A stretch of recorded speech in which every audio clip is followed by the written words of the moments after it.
Warning. The information shared in these conversations and videos are intended for general knowledge and entertainment purposes only. It should not be considered as legal advice or professional guidance. Additionally, any documentation or references to specific content are solely for the purpose of discussion and understanding. It does not imply endorsement, promotion, or support of said content.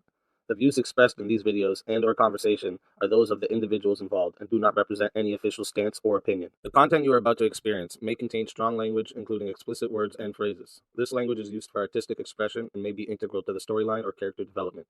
It is important to note that the use of such language does not endorse or promote offensive behavior. Viewer discretion is advised, and please enjoy the show responsibly. Disclaimer. Copyright disclaimer under Section 107 of the Copyright Act 1976. Allowance is made for fair use for purposes such as criticism, comment, news reporting, teaching, scholarship, education, and research. The Canadian Copyright Act, Section 29, allows an individual to use copyright-protected materials when creating a new work, such as a mashup, and to post the new work online on a website like YouTube. Fair dealing provision for specific purposes like research, private study, education, parody, satire, criticism, review, and news reporting. Step up, step up! Yeah! We clash! We clash! We clash! We clash! Yeah! Step in the arena, mind locked and loaded. Truth on my blade, every line's exploded. You swing your words, I counter with precision. Battle of reason, this is my mission. Raise your fist, let them know. No. Raise your voice, let it blow. Woo! We clash our swords of reason. Cut through like no retreating. Yeah. No fear, no chain, no treason. Woo. We clash our swords of reason. Woo. We clash our swords of reason. Cut through like no retreating. Yeah. No fear, no chain, no treason. Woo. We clash our swords of reason. Woo. Step back, I'm a scholar and a fighter.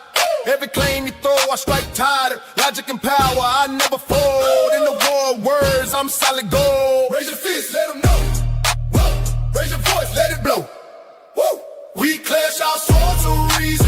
Cut through like no retreating. Yeah. No fear, no chain, no treason. Woo. We clash our swords of reason. We clash our swords of reason. Cut through like no retreating. Yeah. No fear, no chain, no treason. Woo. We clash our swords of reason. Every thought a fortress, every claim a storm. We forge a truth where chaos takes form. Ideas ignite like lightning through the night. In the war of minds, we bring the light. Step in, feel the heat. Truth is my weapon, never beat. Raise them high, break the ceiling. With a fire, with a feeling. We clash our swords of reason. Cut through like no retreating. No fear, no chain, no treason. We clash our swords of reason. We clash our swords of reason. Cut through like no retreating. No fear, no chain, no treason. We clash our swords of reason. We clash our swords of reason. Cut through like no retreating. No fear, no chain, no treason. We clash our swords of reason. Welcome, everybody, to Swords of Reason right here on the Speakeasy Show, Mondays, Tuesdays, and Wednesdays. This is where logic meets passion. If you're new here, the format is simple. Each debater gets 10 minutes for their opening statement, followed by 5 minutes of uninterrupted rebuttals. After that, we enter the arena for a full hour of back and forth. This is where arguments can clash and the iron can sharpen the iron. And then finally, each side delivers a 5-minute closing statement to lock in their case. When that's done, we're going to move into a 30-minute Q&A. I'm going to put the Q&A in the chat for you guys, but keep in mind that the Super Chats, PayPals, and Cash Apps, these questions will get priority. So if they fill up the whole 30 minutes, we may not get to the free chat question. So if there's something you want guaranteed to be asked, make sure you send it through one of the priority options. And once the formal debate wraps, we're going to open the doors for the Chaos and Chill panel. This is where the community can hop in, challenge the debaters, or ask follow-ups if the debaters choose to stick around, because that part is optional for them. But it's always where things get a little wild. Today's debate prompt: Trump is a fascist. And for the affirmative, we have Searka R, known for diving headfirst into the hottest topics in culture, politics, and society. Searka doesn't shy away from the tension. He walks straight into it, and you can find his channel linked in the description below. And for the negative, is a man who's become one of the most recognizable voices in the modern online debate scene. Andrew Wilson, host of The Crucible, where arguments are tested, worldviews collide, and very few escape without their ideas being put through the fire. A logician known for his sharp questioning, relentless cross-examinations, and willingness to push conversation straight into the deep end of philosophy, theology, and politics. And you can also find his channel linked in the description below. With that being said, we're going to dive right into the openings. Searka, you are first up, so whenever you're ready, I will start the timer up with your voice. Sure. All right. In They Thought They Were Free by Milton Meyer, there is a chapter called But Then It Was Too Late. This chapter captures the trap. No society will get a memo saying this is the year we turn to fascism. It happens as a separation between people and government widens gradually. Each step disguised as temporary emergency measures and tied to true patriotic allegiance. In the book of Daniel, the message is, you've been weighed and found wanting. But the warning isn't the collapse itself, it is the writing on the wall. And the point is to read it while there's still time. You do not need a PhD to see this, you just need to be honest. The tenets of fascism are not independent boxes where failing one magically cancels the rest. Every single feature can show up elsewhere, and fascism is what happens when they lock together into one machine. It's rebirth politics, leader veneration, political liturgy, weaponized patriotism, constraint that breaks through permanent emergency, epistemic capture, and economic manipulation. A society that rewards alignment and punishes resistance, often through uneasy collaboration with traditional elites. Hyper-nationalistic palingenesis, rebirth politics, a story of national decline and humiliation, followed by a promised restoration that frames the leader as the vessel of the nation. Trump uses this and lives it. Decline, restoration, purification, make America great again, and the promise of that new era. But by then it is too late. So the real question isn't whether someone can quote a slogan about the state. It's whether the movement is already selling national rebirth through exclusionary nationalism. Are they breaking constraints to get there?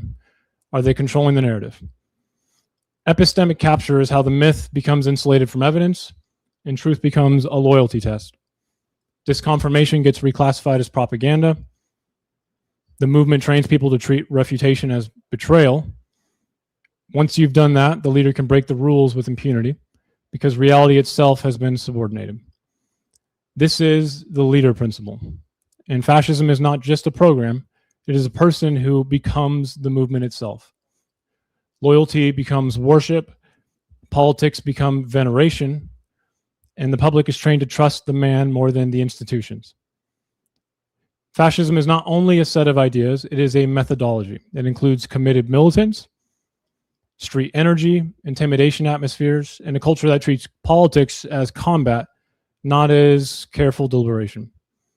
Sometimes that looks like formal militias. Sometimes it looks like tolerated ecosystems of threats and selective lawlessness. Either way, it makes dissent expensive and dangerous. Patriotism is used as moral coercion. Dissent becomes betrayal, questioning becomes disloyalty, and symbols, rituals, rallies, choreography, a sacral language turns the very politics into an extravagant and exhilarating liturgy. It stops being persuasion and becomes a demand to participate. Radical inclusion and radical exclusion, leading to a shrinking circle, is the enemy within is not a throwaway phrase. It is the permission structure to eliminate impurity. It tells people who does and who does not matter, and why there must be extraordinary measures that must be justified. It also explains why the circle gets smaller over time, because once you normalize targeting an outgroup, you normalize the method, and sooner or later it will turn inward. That is where purification logic appears, violence framed as cleansing, redemptive, and necessary to achieve rebirth. Constraint breaking through permanent emergency and not normal executive governance is the posture that if Congress, courts, or constitutional settlements get in the way of that destiny, the presidency will attempt to do it anyway through executive action. And when the rule breaking is challenged, the answer is another emergency. Crisis talk that turns exceptions into routine. And next is the hyperconsolidation of private and state enterprise with the corporatist steering and elite collaboration. I do not mean the state regulates the economy. I mean state leverage used to turn private actors into instruments of the regime, where alignment is rewarded, resistance is punished, and the boundary between public authority and private enterprise becomes a loyalty system and no longer an autonomous civil one. This is typically stabilized by collaboration with existing elites who believe they can use the movement, manage it, profit from it. We can't break these apart one by one. What matters is how the parts reinforce each other. If you are forced to concede any of these features, you are conceding a core mechanism or the core mechanism. This process is incremental as well. It is ordinary people telling themselves this is temporary. It's only for those people. It's just rhetoric. It's just executive action. And then one day you look up and realize that everything has changed under your nose. But then it was too late. I'm not here to promise you a specific death toll. That's not really how political danger works. I'm here to say that you cannot deny the pattern. The only question is whether you will admit it before it is too late. And that'll be my opening. All right. Thank you for that opening statement. And with that, we're going to hand the mic over to Andrew. And Andrew, whenever you're ready, I'll start the timer up with your voice. Yeah, hang on. Let me pull my notes here. I was taking them as you were going. So, what a disappointment and what a fucking crock of shit. Just a total crock of shit. So, this debate is not on what fascism is. It's on whether or not Donald Trump is a fascist. Okay, so notice how everything in my opponent's opening statement addressed all sorts of things about the structure of fascism, not a fucking thing about how Donald Trump's a fascist, and then tried to introduce a bunch of bizarre poetry. Well, you have to remember one day you're going to wake up. It's going to be the Twilight Zone. There's going to be checkpoints. There's going to be state-sponsored things you got to wear. There's going to be things they tell you to do with your body. Oh, wait, that was Democrats during COVID-19. My bad. But the thing is, that's interesting about all of this is that he didn't say fucking anything about Trump. And the things that he even said about fascism have nothing to do with Trump. Trump is not an ultra-nationalist. He's not. I don't know where the fuck you're getting this side. He's barely a nationalist. Barely a nationalist. This guy has allowed for mass migration from other nations. He allows like gold card migration. He allows for all sorts of things which are not or what this guy refers to as hyper-nationalism, or what I'd refer to as ultra-nationalism. Okay? So he doesn't even fit that criteria. He says that there's a decline in restoration because of Trump's slogan, "Make America Great Again." The problem with this, and progressives bring this up all the time, right? He's trying to make a throwback to a time, a mythological time, which is, remember, that's the requirement for fascism, is there's a mythological time that you're throwing back to. Trump doesn't do that. He's not throwing back to a time of mythology in order for the ideas of renewal. And that's what the sort of fascist scholars that my opponent is sourcing, they would say is a key to fascism. Trump's doing the same exact thing that you'll find presidents previous, including Truman, doing. Truman would say, I want a great restoration of America by going back to the days of FDR. Was that fascism? No, because there's no mythology there for this renewal. Pointing back to times in history as a modern president and then saying, hey, man, these things were actually better policies is not an idea of restoration renewal through the idea of some bizarre mythology, which Trump doesn't mythologize anything. I don't even know what he's talking about. Progressives right this second as we speak, their rhetoric on the campaign trails, they want to go back to the 30s, 40s, and 50s with a higher progressive tax rate. Is that some kind of like mythology? No, of course not. They're looking at specific policies and they're looking at specific eras for those policies. As far as epistemic capture, Trump's a populist. That's true. But I don't even think that Trump knows what epistemology is. And when you're talking about epistemic capture, especially, what is it? What is the epistemic capture? He says militants. Maybe you could make the case that Trump is a bit militant, but militants alone could be communism. It could be any other ideology. Like he says, it has to be a coalition of these ideological foundations together. He also doesn't mention the key part of fascism, which is corporatism. He kind of made an allusion to it where, there's a little bit of the private sector working with the state. No, that's not what fucking corporatism is, dude. Corporatism under Benito Mussolini, he made union sectors for the entire economy. Okay. We're not anywhere near anything like that. Not only we're nowhere near it, but Trump doesn't even have, it seems to me, he doesn't want to do anything like that. I haven't seen any sort of corporatism come out of this administration at all. So unless you have, you better really fucking dazzle me with some shit here, man, because you didn't actually tell me anything about why it is that Trump is a fascist.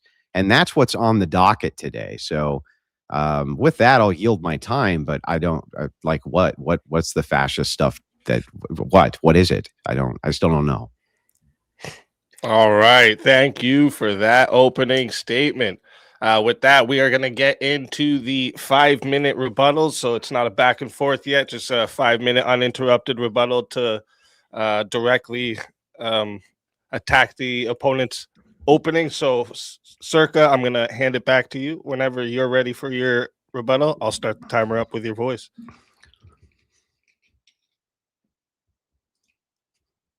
He's muted. Yeah, you got to unmute on the StreamYard. Sorry. I'm going to ignore all the false dichotomy equivalent stuff of unnecessary progressivism and everything. As far as the scholars I would be using, I'm using one of your favorites, Giovanni Gentili himself, as well as Mussolini. They're very important to understand fascism from the inside. But to think that they would be used for anything analytical is, I think, just stupid, because they were living it. They were the propagandists themselves. Nonetheless, they're still important to read to understand it. And second, things like epistemic capture. Epistemic capture is a little more of a lesser known scholar, at least where the writing of that comes from. But I'm sure we'll find out that there are many scholars we both are actually using, not just Roger Griffin, which I'm assuming he's referring to, or someone like Stanley. Now, to be clear, ultranationalism is not the same as palingenetic ultranationalism.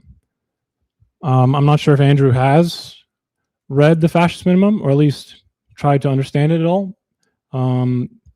It's pretty much become the generic minimum, at least among consensus, and even among people who disagree with trying to understand fascism as a definitionary tool or diagnostic tool. Nonetheless, I'd like to hear him explain exactly what he means by ultranationalism that Trump needs to be, and whether or not, if you actually have to believe in it to embolden people who do, because that's not really a requirement. And then I do want to point out, I did mention corporatism in my definition, but once again, there are many forms of fascism.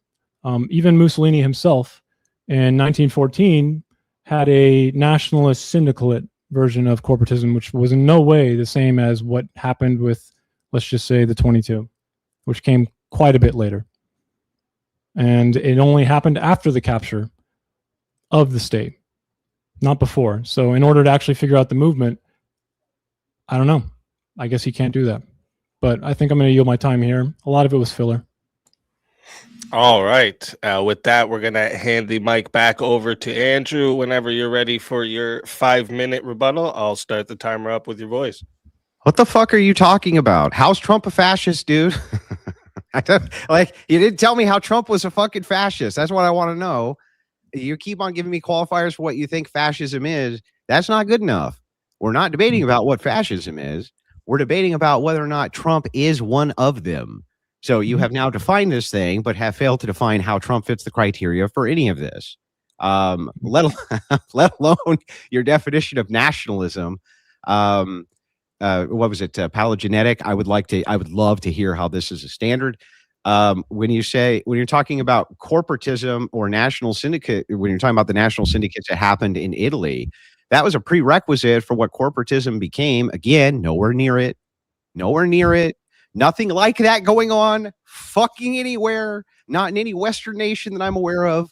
Nowhere. Nowhere. You can't point to anything like that. It's just not in fact, the closest thing you would have is like progressives who want to have like maybe progressives who want to have like shareholder, like worker owned shareholder co-ops and shit. That's like, maybe that's the closest. There's nothing like that going on at the government level, man. Nothing. Yes, I have dove into Gentile and Mussolini. I'm very familiar with the policies of this particular era. But the thing is like, you haven't explained how Trump fits the criteria for being a fascist. That's what you need to do. Your job is to do that. How Trump fascist? Because Trump doing A, B, C, D, which is definitionally fascism. You bring up, for instance, Stanley and Griffin, right? Who are two notable fascist scholars who disagree with each other. Griffin himself claims that Trump is not a fascist. He claims it himself. And Stanley's whole bearing was that Trump was not a fascist. He didn't even really call him a fascist. He just said, well, the J6 stuff was fascistic leaning enough that I don't have a problem with people giving him the label. But he didn't even call him a fascist then. So like, I really need a case to be made here for how Trump fits this criteria for fascism, for ultranationalism, for any of this stuff. And with that, I'll yield my time back. But there's nothing here to argue about because you haven't made a case for anything. All right. That is going to wrap up the rebuttals round. Great rebuttals from both sides. Before we move into the open hour, just to talk to the audience real quick, if you're watching right now, make sure you hit the like, subscribe to tonight's debaters. Their links are in the description. And we host all kinds of debates on the Swords of Reason, politics, culture, ethics, internet topics, anything where reasoning and passion can collide. So if you enjoy the format, stay locked in because we got a lot more coming. Also, reminder to the live chat after closing statements, we're doing a 30-minute Q&A. I already put the Q&A in there for you, but the super chats, PayPals, Cash Apps, these will get priority. So if they fill up the whole 30 minutes, we may not get to those ones. So if you want to make sure it gets asked, send it through one of those priority options. And finally, thank you to both our debaters for being here tonight and bringing your perspectives to the arena. Whenever one of you is ready, start this open floor exchange. Just jump in, and I'll start the timer up with your voice. Yeah, how's Trump a fascist, dude? I think we can get to that. You agree with my descriptions, though, right? It sounds like you do. Dude, agree. Okay. Before we get into that, I kind of want to make it a little less combative. Is that okay? I just want you to tell me how Trump's a fascist, dude. I don't care about a meta conversation or a meta debate, and I want to have a conversation about the conversation or a conversation about the debate. I just want to do the debate. Can you tell me how Trump's a fucking fascist, please? Sure. We should start with all hypernationalism or ultranationalism. That's palingenetic, okay? Okay. So I wasn't just using Griffin there, right? I was using Paxton as well. I'm sure you're familiar with him. Are you aware of what Hinge in History Rebirth is? Yeah, but that's referring to a mythology, a mythos. Okay. A mythos doesn't really have to be like dragons and stuff, though, right? But it's not, the way that this is used in this context is not generally, it's not generally being ascribed when you're talking about a mythos to when you're pointing to recent events in the last 100 years and policy prescriptions for your nation that you may want to reintroduce or move back to. The mythos of rebirth is talking and discussing of the idea of like some kind of cultural mythology in the distant past that you want a massive return to in order to reinvigorate in a revolutionary way your nation towards that thing. There's no return, or else it wouldn't be palingenetic, right? It is revolutionary in nature. It's a rebirth, right? It's a rebirth. It's a rebirth that's based on something from the past, though. It'll use something that's mythically in the past, yeah. That doesn't mean it wants it back. Trump's not doing any of that. Are you sure? Yeah. What's the mythic thing he's pointing to? What? Okay, so just to be clear, you agree with my definition of nationalistic palingenesis, but I don't think you really know I what said it is. palingenesis. I did. Yeah. You can't separate them. You know that, right? Yes, you can. No, you cannot. You're using Yes, the you can phrase that too. comes from Griffin, so I don't know why you think you can separate it like you wrote it. Well, you're asking me if I can separate two concepts. The concept You mean of a compound phrase that Griffin made, can and you you are calm down? using in your definition. Why Can do you you calm? think you can do that? Can you let me finish? Because I can't answer your question if you don't let me. So Sure. if you're asking me if I can separate two different words, which is hypernationalism or ultranationalism, and palingenetic, the answer is yes, because ultranationalism does not depend on anything which is palingenetic. It does Well, not for depend on fascism, it that. does. For fascism, it does. I could say for fascism, but that wasn't the question you asked. The question you asked is how could you Yes, it separate is. these? That's how. Yeah, because you're using the phrase that comes from the guy who made it, and it's made to be a compound word. If you've ever read him. Yeah. Okay. And Okay, can so you tell when me how they're Trump is this together, thing? I'm waiting. yeah, so hypernationalistic palingenesis is about a story of decline and humiliation, and there's a promised restoration that frames the leader as the nation, right? Like my No, that's not. rhyming. That's not. No, you're I leaving thought you parts said of you it. No, agreed with my. that's not correct. Okay, well, you got to let me finish now, right? Is that okay? Well, you were asking me a question. You said, "Is that right?" Is that a I was question? answering it. How? Why would you ask me if it's right and then answer it? What? Can I continue? Is that a question or? Yes, it you is, could yeah. continue. Is that Yes. Okay. So the ultranationalism is not, definitionally just going to be in the dictionary. Okay, it's about the nation being imagined as like a morally charged, authentic core with a legitimate destiny. You're aware of this? This is part of it, not the whole. So when you wrap it with the palingenesis part, right? What does that become? What do you mean? What does it It's become? not just ultranationalism anymore, is it? No, I agree with this point. Yes.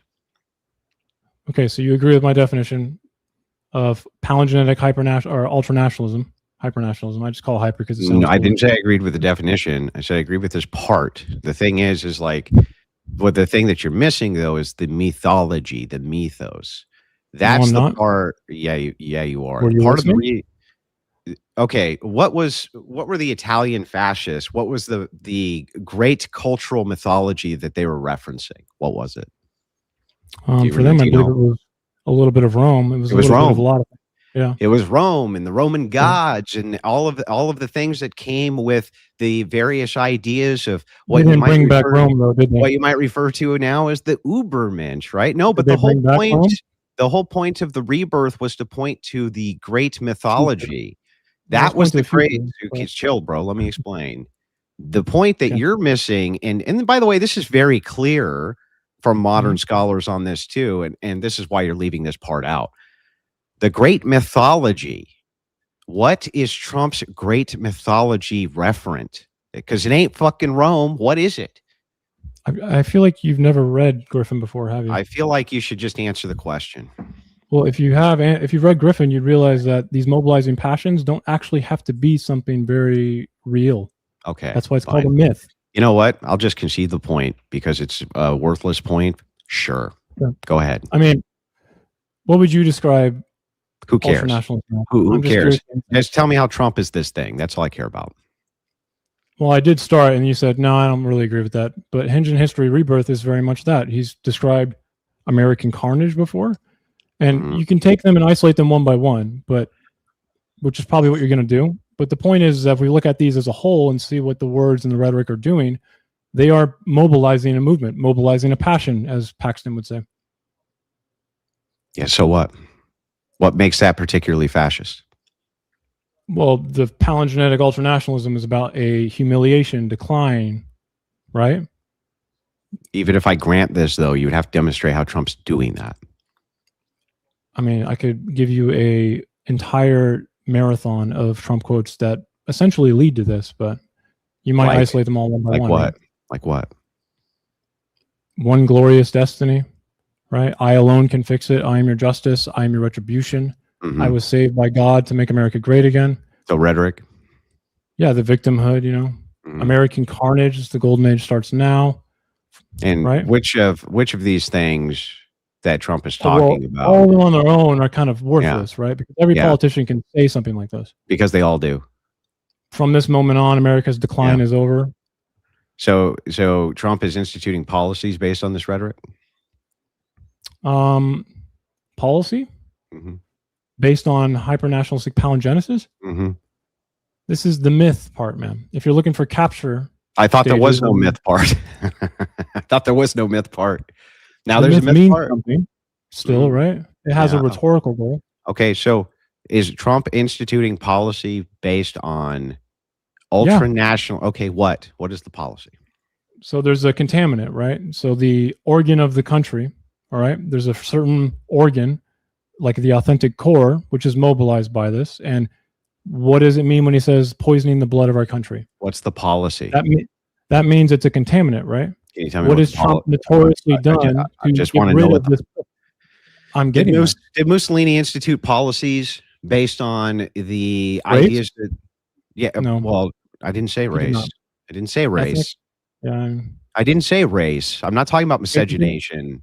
What are you talking? I'm asking if Mussolini instituted policies based around his ideas of ultranationalism and Gentili's ideas of ultranationalism and early fascist thinkers. Yes, he did. What are these policies that Trump is instituting that's based around the idea of ultranationalists, palingenetic? I was getting to that. Just tell me what it is. What? Okay, so when he says they're poisoning the blood of our country, who is he referring to? I don't know what the specific quote is. It was 2023. I want to say the Jake Tapper interview. Who is he referencing? He's referencing Mexicans, okay, in that specifically. Is he? Right. Let's pull up the quote and find out. Let's see what he actually said. Jake Tapper, CNN. I mean, if you pull it up, it's going to be worse because he also says that left radical lunatics are vermin and need to be exterminated, or not exterminated, but need to be eliminated. So if you go into it, I hope you read the whole thing. Well, let's just make sure that we get the quote right. So during the Jake Tapper interview, the exact quote is what? The quote I'm remembering is they're poisoning the blood of our country. I feel like this isn't that contested, though. Well, here's the thing. It's always interesting to have context for these things. What context would be for they're poisoning the blood of our country? Well, the idea would be what is his rationale for this? Biological contamination. That's what it is. It could be ideological. That's still contamination, dude. Yes, sure. But do you understand? How do you get rid of that? You have to eliminate it, right? Here's the thing. I'll make this statement. Communism, poisons the ideology of the country. What makes that a fascist statement? Nothing. Well, on its own, nothing. Yeah, nothing. Exactly. There's nothing. Doesn't make it a fascist statement. Nothing like that. You have to look at all of Trump's statements and then what he does when he mobilizes people with him, right? So if it was just you saying one thing, it might be crass. But like I said earlier, if you want to try and do these things in isolation, it's just going to be dumb.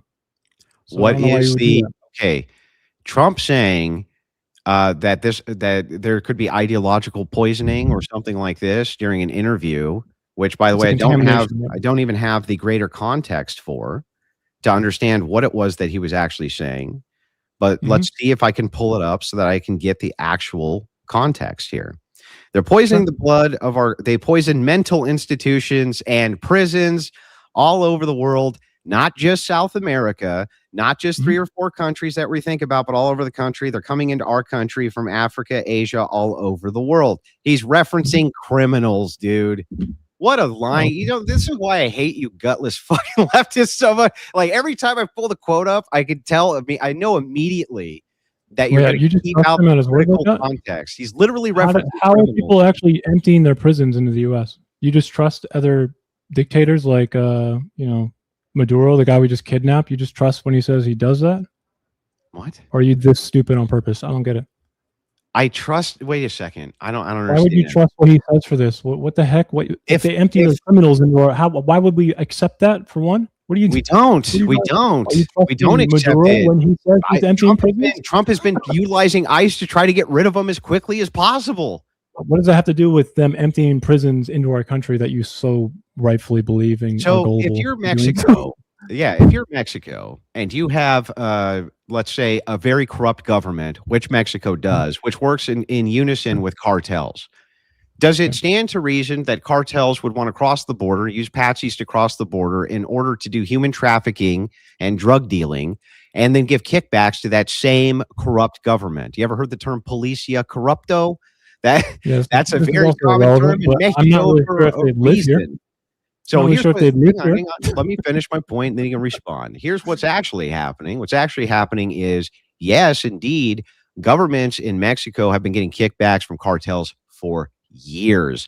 Unless we put serious political pressure on them, they don't do anything about the cartels there locally. Trump's making the reference that they're poisoning not just us, but also South America. That doesn't sound very ultra nationalistic. Sounds like he's saying that there's a global issue which is going on with criminality, which comes from these drug dealers, cartel members, things like this. Palingenesis, though. You gotta let him finish. It's not a necessary. It's just a worthless statement because we're talking about a very specific definition right now, which you already agreed to. Has nothing to do with. But this wouldn't fit that. This wouldn't fit that. This is not even palingenetic. What's palingenetic about it? He's saying we don't want criminals to come into our nation any more than South America. What you said is a waste of time because it doesn't even engage with what palingenetic hypernationalism is. It was your example, dude. No, it wasn't. Yes, it was. Who brought this quote up? Me or you? Poisoning the blood of the country is the example, not whatever the hell. Yeah, you just but said. you lied about what that meant. I lied about it? Yeah, it didn't have anything. What did I lie about? Not only did it not have anything to do with ideology Because or you're accepting race, that like every country. not only did it not have anything and they're paying to for bus tickets. It had nothing to do with ideology or with race. It had to do with criminality.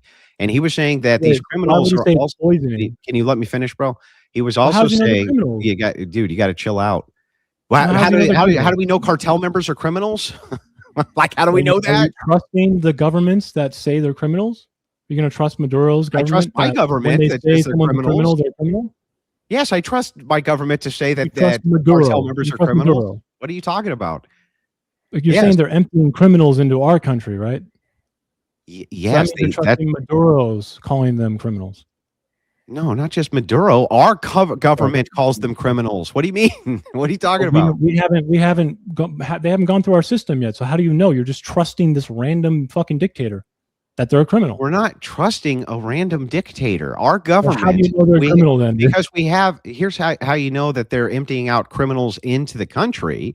It's because Mexico and their corrupt government has been utilizing cartels for years. Our Central Intelligence Agency, Federal Bureau of Investigation, many other agencies have described this phenomenon in depth. That's what Trump is referencing here. Do you think that Trump's like just referencing saying something like they're poisoning the blood of our country? Yeah. Do you think that Trump is just referencing like random Mexicans are poisoning the blood of the country? You think that's what he's saying? I have no idea. That's not my problem. The problem is that he doesn't actually have to believe in any of this. He just mobilizes people who do.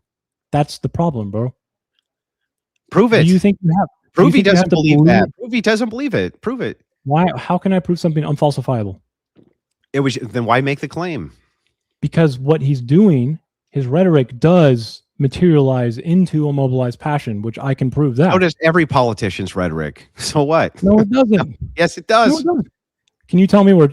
Like Biden, Barack Obama saying, ever said something like this? Ever? Yeah, Not Barack even Obama one, right? and change you can believe in was all rhetoric designed to elicit emotion inside of people. The whole idea is that we're going to have a massive kind of like liberal, progressive, social revolution in the nation. It was all designed specifically to elicit emotional response. I didn't say it was for the purpose of purification. I'm just saying that you can't prove that Trump's is. You're just making it up. Well, fascism is about purifying a contaminant in the hyper-nationalistic palingenesis.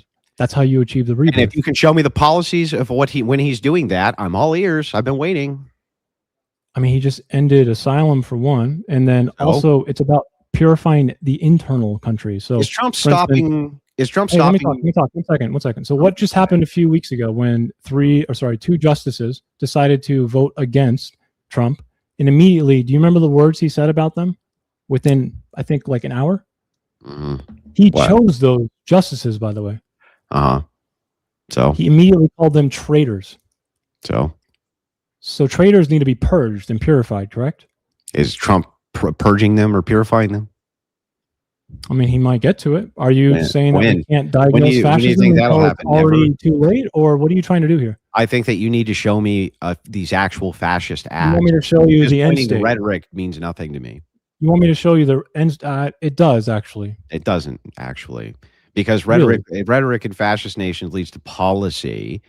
You can't. Yeah, that's it what you has guys led to never policy, have is any actually. policy. What you do is you It take. has, I mean, if you take a read the loose- whitehouse.gov, you would know that Trump actually does do this with executive orders. He does What a lot about, of policy like, like this. Let me ask you a question. As you were building Is he this, or is thing- he not trying to, Yeah. use ahead. executive orders to, have lawyers and things who work on Capitol Hill just not be able to work at all? What does You that mean- look like to you? You mean within the confines of the liberal democratic system? Is he exercising his power? Yes. I mean, if you just cast them as the enemy, it's really easy to say, I guess. What do you? I don't even know what that means. What does that even mean? I mean, they're just liberals, I guess. But yeah, I mean, when Trump goes, anyone I who didn't works say on they were. the Dude, you have to listen to what I'm saying. I'm saying that Trump is working within the confines of a liberal, progressive system. so did Mussolini. Within the confines of this. So did Mussolini. Okay, well, Mussolini had a revolution. Are you Okay, saying that so we cannot diagnose fascism until it's literally a revolution? I think. Well, yeah, I think it's difficult. Yeah. So why are you trying to debate me on whether we can diagnose Trump as a fascist? Because your definition seems worthless to me. Because he's If not. You can't diagnose it until it's a not. revolution. How do you diagnose it? Just rhetoric? You have to look at all of these in form, and rhetoric is a big part of it. Yes, the movement's a big part. Then how come? Let me ask you this then. If rhetoric Mhm. is the big part, when you were building your case for all the rhetoric that Trump is a That fascist, it's a big part. okay, chill. Let me ask the question first before you, Mhm. Before you interject.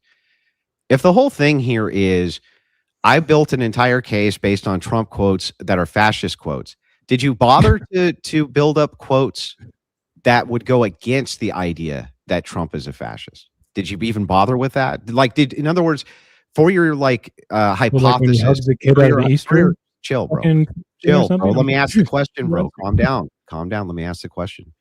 I'm fine, dude. If can you relax. have a hypothesis, then don't cut me off. When you have a hypothesis, in this Mhm. case, Trump is a fascist, and you say rhetoric is a key and very important part of this, Mhm. right? Then shouldn't you compare the rhetoric for the things that you consider to be fascist against the things that you would not consider to be fascist and weigh them accordingly? Yeah, comparative taxonomy, right? I asked you Yeah. about that, and you couldn't name a single thing. Now, can you tell? You didn't ask me about any of that. Yes, I did. I asked No, you you. didn't. You just When made all has of a it. You just made president that up. ever said that something or someone is a poison to this country? Which, by the way, there's an implication there that is extremely dangerous, right? Dude, yeah. Are you just this is just psychobabble from my view? Did you even hear what I said? Like, did you even hear Yeah. the words that I said? If you're doing Comparative comparative taxonomy. taxonomy, what Mhm. comparative taxonomy did you do then? What? I asked you to give me. No, I'm not. an- Why are you No, fucking what? asking me to give you your? I'm asking you, what did you do? What comparative taxonomy did Because you I know there do? isn't. I know there isn't anyone who said that. I'm telling you, give There's me one. 'Cause I nobody need who's help. ever said that the what? Wait, no, in the United States, a president. Okay, let me that try I this. know of. I guess let me try this a different way. Sure. Is everything that Trump has ever said a fascist thing or no? No, that's ridiculous. Of course, right? That makes total sense to me. So if we're weighing Okay. rhetoric, then shouldn't we Mhm. also weigh the rhetoric of all of the things Trump say that doesn't fit the mold of fascism, and then compare that and his actions to rhetoric that you would consider that does? Don't you think that's what a I'm fair, saying. That's what appropriate I'm way to do it? saying. It's literally what I'm saying. So here, let me ask you: do speeches, rituals, and repeated symbolic performances matter in fascist politics? They matter in all politics. That's fine. I just asked you in fascist politics. Well, is fascist politics part of all politics? Sure, but you could just say Well, then yes I to answered that. your still, question, right? didn't I? I know. I'm just making sure Unless that you say yes. all means something other than all. Okay, so if yes, like you said, right, Uh-huh. then political liturgy and leader embodiment are pretty fair evidence, right?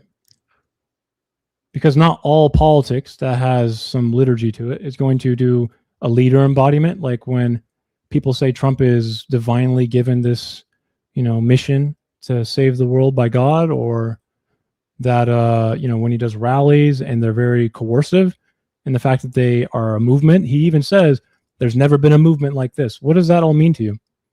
Is that not rhetoric? Sure. You think that's the same as like Obama's? Well, no, he's using a different kind of rhetoric. That's A fascist true. one, right? Well, no, it's not a fascist rhetoric. I mean, Emilio Gentili would probably say it is, and he's probably done the most work. Well, on why this don't you dig him up and ask him? Political liturgy. So the thing is, though, is like, no, it's not fascist. Do you think it's fascist rhetoric when Trump's like, we need to have more immigrants come in here from India and give them gold cards so they can buy citizens? Does that sound fascist to you? Work with the system all the time to get more power. That's not really an argument. Wait. No. That's not what I'm talking about. Rhetoric. Okay. Is that fascist rhetoric? Mussolini worked with communists in order to make sure that he can gain power. Okay. Is it fascist rhetoric to say that? Is it fascist rhetoric to say that you want people to be able to buy citizenship and give thousands of gold star citizenships out to people who reach a certain threshold that we need for labor in the United States and then import them in for it? Does that sound like fascist rhetoric to you? Yeah, it could be. They mold with what they need to get power. Okay, that's fascist isn't rhetoric. That policy? Didn't you say that was action? I thought that was separate from rhetoric. No, that was rhetoric. You didn't do the action. It's rhetoric. Didn't you make a policy? Didn't you make a policy? Isn't that action? Well, wait a second. Hang on. Trump says there's American carnage that's going on. That's true. Mm-hmm. He wants to reinvigorate the police forces inside of invasion, all that stuff. Yeah, he wants to reinvigorate various police departments, right? Mm-hmm. Yeah? Yeah. Okay. What makes that fascist? In and of itself, nothing, right? I mean, it depends. He does kind of pick and choose here too, right? He did pardon January 6th rioters who did directly harm police officers, right? Sure. Is that just directly supporting police? I mean, again, fascists will bend in order to make sure that there's they can nothing. Stay so you're saying there's nothing there that was fascist? It's helping not fascist. Police officer? Yeah, that's not fascist. Are you asking me if like that somehow outweighs all of the other forms?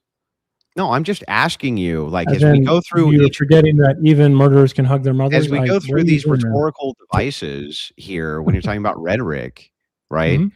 If I give you examples of Trump saying we need to work with global leaders around the world, right? Americans, like he hires tons of women into his various administrations. He's very pro female rights. He's very pro homosexual. He's very pro these particular types of rights for people, right? He's pro homosexual. He doesn't see. Yeah, very. Are you serious? Yeah. He held up a flag one time in 2016, bro. That was enough for you? Okay, well, it's a lot more than Obama and Clinton, who were against gay marriage before they were for it, right? Well, they weren't when Clinton was running in 2016, but not that fucking was that matters. Fascist? Was she being a fucking fascist? No, because you're looking at it in isolation, like someone who's never even read. But here's the thing: these are all loose correlates you're trying to put together and pretend that they mean something greater than they do. You're just making it up as you kind of have to do something with them, right? You can't just put them further apart and then say maybe we should look at it then, right? That wouldn't make. Well, how about you give me the actual case for how he's a fascist here? I got you. Yeah. So let's go to the next one. How about enemy construction? Are you cool with that? Am I cool with what? For me, remember my tenets there, I didn't really name them out, but like the main one is obviously the hyper-nationalistic palingenesis, right? But we can move on to enemy construction. This is essentially a part of fascism in order to find the impurity, right? That you need to purify in order to attain this rebirth. Well, let's talk about internal enemy naming some more, okay? So in November... hang on, stop for a second before I agree to this. I just want to note. Hang on. I just want to note something. I would say that this is one of the weaker kind of support structures for the idea of fascism. It is true that this likely needs to be some part of it, but from the political, can you chill the fuck out and let me speak for 5 seconds without interjecting? Yeah, just let him finish. Let him finish, Searka. Is it even possible for you? Like, just calm the fuck down, dude. So, anyway, I would like to ask you before you even dive into that. Can you name any political ideology that does not create adversaries for themselves? Any? Probably not. Okay, then why do I care about this? Well, when I interrupted you, I said you're looking at this in isolation again, right? It doesn't actually come back to the, original hypernationalistic palingenesis. It's a tool. You haven't demonstrated any hypernationalistic palingenesis You yet. stopped me. Yes, I have. No, you haven't. You just gave me a quote, and then when I dug up the quote, you were lying about it. No, Trump definitely has talked about the humiliation and the exhaustion, as well as the decline of the country. In order, to bring it back, he wants to hypermobilize a certain part of the country to think it has a destiny to do that. Every politician has done this. No, they haven't. You're just being obtuse or stupid. Here's the rhetoric from Democrats. Americans are Elizabeth Warren. Literally, Americans are tired. Americans are tired. Leader embodiment. Hold up, sir.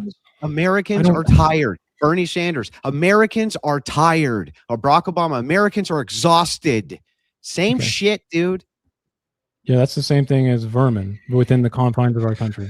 If I could just try to clarify, basket of deplorables, it's the same shit, dude.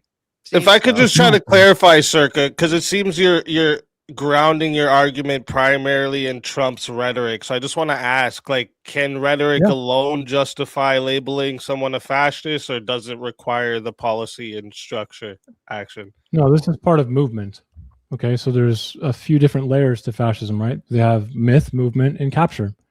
Okay, so myth is going to be the palingenesis with the ultranationalism, and then there'll be an anti-pluralism to it because, there needs to be a corruption, a betrayal. In order to get to that rebirth, right, you need to get rid of something. And then all of these things together are going to be necessary. He can't just look at the enemy construction and go, well, USSR hated people. I guess that's good enough.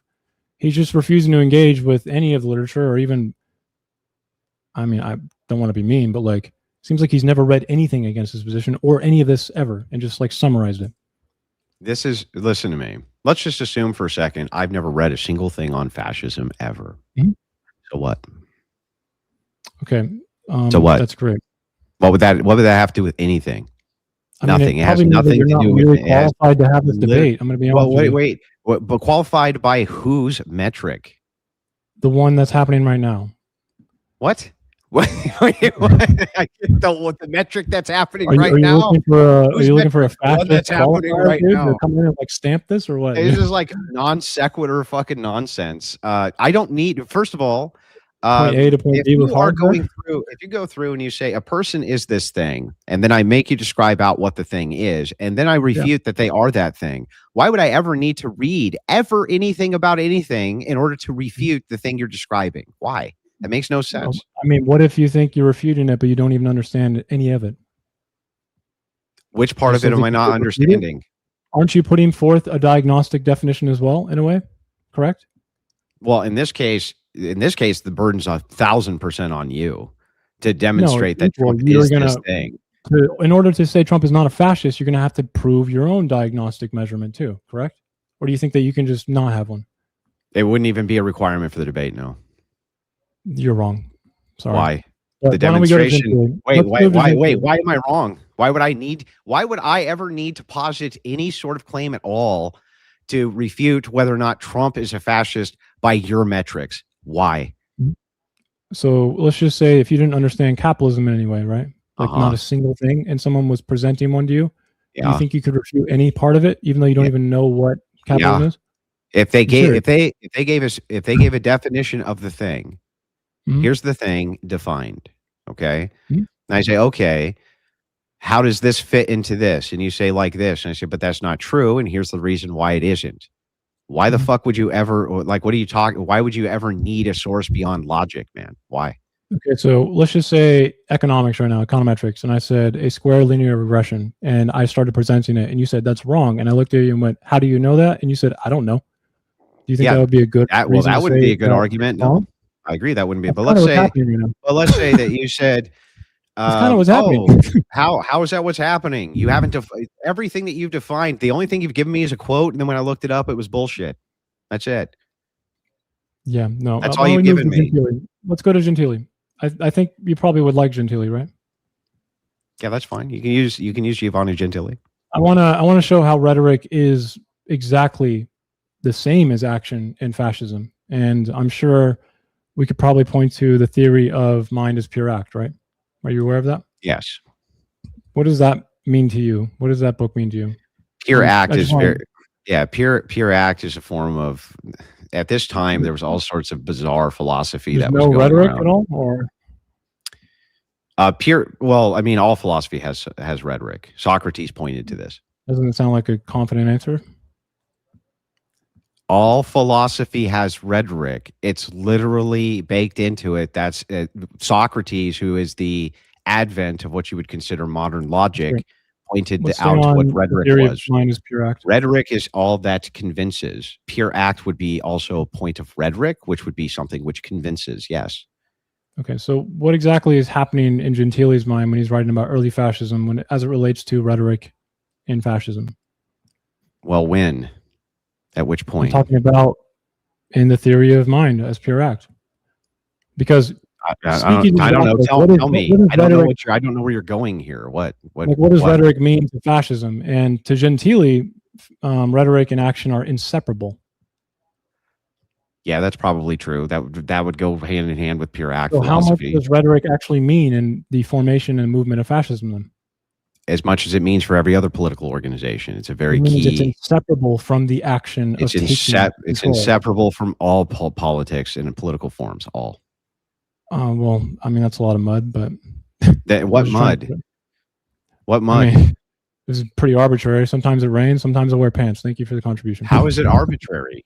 I don't even know what you're talking about. You're just like non I'm sequitur talking about after something non specific, bro. sequitur. I'm talking about Gentili and how he says that rhetoric is just as important as the action. So when Speakeasy asked, what does rhetoric have to do with this?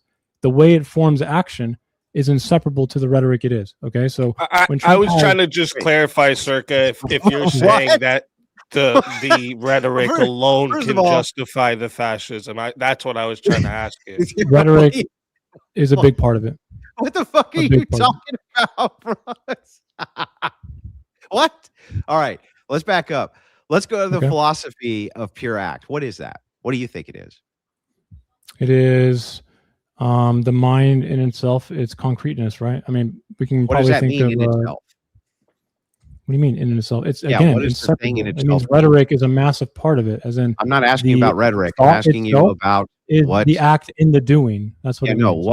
What does this mean? I What just is answered pure your act? question, bro. Bro, you didn't. You just went Yes, you I did. pivoted over to rhetoric. So pure act just means rhetoric?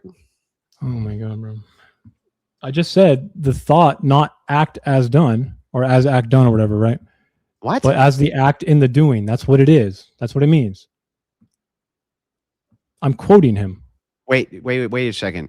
The philosophy, what I'm asking you is what you think this philosophy means. What do you think it means? I already told you. Well, tell me again and use really small words. It means you cannot exclude rhetoric, myth, or ideological articulation from fascist enactment. They are inseparable. That's what it means. You don't think that the pure act philosophy has other meaning than that? The whole thing taken together, Andrew, is that very idea. I know Oh, I there's see. a section on pure act. It's Mhm. called the theory of mind as pure act. What is the theory of mind is what I'm asking. What do you, I mean, you can keep asking me questions. I answered them. Okay. But like, what do you think? You haven't answered me. What do you think he meant by theory I of just mind? told you the entire reason the book explains that you cannot exclude rhetoric from fascist. I'm not asking you about rhetoric. I'm asking you what is the theory of mind?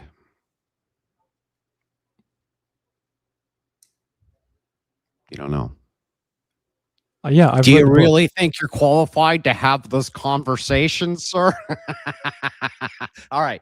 We give. Oh, we're good. Are you going to give an opinion at all on this can book, move or on. tell me I'm wrong, or are you We just can going to move sit there and appeal to Hang your on, hang on. audience? We and can ignorance? move on. We can move on to the next. Are you going to we appeal can to move on ignorance the right next. now? Because it's kind of fucking pathetic, bro.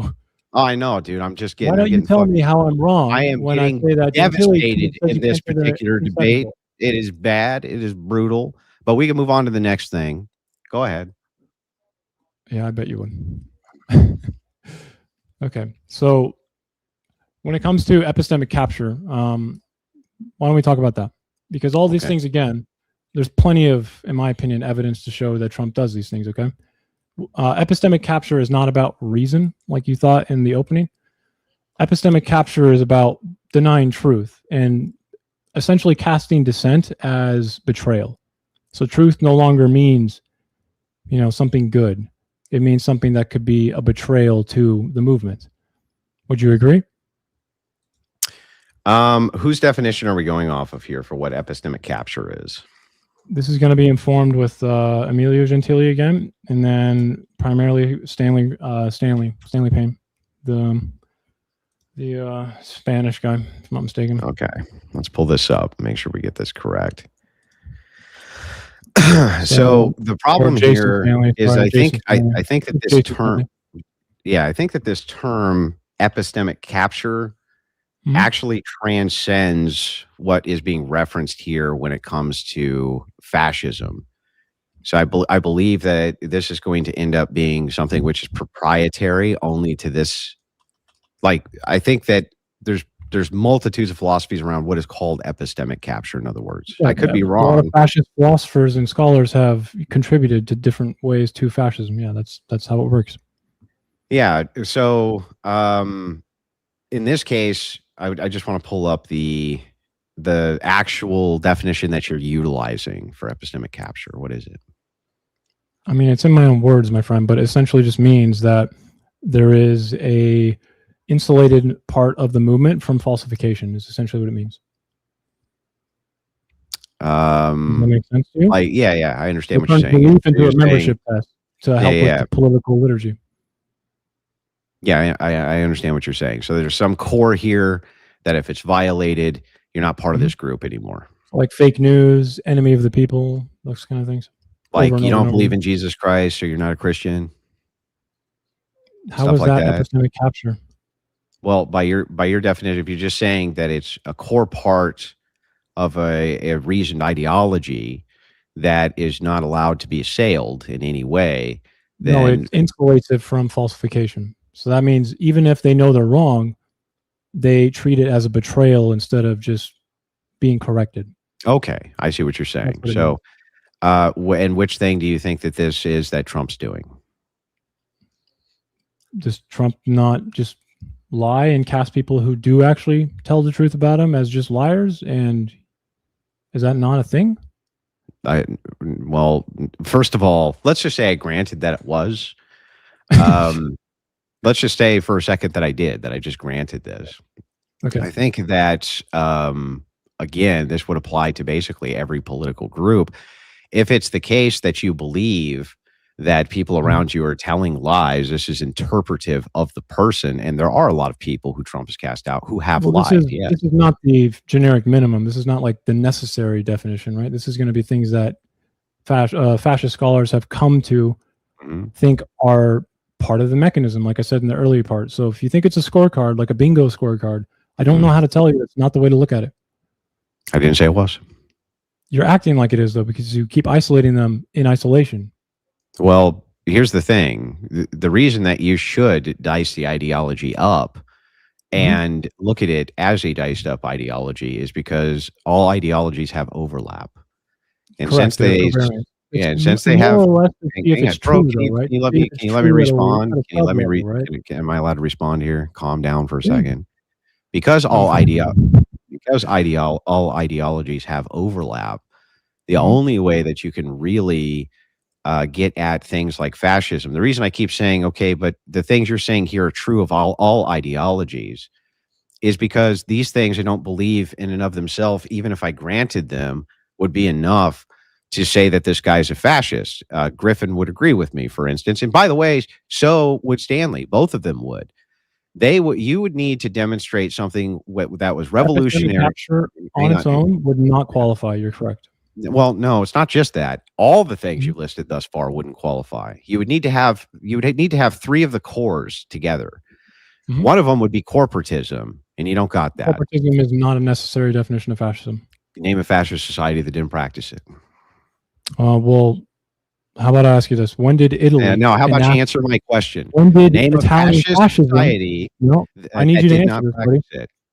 I need you to answer this. When did Italy actually institute the corporate fasci of the corporate? After power or before? That was after power. So your version of fascism is literally undiagnostic and worthless. because you can't diagnose it until after. No, because when you're talking Right? about the thing that you brought up, which was what Are you were going to the engage what I said, or I'm literally doing that, but you have to shut your mouth, right? So the thing okay? is like, if it's the case that before you move towards thing, you're saying Mhm. that's the thing you're going to move towards, that's one thing. Okay. In this So case, that's 1914, what type of not. corporatism Yeah, was chill. Mussolini You need, advocating for? Let him bro, finish. Let him chill finish. out, dude. You You gotta already let me. finished. How am I? How I'm still in the middle of the fucking sentence. How am I finished? What are you talking about? What are you even talking about? So anyway, the thing is like, look, man, was Italy fascist before it was fascist? No, that's true. It was not a fascist society before it was a fascist society. I agree. So the thing is like, there's no So, fascist society that I'm aware of wait, are you that did answering the not first question or doing practice. something else? Hang on, that did not practice corporatism. If you can name a society that was fascist that did not practice corporatism, I want to hear about it. Who? Sure. What's your definition of corporatism? We can pull up the exact definition, actually. No, give me your definition. Let me hear it in your own I'm going to words. give you the exact definition. That way, You there's don't no have one that you confusion. can think of on your own? Do you want to play the equivocation game where I give you something which is vague instead of giving you something precise? I hope you would give me Italian fascism, but also it happened in stages and changed abruptly throughout Italian fascism, even instituting it. So, but Why I'm would it curious. be? Why would you be upset if I gave you a precise definition of corporatism rather than a vague one, which we could equivocate about? I like when people can think on their own, but go ahead. Let me hear it. Okay. Well, think on their own. Mhm. Italian corporatism. So the key aspects are going to be there's going to be a corporate state. Mussolini created 22 state-managed corporations. Aims and ideology, it aimed to end the class struggle by merging capitalist and labor interests under the state direction for national power. Implementation. In 33, the National Council of Corporations was formed to oversee the economy. So all of these things, I think this would be a pretty good corporate definition. If you want like something which is a step-by-step, we could do that as well. Okay. I'm sorry. Can you repeat it one more time for me? Just so just Italian specific. If that's okay. Okay. It's an economic and political system aimed at organizing society into a state-controlled industrial and professional corporation. It functioned as a third way between capitalism and socialism. Okay, so that is not a good definition. Where are you reading that from? Well, in this case, I'm reading it directly from Britannica. Okay, so let's not do that. Why The type not? of generic corporatism would be something like institutional bargaining between labor, business, and state in a tripartite. You just told me to tell you Italian fascism. I'm going to tell you both of them because you just read Britannica and it doesn't even tell you a single thing about Italian fascism, at least when it was in its after capture state. Okay.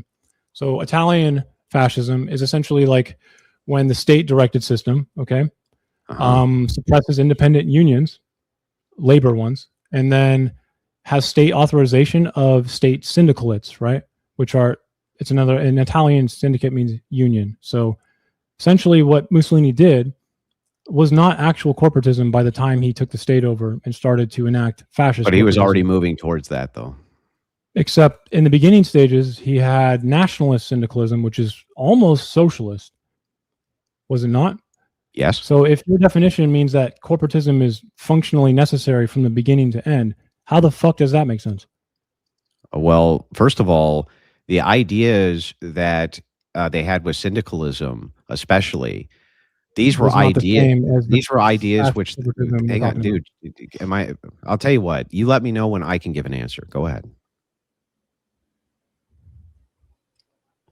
You sure? Yep. Is it okay? Okay. So the entirety of Italy was moving towards this ideology. Mussolini was pushing towards this ideology through rapid change in the nation. But even if I were to grant you that this needs to start with socialist beginnings, like it did in Germany or like it did in Italy, if you're saying that Germany is a fascist state, then what you're going to end up with is this problem, which is that Trump ain't doing any of that either. And so, yes, corporatism, I do think, is a necessary aspect of actual fascism. Otherwise, I think that you're just, what would be the distinction between that and like authoritarianism? What would it be?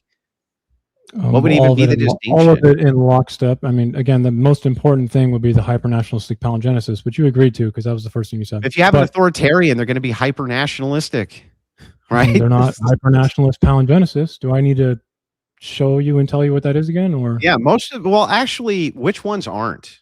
Which ones don't? Which ones aren't, actually? Now that I'm thinking about it. I'm going to address what you said about corporatism. Okay, go ahead. Is that okay? Mm-hmm. Were the Nazis corporatists? No. Not at all. Would you consider them not fascist? I'm not sure that I would consider Nazi Germany to be fascist. Because of corporatism? Not just because of corporatism, but also because of corporatism. So just corporatism? No, I just said not just because of corporatism, but also because of corporatism. So give me the other thing that's gatekeeping it. Well, the thing about Germany fits a better bill perhaps for autocracy. So the distinguish from it does. It fits a general bill for autocracy. Was probably the key underlying necessary minimum where they both, practice this, what I just mentioned earlier about, epistemic capture all the way to the leader being venerated, none of that. You mean the same shit that's going on in autocratic Russia? No, that's not happening. Yes, it is. It did happen, yes. Hyper-nationalistic palingenesis is happening in autocratic Russia? It did happen, yeah. In the same way that we would see it in Italy? Well, more like the same way we would see it in Germany. So what do you think happened in Italy then? Do you think that didn't happen that way, or? I don't even know what you're asking me now. Plus, I just want to point out, again, it seems to me that if corporatism is your gate, the fascists in Italy didn't have corporatism until after they took power. So why are you trying to debate me on diagnosing whether someone's a fascist if your definition cannot do that? When do you think they became fascists? Before. They were fascist early on. What was the date? I mean, the beginning stages is that myth, Andrew. No, not the beginning stages. What was the date they actually became fascist by your metric? I don't know. 1914. Yeah, exactly. December 10th, 6 p.m. What's the rising star chart, bro? That's the thing, though, right? It's like, what are you asking me right now? What is this, astrology? What I'm saying to you is that the entire ideology was moving towards corporatism. It was moving towards it. Yes, it was. You're just lying. You don't know. No, I'm just not lying.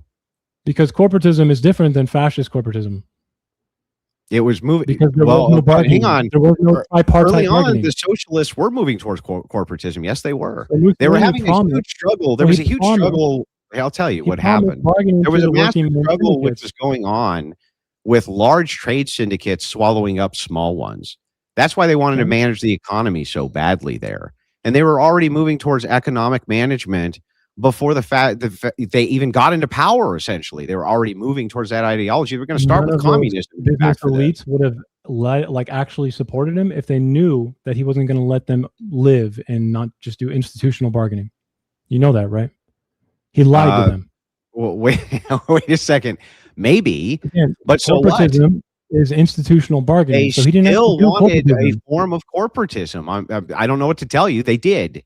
Again, so your definition is gate kept behind when after they take power and maybe they do a specific brand of corporatism, even though there's different stages and different ideologies. Well, they need to at least be moving towards it. How the hell are you going to diagnose fascism then? Because you would need to show that there's some movement towards that ideology.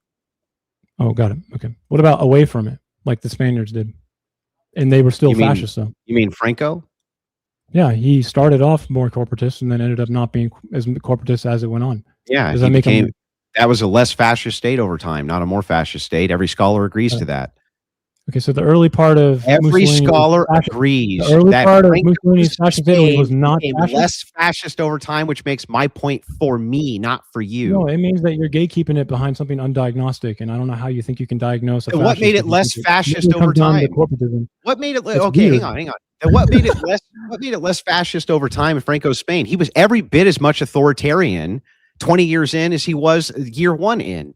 What made I it mean, less there's fascist lots of over things, time was economics, like we opening. just mentioned, Yeah, as that's right. It well was as opening up the markets. It was opening up the purity, market. those types of things. I mean, Dude, you got to let other people talk. Here's what made it. Here's what actually made it less fascist over time Mhm. was that they opened up markets and started to move away from this exact thing, which was corporatism, and they allowed foreign money to start investing inside of their markets. But he was every bit as authoritarian. So you tell me what made them less fascist over time, even though he was still just as authoritarian as he was the day he started. I already answered this. What? Economic reasons. They went away from Yeah, corporatism, exactly. like Economic reasons, because as well corporatism. as Because the political corporatism. reasons. That's They the did debate. less. It was because of corporatism, bro. No, it's not. Yes, it is. Here, let me ask you something, okay? It's something about the Germany-Italy thing, okay? Do you know any single scholar who is at least someone that should be mentioned in this debate, okay? Not like, I know that De Felice maybe probably thought that, I think so, that German fascism wasn't exactly the same, but who actually says that Germany is not a fascist country? You mean modern scholars? No, even older ones. I mean, we could probably pick like an Italian one. Again, I brought up Emilio Gentili. Yeah, so even though I think this is completely tangential to the point, is it right? because now it makes your Even if corporatism let's literally just say, worthless. You know let's that, just right? say every single scholar disagreed with me. I didn't even make the Mm. claim that they weren't, that Germany wasn't. Just that I'm not convinced that they were. Interesting way to pivot it, I guess. Yeah, That's not a pivot. That was my it is, position. because most people would consider Germany fascist, right? That's an appeal to authority, or an appeal to. It's an I ad think the populum evidence is fallacy. strong for it because of the That's an hypernationalistic ad palingenesis. populum fallacy. It's a fallacious form of argumentation. You can call it that if you like, but I'm not no going one else to. agrees with That's you. what it is. It's an ad populum fallacy. Most people believe this. And So what? how exactly are you making this Most people judgment? believed you shouldn't wash your hands too. Were they right? I don't think that has anything to do with corporatism. Well, no, it's the same fallacy is my point. You can't make No, the it's not. fallacy if most people believe this, therefore Why- X. You said it was autocratic. How Am come I not a debating with single those people person? or am I debating with you? You're debating with me, and I'm telling you Great. that your theory sucks. So then the thing is like you Because just making you the can't tell me appeal that how other Germany people is don't not think this a thing house means cat. nothing.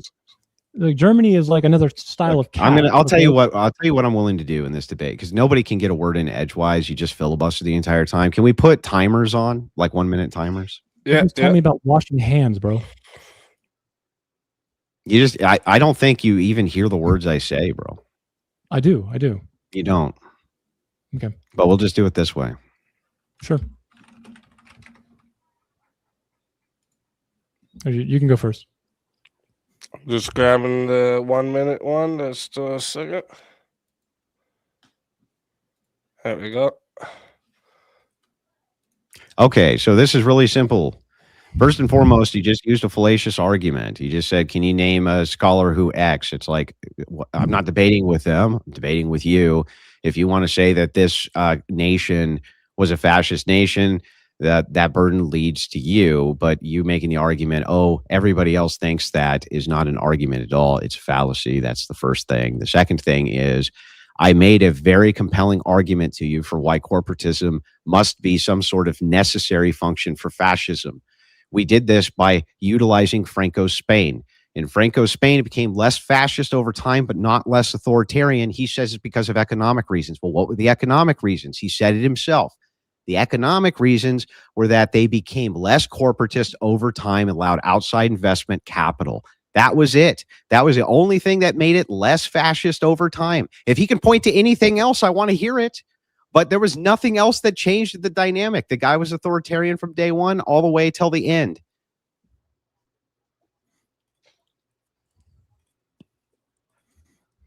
You done? Yeah. Your turn. Minute for minute, sir. Okay. Well, you are using a lot of their definitions for some reason. I don't know why you think that you can just cast them out when it's inconvenient, and when it's very convenient to sound like you know what you're talking about, you try to use them. I mean, I remember hypernationalism, palingenesis being in your definition. Anyways, I said economic and more, by the way, not just economics. So I'm not really sure if you misheard that. And then finally, a few questions. Okay. So in fascist Italy, does the regime tolerate independent labor organization and strike power? And then the second question I want to ask is, are firm industries being steered through selective processes? And is the rewarding, licensing, and enforcement make them dependent on political favor? To both of those questions. That's it. Okay, that's the end of your minute, is to ask me questions instead of giving me a demonstration of anything.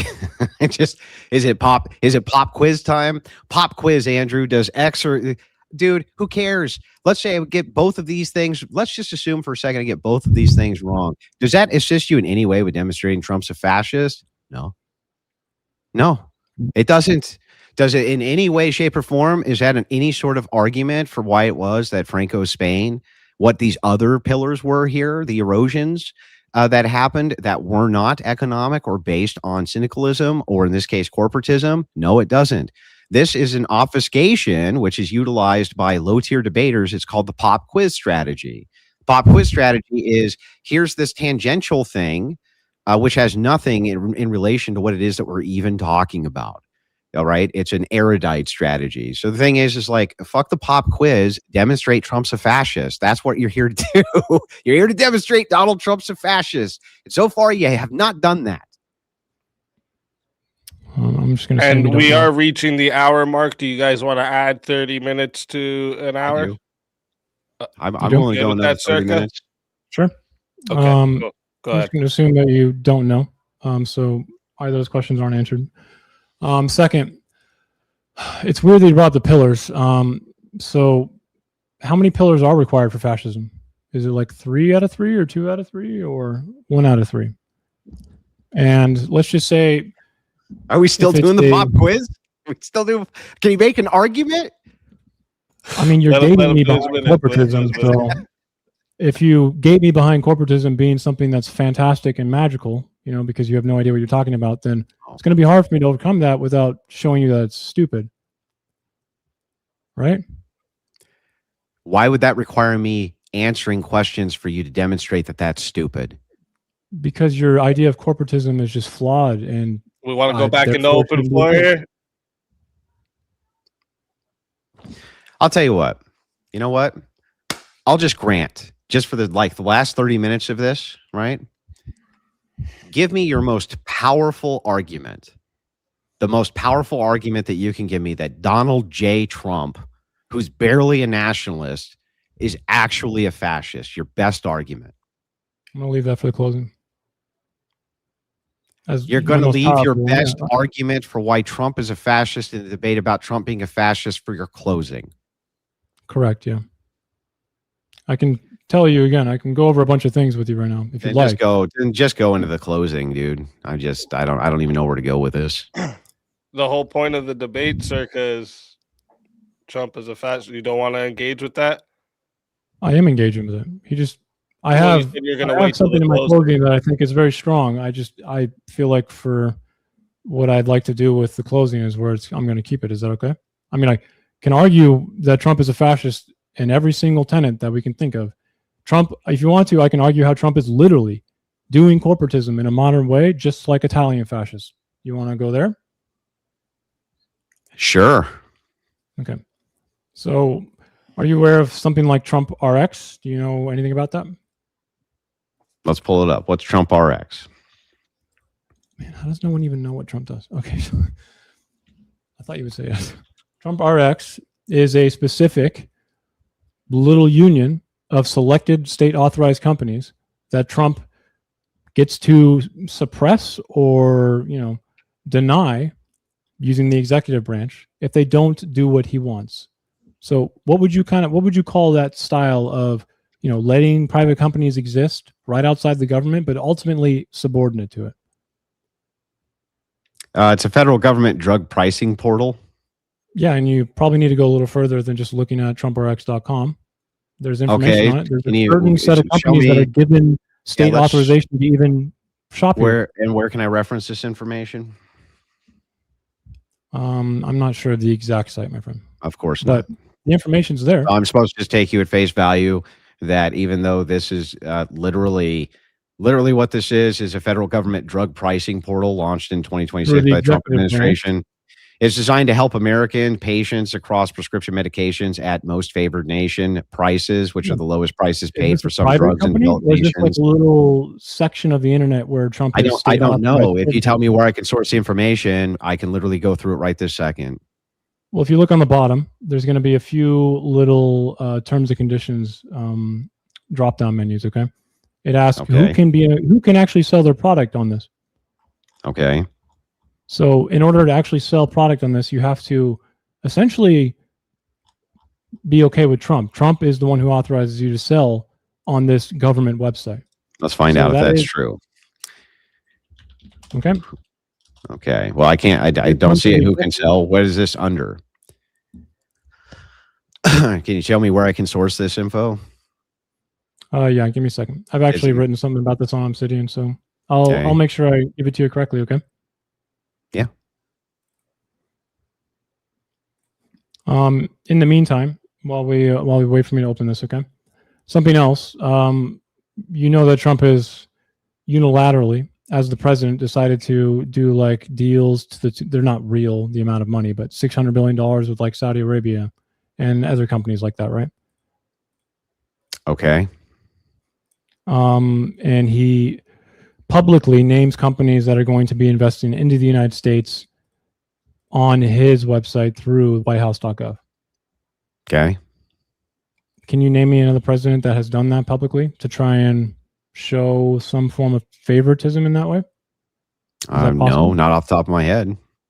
Okay. Do you know that $20 billion is being invested by a company called Datavolt, which is a Saudi Arabian company, to build nuclear energy infrastructure in the United States? Okay. Now, what is that doing when Trump is unilaterally doing this through the executive branch? Is he creating a corporatist environment, or is he getting rid of it? That's not corporatism. How is it not corporatism? It's fascist corporatism. It's not regular corporatism. This is not It's not institutionalized even. bargaining. It's not fascist corporatism either. It's not politically aligning private companies through state authorization that he doesn't have. Yeah. Well, wait a second. If he doesn't have it, then how's he able to do it? I don't know, man. He is doing it though, isn't he? Because he's allowed Because he's to. doing constraint Because he's breaking, allowed to like do what- it.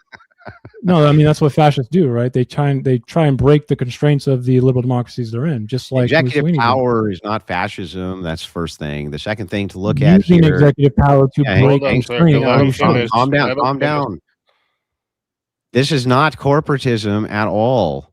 This is not telling me how it's not even a little bit. Even if I granted all of, let's just say that I grant worse, that he's making all sorts of deals by using the executive branch in order to enrich himself because he just thinks it's really fun. He wants to see his wallet get fat. That's not fucking corporatism. What are you talking about? How is it corporatism? That's not necessary for fascist corporatism either. I mean, it doesn't really matter.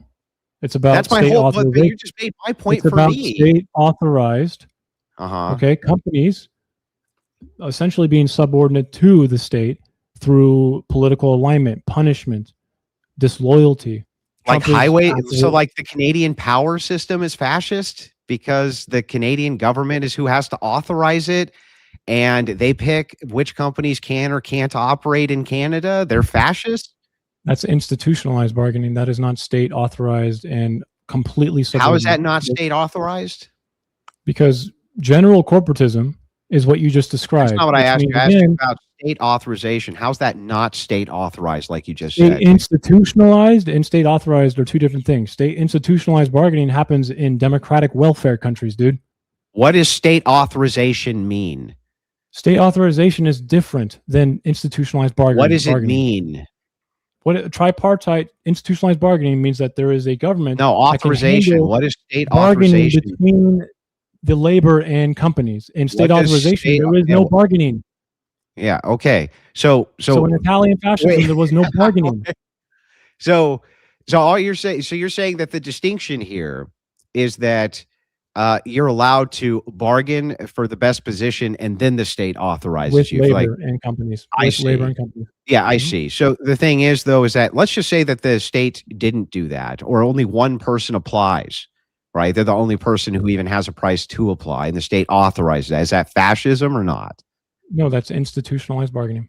Okay, got it. So the thing is that even if it was the case, do autocracies do this all the time? And is that corporatism? No, it's Are you not. trying to expand your definition even more so it's more worthless? What are you trying to How do? did I expand my definition more? Because you're accepting now that corporatism is kind of existing here and you want to make it bigger. So again, corporatism exists in democratic welfare countries. That's why it doesn't work, Andrew. Wait, wait a second. So this is corporatism? I think what Trump is doing is corporatism, yes. No. In Canada, that's corporatism? Yes, democratic welfare states do corporatism. They don't do fascist corporatism, though. If you knew that, you probably don't, actually. So give me the easy delineation then with the fascist corporatism. Sure. Again, fascist corporatism is going to be the state authorized suppression of independent labor organizations. Sorry, my bad. Let me just make sure I get this correct again for you, okay? So we don't fuck it up. So generic fascism is going to be the interest representation of labor and state, labor companies and state through tripartite, okay? And then the Italian state is going to be like formal syndicate cooperations integrated into state governance explicitly at the constitutional level. So that means they're like state authorized companies that exist. It's like they give a private space to them. Hang on. Did you just say specifically at the constitutional levels? That's what Mussolini did. Yeah. And so can you show me where Trump's doing that? Constitutional levels doesn't mean constitution itself or legislative. You're just conflating what the United States. I'm just asking you how it's even constitutional at constitutional levels with Trump. We don't say in fascist Italy, is it constitutional like that? That's not ask you that. Buddy. You kind of just implied it. Okay, what does constitutional in this sense mean then? Constitutional in the sense just means governmental, as in like because constraint breaking is what is necessary, like Mussolini did. He broke, and once he gained power, he explicitly wrote into his governance that this would exist. It wasn't corporatism anymore. Okay, now Trump got it. Is doing it through executive order. That is literally constitutionally changing the government. Now, it's not the Constitution itself. It's not an amendment if that's what you're trying to play the game in. But I'm not trying to equivocate. I'm trying to not equivocate by using unambiguous language. This is why I ask you what you mean by a thing that you say. So just to make sure that I got this correct, Trump is doing fascism because he has Trump RX, which is a pharmaceutical company designed to save people money. There's more. There's more. Okay, what else? Okay, we'll do one at a time. You know, his CMS or with fucking what's the guy's name? Fucking the brainworm guy, Robert F. Kennedy. They're doing this new platform where they are doing healthcare related information so people can take their healthcare personal information and go to doctors, correct? Trump is essentially doing something similar like Trump RX, where he's asking companies, hey, if you join this, then I'll give you some favors, right? But ultimately, they're going to be subordinate to him. What favors? Invest their money. No. What favors are they getting? It's political favoring. That doesn't mean mean like they're getting what political favors are they getting? Are you expecting hand jobs or what? What's going on? What political favors are they getting? Political alignment. So like Trump is essentially giving them private exclusive access, denying the actual market because these people are willing to capitulate to him. That's what happened in fascist Italy. So I'm sorry. These are private organizations who are by their own free will doing this, not being compelled by the state to do this. Mussolini also gave free will to the companies that he was giving. No, he also did a compellence. After he captured the state. Yeah, he also did a compellence.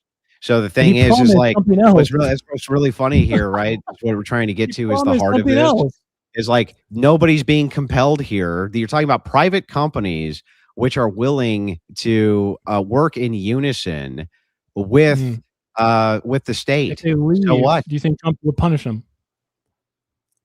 I mean, maybe depending on what they're doing. He has a history of doing that? I don't know for these particular companies. You seriously don't know? Trump has quite a long history of being extremely petty and revengeful. Retribution is his thing. So you're saying that Trump is going to these companies and saying either you join or else I'm going to do bad things to you? No, he literally brought them into the White House and pointed at them and went, "How much are you investing?" And publicly, because that's what fascists like to do, because they're showing public, favoring. That's how you fucking subordinate them. And there's Mark Zuckerberg going, "We invested $200 billion next year." And what do you think that does to the private market? So PR, You think that's PR? Oh my God. literally, yes. Okay, got Just it. PR, Seems literally. to me like a little bit of a coercive process. I mean, why don't you just let What's the coercive private about market it? do it? First of all, how do you compel a did he compel them under law to go to the White House? No, No. he offered them a safe. Wow, that's little syndicate. crazy. He So offered wait, them a safe little syndicate away from other private wait, companies. that's crazy. So Trump, so Exclusivity, hang on, right? so Trump, hang on. Let me make sure. I just want to make sure I got it right. Let me make sure I got it right. So Trump says, "Hey, if you want to, you can come down to the White House, right? And then we can have a public discussion about this because it would probably be really good for your PR. And I want you to start investing more in the nation." And even though there's no coercion here, you can come in or go as you will. That somehow has anything at all to do with corporatism in Mussolini's fucking fascist state. Are you serious? I mean, it does by definition, because if they It leave, they definitionally lose does access. not. It's just They marketing. lose access to that market. Who's forcing them? Who? I just told you they lose access to the market if They they didn't. leave. How would they lose access to the market? Because the only people who can actually do the CMS next generation digital health ecosystem are going to be the companies he chooses. They can compete against that absent No, they being can't. part of that system. What are you talking No, they about? cannot. Trump has already set the groundwork Prove for it. this. It's Show me that nobody going can to be compete. voluntary platform governance. Show me. Show me the proof that companies cannot compete against CMS. Go ahead. I didn't say that. I said the next. That's my point, though. You just said nobody's going to. All you're saying is that there's a coalition of companies who are coming together so that they can amass themselves as a larger conglomerate, which companies do all the time. But there's still endless amounts of competition against these people. What are you talking about? Not build the digital health ecosystem. Prove it. Prove nobody can fucking compete against them. Prove it. Because you have to be given the access by the White House to actually work on it, because it's sensitive information. No. You don't listen. It's governmental information. Can external private companies still compete against this conglomeration of companies or not? In other markets, not in the digital health this ecosystem. market. No. Why not? Because we don't have one. You can't take personalized. What do you mean we don't records. have one? We don't have online fucking pharmaceutical sales? What are you talking about? Why? Every time you go to a doctor, you have to have them recheck again, right? It takes a long time, right? Recheck for what? I don't even know what you're asking There's me no right now. database that has all your fucking personal records that you can just literally grab from a private company, dude. Are you not aware of this? Well, okay, hang on a second. You're saying that I just want to make sure I got this right, because you're jumping all over the place, but I'm pretty confident that I can go to the hospital tomorrow and they can pull my private record. Yeah. For all of my health. They have to literally ask for it. There's no literal database, dude. That's like branching by a private company. Okay. It takes a long time on purpose because it's private, sensitive information. What's stopping external companies from doing the same exact thing? I mean, it's private information that's like super sensitive. So HIPAA violations, do you know what those are? So then individuals would have to opt into this, right? No, you're not allowed to do this because of security reasons. But Trump is actually just blowing past all that and making a little ecosystem himself, which is totally fucking crazy. Okay, and he's only allowing now I think I understand the position. Join. Yeah. So the position is that Trump is going to violate everybody's HIPAA rights and create a national database of people's personal information. It might. That's what you're saying? Said it was going to. It might. It seems to me like it's pretty. Oh, you just made it up. You just made the whole fucking thing up. No, literally, you just made it all up. You just made it up on the spot. I'm sorry you don't check his own website, even though you support him. Made it up. Is that what he's doing, or isn't it what he's doing? It's not, because you haven't even read it. You don't even know what I'm talking about. What are you talking about? So what are you talking about? I can link you the videos if you want, so you can see RFK Jr. and them talk about it and do like the weird, point at like Zuckerberg thing. But it's it's up to you. Literally just made all of that shit up. You made it all up. No, I didn't. You can say that. Yeah, you did. Okay, so then show me how Trump is blowing past HIPAA, blowing past government privacy, and collecting everybody's private data and giving it to private companies who join his syndicate. Show me. Sure. Go ahead. I got you. Yeah, I got you. It's going to be, here you go. Centers for Medicaid and Medicare Services. White House tech leaders commit to create patient-centric healthcare ecosystem. Press release July 30th, 2025. Okay. Keep reading. Do you want to bring this up, or do you want me to do it? Keep reading. Yeah, bring it up. Let's read. Yeah, I'll send it to Speakeasy. This is not about the topic, I guess, but it seems to be central. If he is doing this, would you point that Trump is instituting corporatism? Wait. If you do think this is corporatism, would you concede that this is a modern form of corporatism? No. Why not? Because it sounds like it's just a bunch of private entities who are willing to be contracted by the government to do a task. That's interesting. Again, it's HIPAA violation. You can cope laugh as much as you want, but you just made up an entire fairy tale and presented it as though it was true. And now we find out that none of that's even true. These private companies just came together at this point in time and went, why do we spend so much time asking hospitals to just ask for records? How come no one's done this? Do you think that's actually what happened, Andrew? No, I think that 15 years of us literally doing it the slow way, and you're like, there's tons and tons. No, I didn't even say anything like that. I don't know what you're even talking about at this point. You just make shit up as you go. But yeah, let's go ahead and read it. You sent me a thing, I guess, to put into Google. So I'm guessing, is this it here? Let me move that. There's the YouTube video of it. Yeah. Is this it here? For decades, bureaucrats and entrenched interests buried health data and blocked patients from taking control of their health. That ends today. We're tearing down digital walls, returning power to patients, and rebuilding a health system that serves the people. So let me just make sure I scroll down some more, Speakeasy. Mm-hmm. We have the tools and information now available to empower patients to improve their outcomes for the healthcare experience. For too long, patients in this country have been burdened with healthcare systems that have not kept pace with the disruptive innovations that transform nearly every blah, blah, blah, blah, blah. Keep rolling down. The administration's effort is going to focus on two broad areas: promoting a CMS interoperability, maybe framework to easily and seamlessly share information between patients and providers. And the problem with this is what? What is our issue here? For one, the executive is doing this with. What does it say right below there? Do we see HIPAA enforcement interest, or if an individual receives another individual's electronic protected health information error, generally OCR's primary HIPAA enforcement interests are ensuring that the affected individual and HHS receive timely HIPAA breach notifications. And the problem with this is what? Well, what is the problem here? A bunch of companies have pledged, and the truth is that they can't guarantee that. So Trump is now creating a little hang on. They're actually not saying they're guaranteeing it. They're just saying. Why is the private market not doing this? Hang on. Why is Trump doing this? I just read it, dude. What it said was what it said was this specifically, because he probably wants to get rich. I don't fucking know. But the thing is like, it's not fascism. It's not corporatism.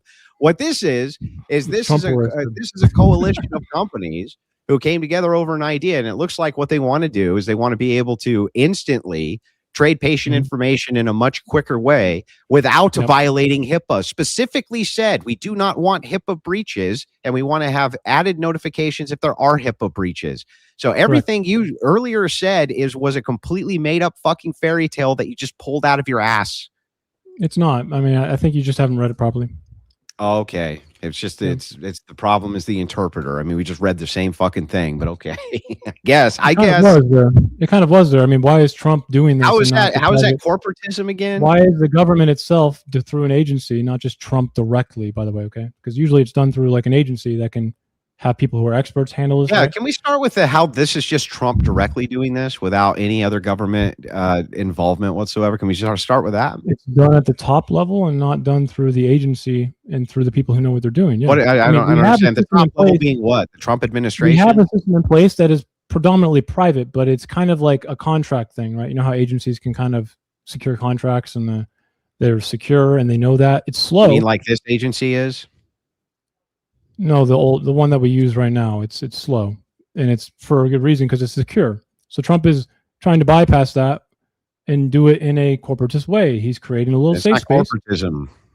where companies can pledge voluntarily to join, Oh. but that kind of coerces them. How are stay they in it. being? Oh, they can voluntarily join if they want to, but it's still coercive. Okay. Yeah, but they're not going to be able to actually work on it unless they join. Yeah. Oh, they're not going to be able to work on this state of the art project unless they join it. Wow, that's crazy. I never would have thought of that. They can't? Man, Is that that's bar- is not. that Oh bargaining? my God, they're not going to be able to work on the Is that project if they bargaining? don't work on the project? That's crazy. I didn't Is know that that. bargaining? Is that bargaining? Yes, that of course. Who's How are they forcing them to bargaining? work on it? If They you are can- if you- bargaining if literally. you're We'll work on entering it. the state authorized little sphere, what bargaining power do you have? Well, hang on. You're talking about official bargaining through state apparatuses. Is the executive branch not a state apparatus? Sure is. How is this not bargaining though? Because they can't bargain. It's a What state do you mean? authorized- Why can't they bargain? What bargaining power does a company like Anthropic have in this circumstance? They Let me can tell- either. let me- Well, okay, so they could do. They can one. leave? They can do a bunch of different things. They can not work on the project. They could work on the project. Then They can't work could- on it at all. They. That's not Why, bargaining power. why do they need to though? I don't get it. Why is there some necessity that these companies need to work on this project? Exactly. I don't get it. Because capitalism Yeah. is about competition in a free market can way, still right? Is compete. there- how they can't work on this unless they're in the state authorized They little. can make their own systems and they can No, they pitch the can't. It's a same governmental system. one. They need governmental state authority to do it. Okay, so you're okay. Let's make sure I got this right. Yeah. The government authority is the only one who can give them the permission You just said to it. create a system in which they can share information quickly. Well, yeah, because it handles sensitive data, HIPAA violation data. Okay, so With the CMS. thing is, are you saying that no company right this second can go to whoever's in charge of healthcare and say, hey, look, I have a system here that could share this in a much quicker way without HIPAA violations, and they're not allowed to actually petition the government for that? They can. They just have to prove it. Then they can compete, fucker. Not in this one though. They'd have to petition with an yeah, entirely well, new idea. Listen, yes, Also, that's wouldn't what Trump have a- competition is. wouldn't Trump have a Here's what you're vested saying interest? right now, bro. What Wouldn't you're Trump saying have a right now is vested interest in hang the on. companies he gives the state authorization to? I'll explain what you're saying right now Right? because this is so insane to me. So Yes. I have Walmart and I go to a bunch of small companies and I'm like, hey man, if you want to participate in my logistics program, right, then you need to become a part of the Walmart family, right? Is Walmart And a government? bunch of them were like, "Nah, I don't really want to do that." And a bunch Is of them were like, Walmart a "Hey, government? hey, this sounds really good. I Is think Walmart a that government? chill out, bro. Let me finish." I can And I end say, your "Chill little out, chill out, tangent. chill out." So I say, "Hey, man, right? You can do this if you want to. You cannot do this." These other companies can then go and compete against me with logistics. In this particular case, too, this is an initiative. This is just an initiative. That's it. It's not even a thing which is done. It's just an initiative to do a thing. It's a Why monopoly, couldn't yeah. other Is that- companies is that a petition the government? Why couldn't other Is that a major government? pharmaceuticals petition the government to do something like this? Why not? Because the government has total control over the outcome of the company. So, like, Walmart's not a government. They don't have political control. Government right? doesn't They have can't control make over the outcome of laws. pharmaceutical They companies. can't- like, they're not the executive branch. They don't have the ability to literally punish other companies, right? They're not. Who are they punishing? Tell me who they're They punishing. can't. That's why I'm saying your analogy is stupid because they're not the government. No, who's the executive branch punishing? Nobody. The executive branch can. That's Wait, the coercive nature. of it. Walmart can do the exact same thing in this instance. Walmart can legislatively and through Walmart executive. can take a anyone. loss. Walmart can take a loss on a product just to put your ass out of business. They can do that. Okay, They can punish you. They separate- can give you all sorts of little economic sanctions. There's no way The of thing making is, this argument right now. There's no way here that you can square. This is just an initiative. You're just talking about an initiative. Nothing's even happened yet. One, two. It sounds to me like this is just in the formulation process. Like this isn't even a business that's legitimate yet, and yet the it's formation of corporatism, right? It's not Formation of corporatism. There's nothing It is corporatist about it. by It's just definition, private actually, bro. interests coming together to No, solve this a is- problem. Corporatist means you take a government function and give it to a private company. By definition. Oh Lord. No, Do you not know by definition, that's not what corporatism means. That's what corporatist means. Corporatism is another specific side of generic interest bargaining. on Which behalf is of what I labor, just said. company, Corporatism does not and mean that. state. So I was right again. But also, Mussolini did not have the corporatism that you were talking about until Corporatism is after the state control of the capture state and or organization by large after they interest took power, groups. right? So how do you diagnose fascism if Mussolini also had some shitty corporatist or corporatism leading up to when they took power? Because we know what he was moving towards. Well, this is Trump moving towards it as well. You just No, can't he's see the not. market yet. No, that's ridiculous. It's not moving towards fascism. It's not even guess you moving just hand towards wave it away. corporatism. I mean, you won't know How? until afterwards because you can't diagnose it with your definition. It sucks. Well, I don't even understand how your definition diagnoses this as being fascism in any way, shape, or form, or anything even akin to it. I mean, it starts with the hyper-nationalistic palingenesis, and I think it definitely satisfies. You seem to not think so, but again, humiliation, restoration, then moral body, becoming an organism, invasion, emergency, leader of principle, Yeah, but no mythos purification, that you're appealing to. contamination, all No of these coming mythos. together to create a political liturgy that's massive, denying truth, dissenting loyalty, making them betrayal. Politics in general. No. Yeah, because you missed the key part, which is the appeal to a mythology, the mythical didn't. center. Yeah, The moral group who thinks they have a destiny, okay, as an organ of the country. what's the mythos? mythical What core. is the mythos? It depends because Yeah, mobilizing well, passion- because you can't name it. Like I can name in Italy, it was Rome. That was the mythology that You they just were moving interrupted me, toward. but I can name one for you right now. Do it, How about do Christian nationalism? What is it? Christian nationalism. What's, gonna ask you how that is that a question from the mythology? That's an emergent ideology. I'm going to ask you that question from earlier. Okay, is that okay? Wait, that's an Go first. emergent ideology. That's not a Andrew, we only mythos. have 2 minutes, 30 seconds left. So let me ask you Wait, this question. It'll be good. wait. Hang on. Christian nationalism is a brand new emergent ideology. It is not a mythology being appealed to by modern fucking executive branch presidents for fat. That's insane. What are you talking about? Fine. I disagree. I mean, you kind of say the country was founded on Christianity, not secularism, right? Pan-Protestantism. Yeah, that's true. Okay, so that's kind of appealing to a mythical past because that's not what happened. But Not it's not the mythical. point. It's not mythical. It's That fine. did happen. You're mobilized in a way I can see, but That here, was let a me pan. ask- Are you saying we didn't have a pan-Protestant nation? we have a Christian nation, but the government is not Christian. Okay, in that sense, it doesn't actually legislate on Christianity. No, obviously. At the But- federal level. I mean, even at the state level, there was some state religions at the beginning, but obviously, yeah, we No, federalized You mean wait, secularism of the country. no, not at the beginning. No? For most of the history of the United States, not just the beginning. Do you want to go back to that though? I guess whatever that is. What? I mean, Christian want- nationalism. you want the Christian country to go back to nationalism its is roots, not right? an ideology, which is even an askance of moving back towards a thing. It's an emergent ideology, which so at its fascism is core, also not something that actually goes back. It just talks about the past to mobilize people about the past. yeah, but it has some mythos that's pointing to. This has Like no the mythos. founding of the This country? was in fact a pan-Protestant nation. That's not mythology. That's not a mythos we're pointing to. We only have a minute left. I really want to ask you this question because it'll be less combative. I have a real answer for this too. Okay. The question is, what do you think fascism understood correctly about social decay that liberalism refuses to confront? Who cares? It has nothing to do with the argument. You haven't wondered why fascism actually is appealing? It has nothing to do with the argument. It's completely tangential. So who cares? No, I just told you it was tangential. Yeah, well then I'm not going to compete with it or even address it. It's tangential to the fucking debate. It's meaningless. It's not meaningless to the liturgy and the ethos or the myth, if you want to understand it, about fascism. You just said that it was tangential and irrelevant. I agree. I didn't say it was irrelevant. I said it was tangential. Those are two different things. What's relevant about the question? It's about social decay and liberalism, which mobilizes fascism, which kind of correctly diagnoses problems in liberalism. Did you? Yeah, have but you ever what does thought that about have to do with? What does that have to do with Well, I mean, then anything? you would be able to understand why people actually go to fascism, right? Okay. All right. That is going to wrap up the open floor there. Great back and forth tonight. Just a reminder for everyone in the chat.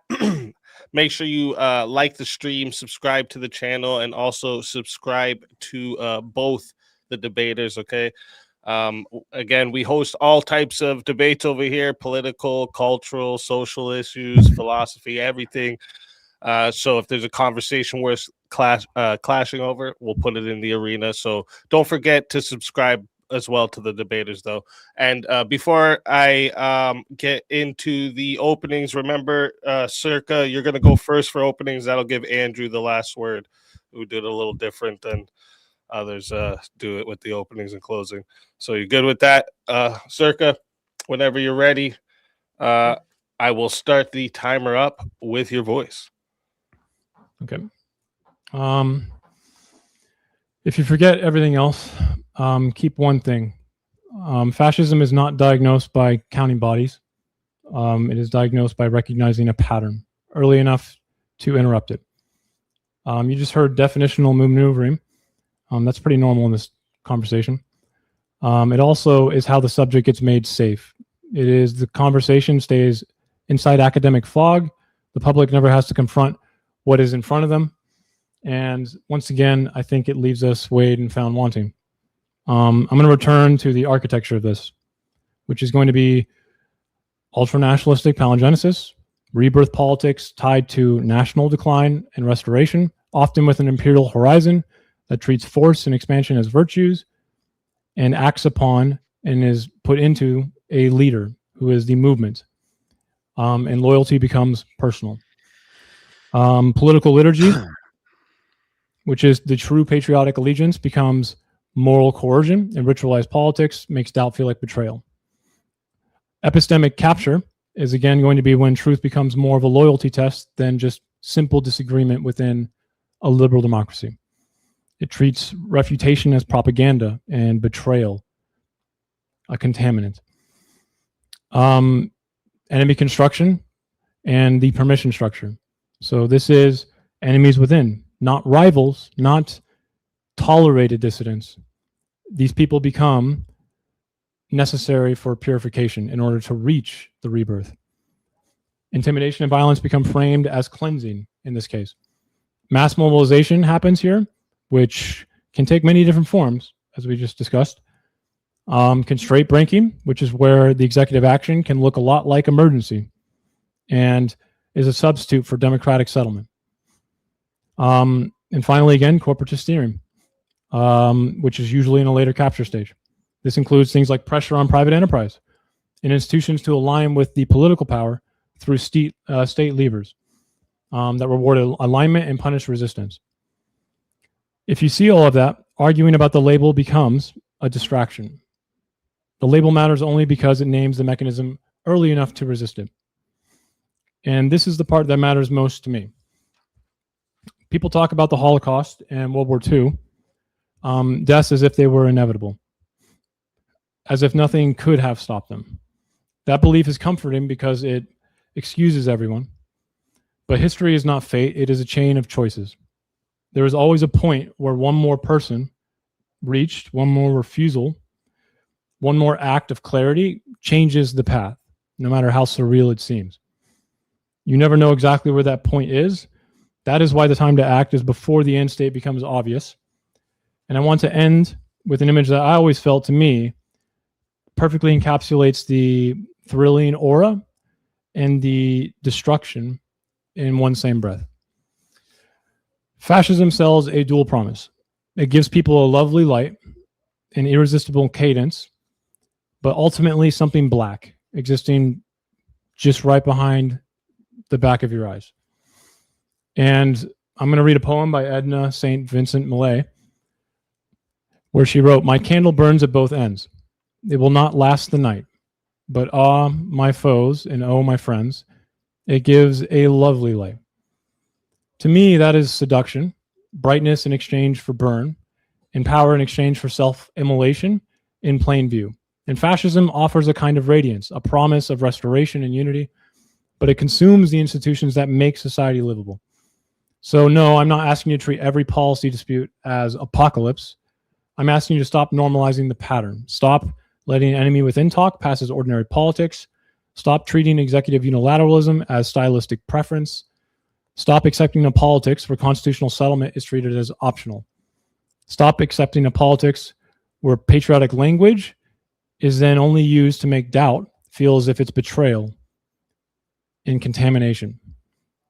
You do not have to agree with me on every detail to recognize the trajectory. You just have to be willing to say out loud that the pattern is dangerous and that you will not wait until it is too late to call it what it is. And that's going to be my closing. All right. Thank you for that closing statement. And with that, we're going to hand the mic back over to Andrew. And Andrew, whenever you're ready for your closing, I'll start the timer with your voice. I'll try to use the same cadence as my opponent in this closing. It's important that you understand that the reason he couldn't demonstrate that Trump was a fascist the entire evening is because he made a bunch of fucking shit up. Now, you might wonder, why did he make a bunch of shit up and then got called out on it multiple times? You need to understand that the reason is because Trump's not a fascist, and they just really want him to be a fascist. And they'll do anything that they can possibly do to make him a fascist, even if it doesn't make any fucking sense at all.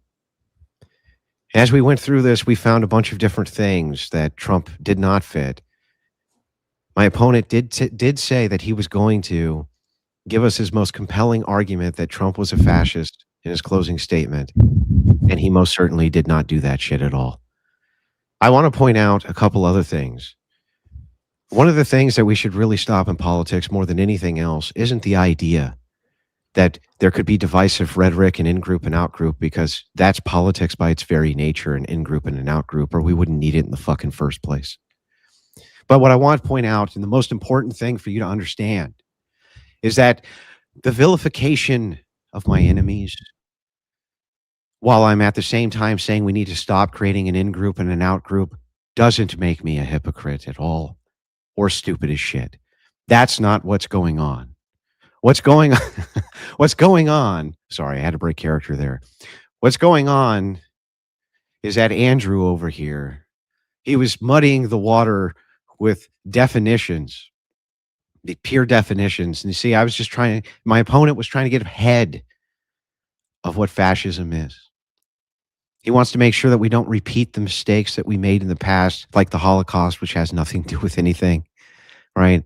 That we don't repeat the mistakes of communism, that we don't repeat, even though right this second, you can find divisive communists all over the place, everywhere, all over, using communist rhetoric. Nobody does a fucking thing. It's only the fascists you got to watch out for, you know?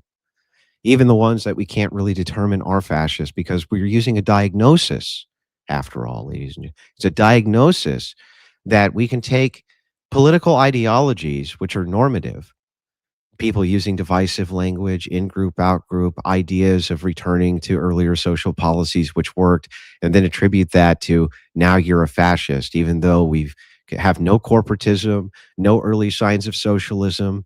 We don't have any sort of ultranationalism. We don't have any of these key components here, but it's still bad because, well, ultimately it's just about Orange Man bad, right? Orange Man, he's bad. Think about what he's doing right now. Look at me. I'm going to implore you to listen to me. I'm going to give you a poem. Roses are red and violets are black. And Trump's not a fascist, and that's fucking that. The thing is that I need you to understand right now, evil Orange Man is creating an initiative with pharmaceutical companies to quickly relay your personal information to your doctor. Can you fucking believe that? He's going to relay your personal information to your doctor when you need that personal information. I have never heard of anything so monstrous or fascistic in my life.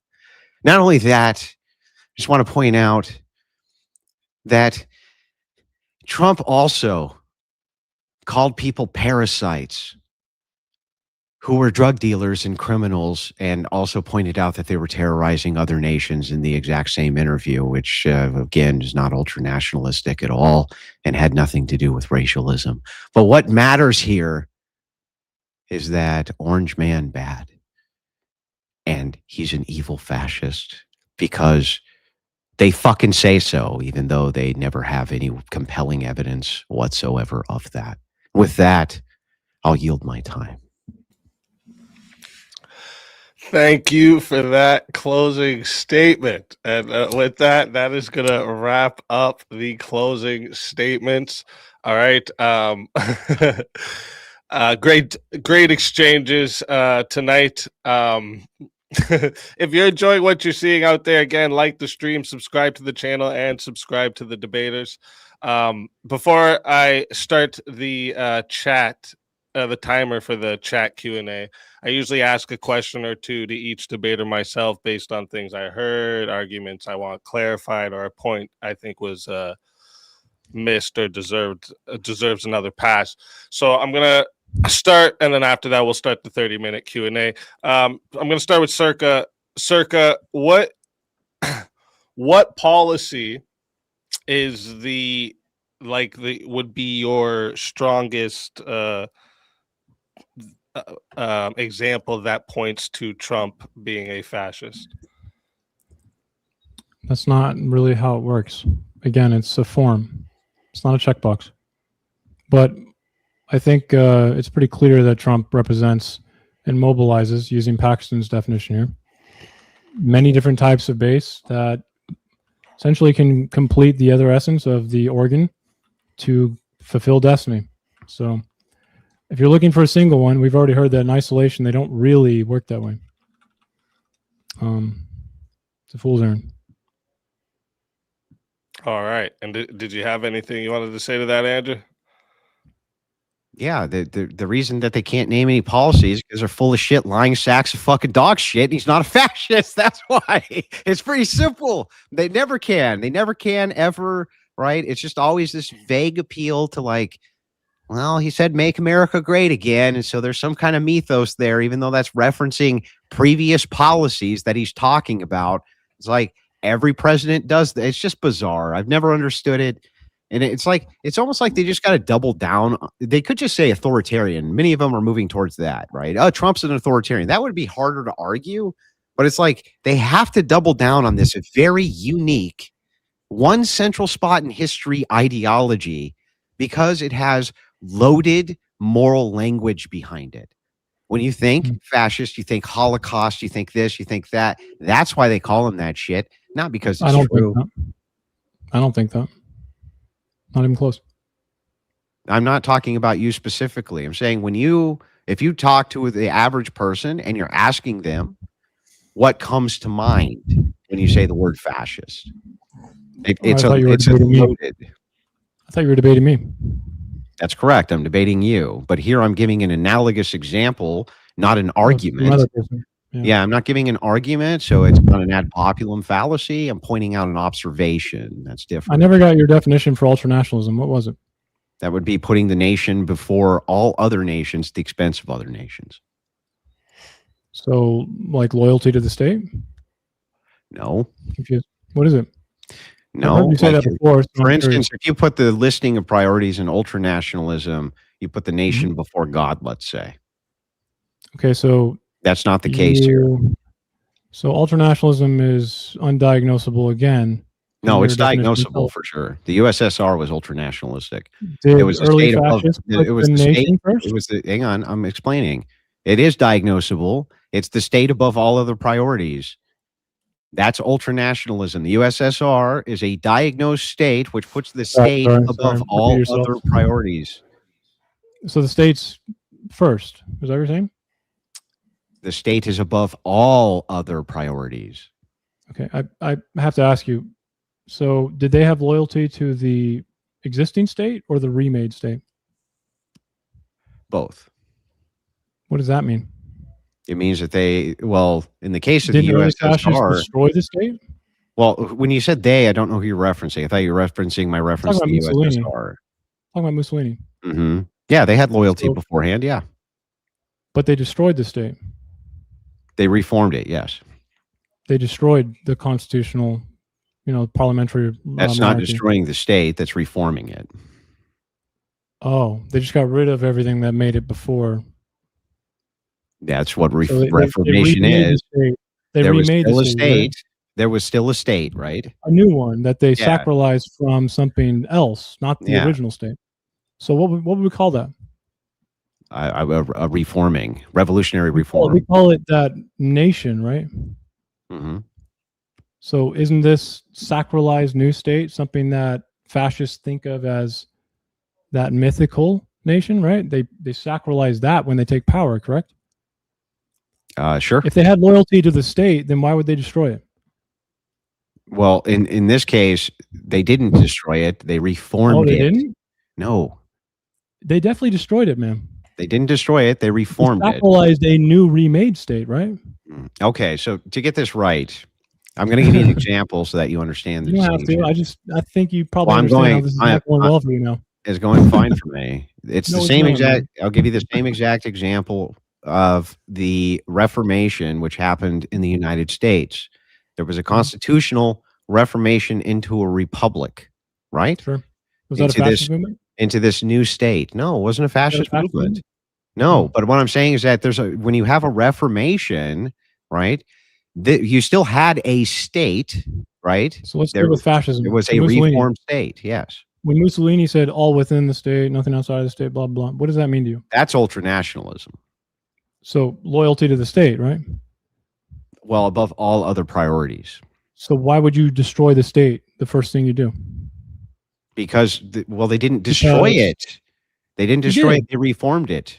He dismantled the government and then remade it into a new state. He that was the government. sacralized. They became the government. What do you mean? It's a So reformed your state. definition of ultranationalism again is something that is post Okay, capture. did Italy is post capture. did You cannot Italy diagnose fascism until they did capture. it. Italy turn into Germany Correct. or something, or was it still Italy?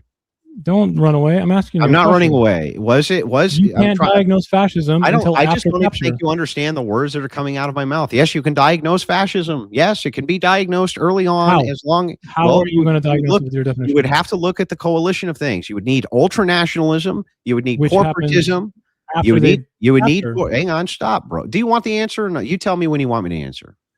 I mean, you just described how fascists, capture the state and have loyalty to it. That's your definition, isn't it? Well, let's let him answer, because that was going to be my question for you, Andrew. Is like, because rhetoric is not like sufficient indicator, what would be like early warning signs for people to reasonably conclude their leader is moving towards You would fascism? have to be. Yes, you'd have to be moving towards the idea of ultranationalism, the state above all other. Stop, bro. Let him answer, Searka. Stop, bro. You got to let other people fucking give their answers like I let you. So the thing is that movement towards ultranationalism has signs.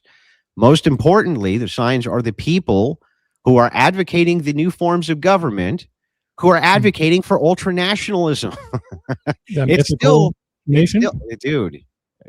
Right. Can you control yourself for 5 seconds? Just let him So I finish. I can give an answer. Can you just control yourself for any length I of am. time?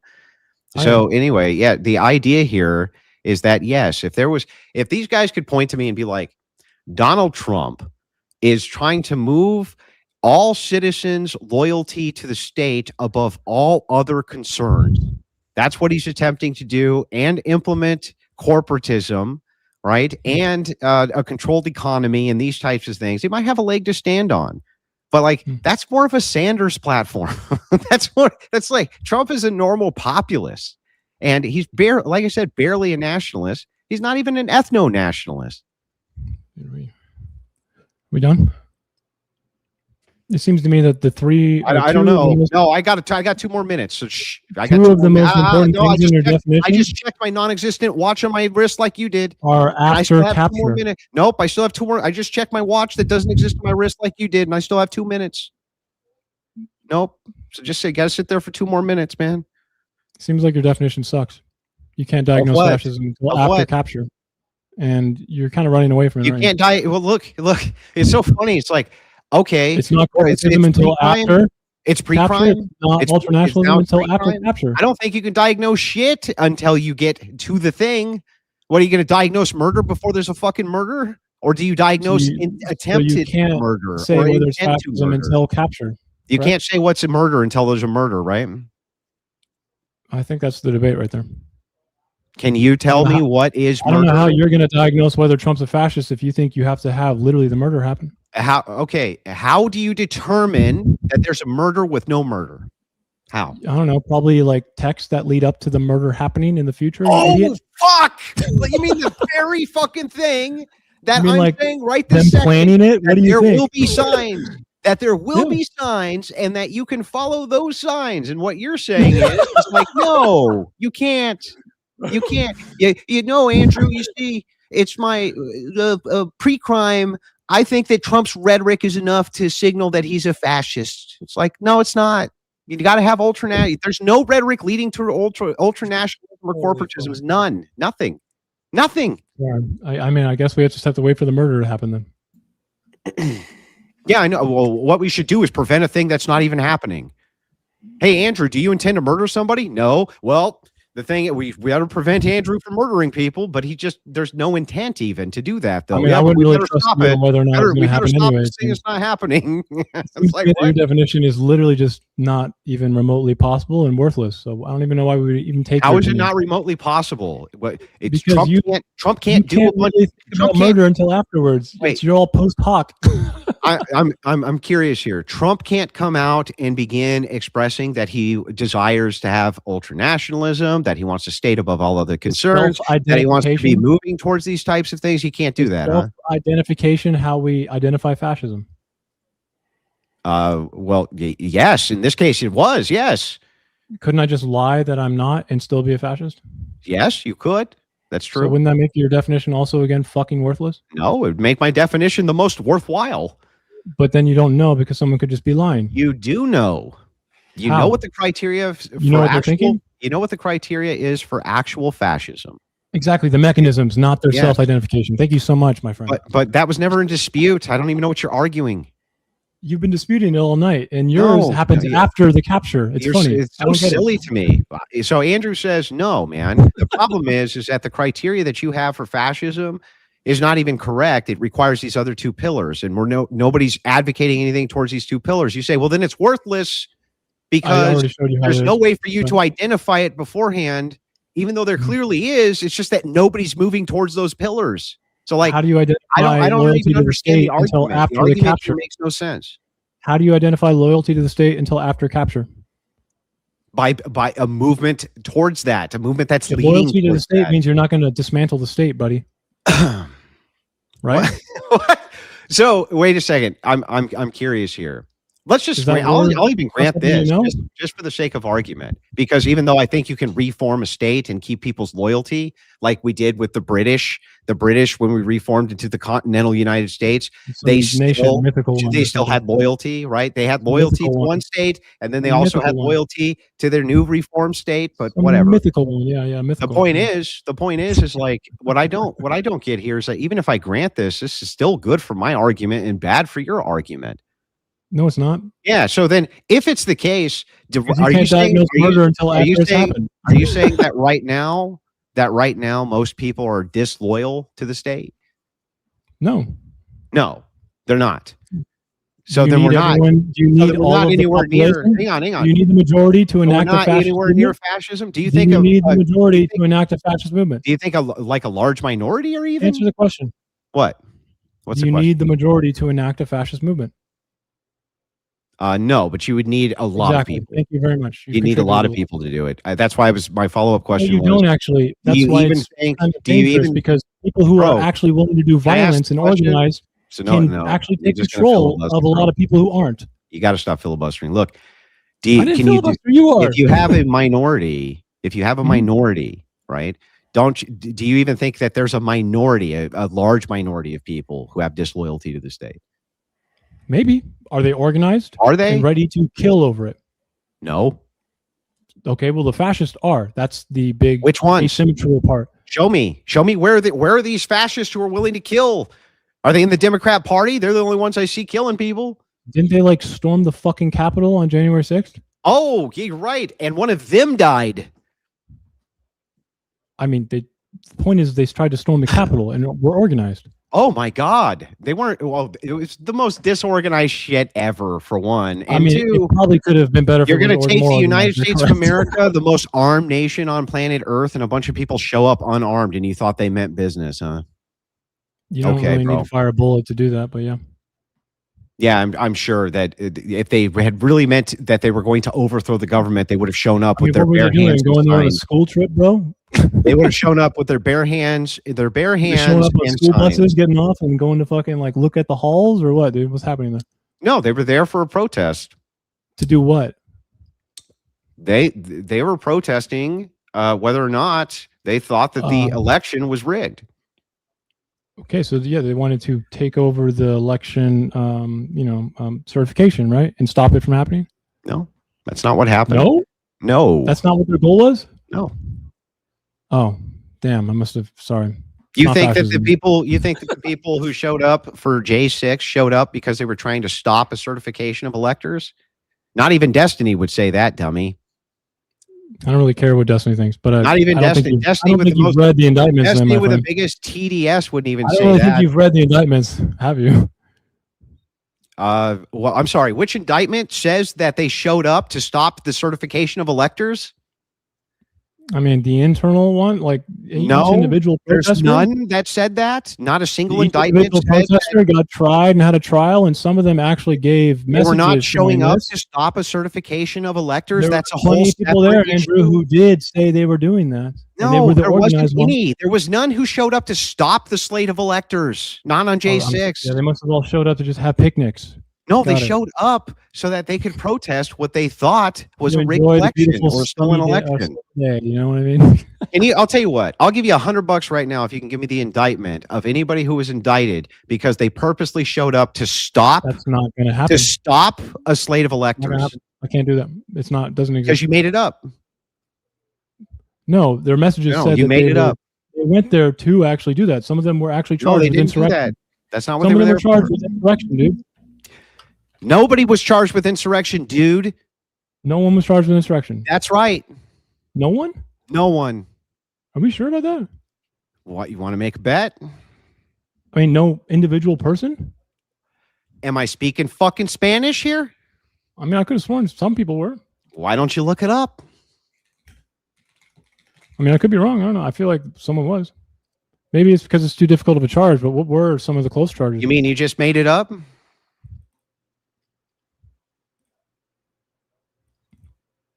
Seditious conspiracy. That's so not close. Insurrection. So you just made it up. Mostly trespassing charges. They weren't charged with insurrection directly, but seditious conspiracy is very close. So I mean, no, it's not. I'm pretty sure it is like probably the charge for it, right? Are you? I don't know. I'm gonna check. I feel like that would definitely be a charge for it. Let's see. Seditious conspiracy qualify as insurrection? I feel like it would. I'm just gonna be honest with you, man. Just by the definitions of them. Well, that's nice, man. You got a lot of vibes. Often acts as the planning phase of insurrection. Hang on, man. Are you ready for this, boys? That's crazy, no individuals connected to the J6 Capitol breach were formally charged with insurrection. 18 USC 2383. Instead, prosecutors brought charges. My turn. Let him finish. Let him finish reading, Searka. Gonna clarify. Prosecutors brought charges for specific crimes related to the attack, ranging from misdemeanors like trespassing to high-level felonies, which were rare. Anything else, man? You don't even know what the fuck you're talking about. Just like the rest of this. Conspiracy is the preparatory phase of insurrection. It's like the same thing, but no violence. It's actually the conspiracy behind it. This is literally the conspiracy charge behind insurrection, just not the violence. Oh, I see. So not insurrection. I guess it's not literally insurrection. Yeah, I guess it's not. But it's kind of close. No, it's kind of, it's like the half of it. Maybe.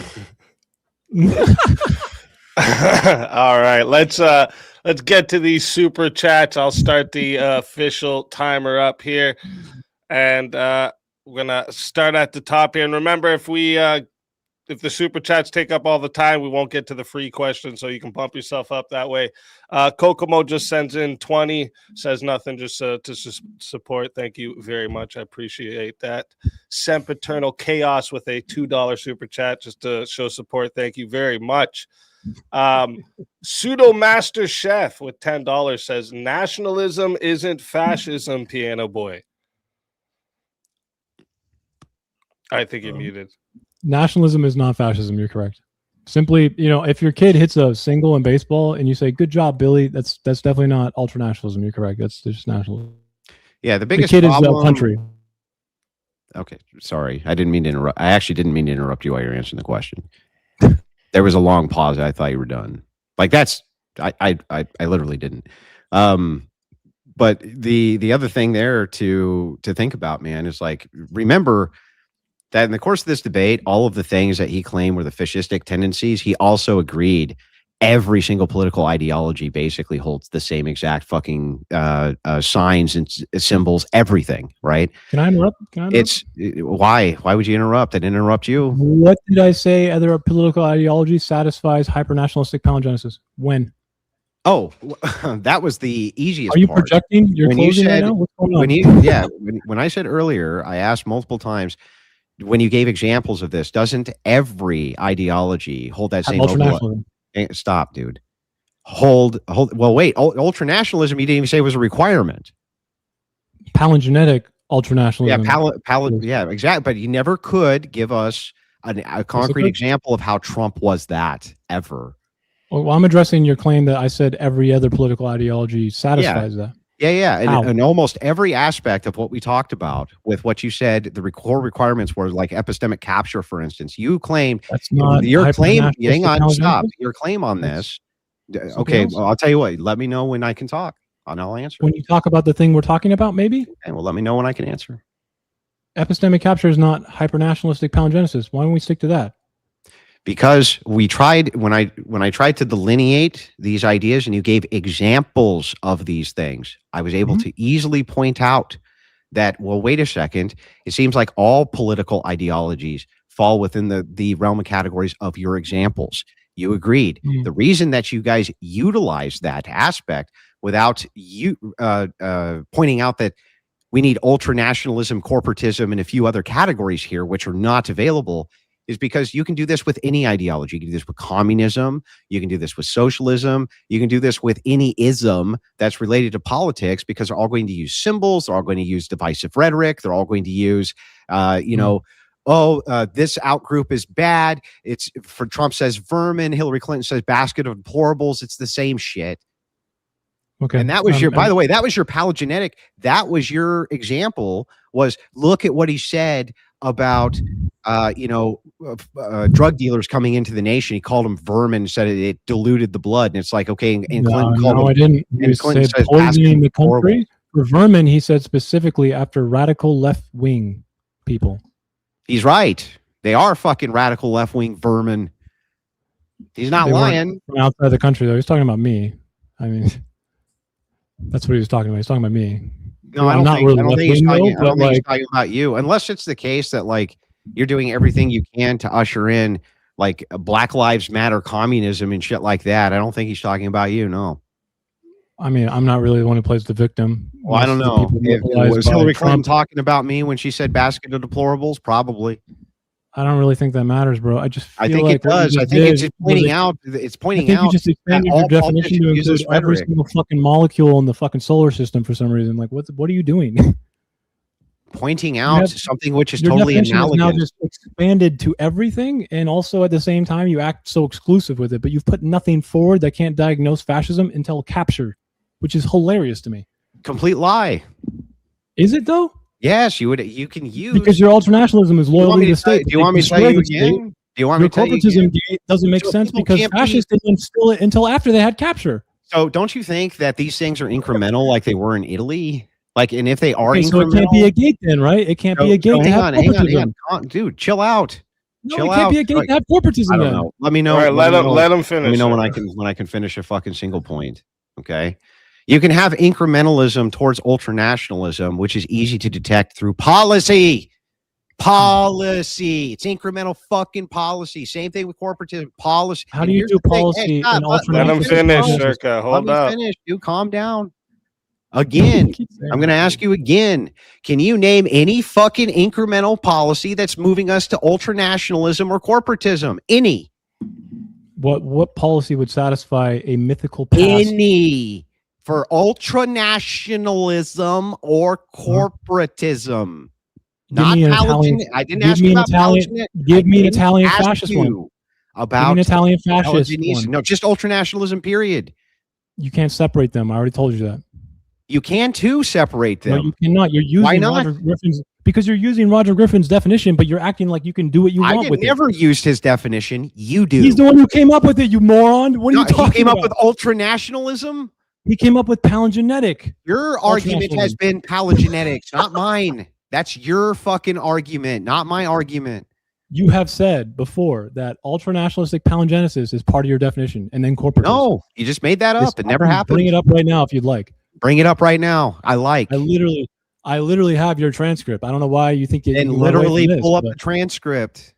Yeah, your definition was a ultranationalistic palingenetic, whatever the word is, and then you said corporatist. Pull up the transcript. I don't want to hear the meta. Show us. That's not the meta. That's verbatim, buddy. If it's verbatim, then you should be able to show us this verbatim thing. Sure. And just while you're pulling that up, we'll pull a couple of these. Bully Mom for $5 says you're killing it easy. Thank you very much, Bully Mom. I appreciate that.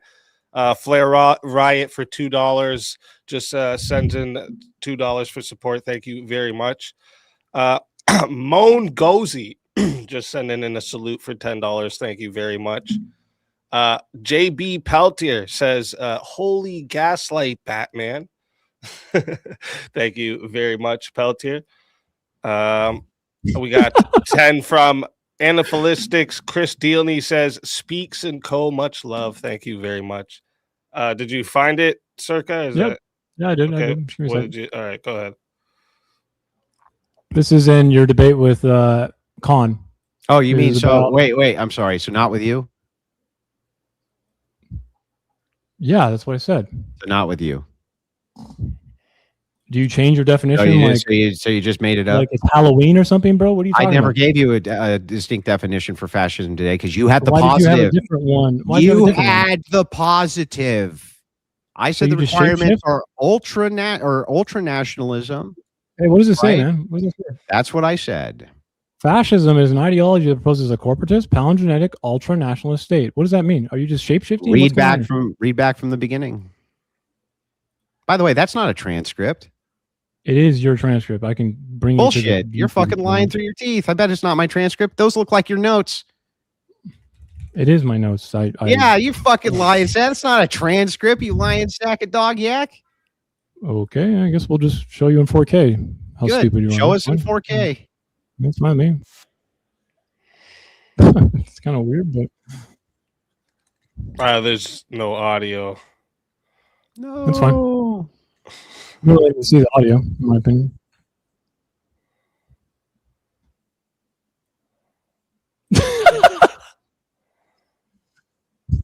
I can't hear anything. Yeah, we don't hear it. Give me a second.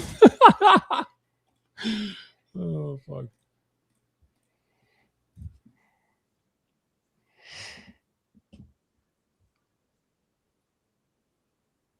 Yeah, I still can't hear it. Nobody can hear this. I'll just send it to you once it gets done.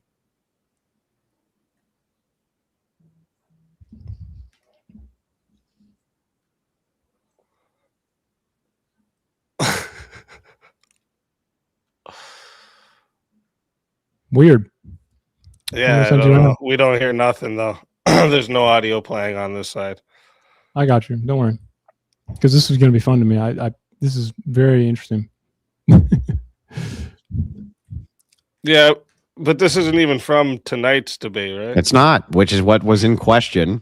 Yeah, but he just moves the goalpost like he does with everything. You can just shape-shift your definitions and just act like that's cool? Yeah. So do you think that these are all requirements? These are all necessities, or did I outline what are necessary conditionals for fascism in the debate with Khan? Then Why should anyone believe what you say about this if you change your definition every 2 seconds? That's not me changing anything. Interesting. Okay, I guess. I haven't changed any. I haven't changed my position on this at all. Yeah, I mean, I outlined the entirety of the debate with Khan was outlined about how Trump was an ultra nationalist. And the thing is, and I didn't ask him. I didn't even ask him about, or it didn't focus on anything about paleogenetics. It focused specifically on ultranationalism, and he said ultranationalist rhetoric was the key for him. No, he asked you your definition. You said, "I'll put it simply," and you said paleogenetic, ultranationalist, corporatist. I gave it to Speakeasy. He can play it right now. Go ahead. I gave him the timestamp. Play it. All right, 1 sec. Yeah. But play it. But play the 1 minute before too. All right, so it's at 18. I'll put it You back have to contact. 17. Yeah. That's not going to help you.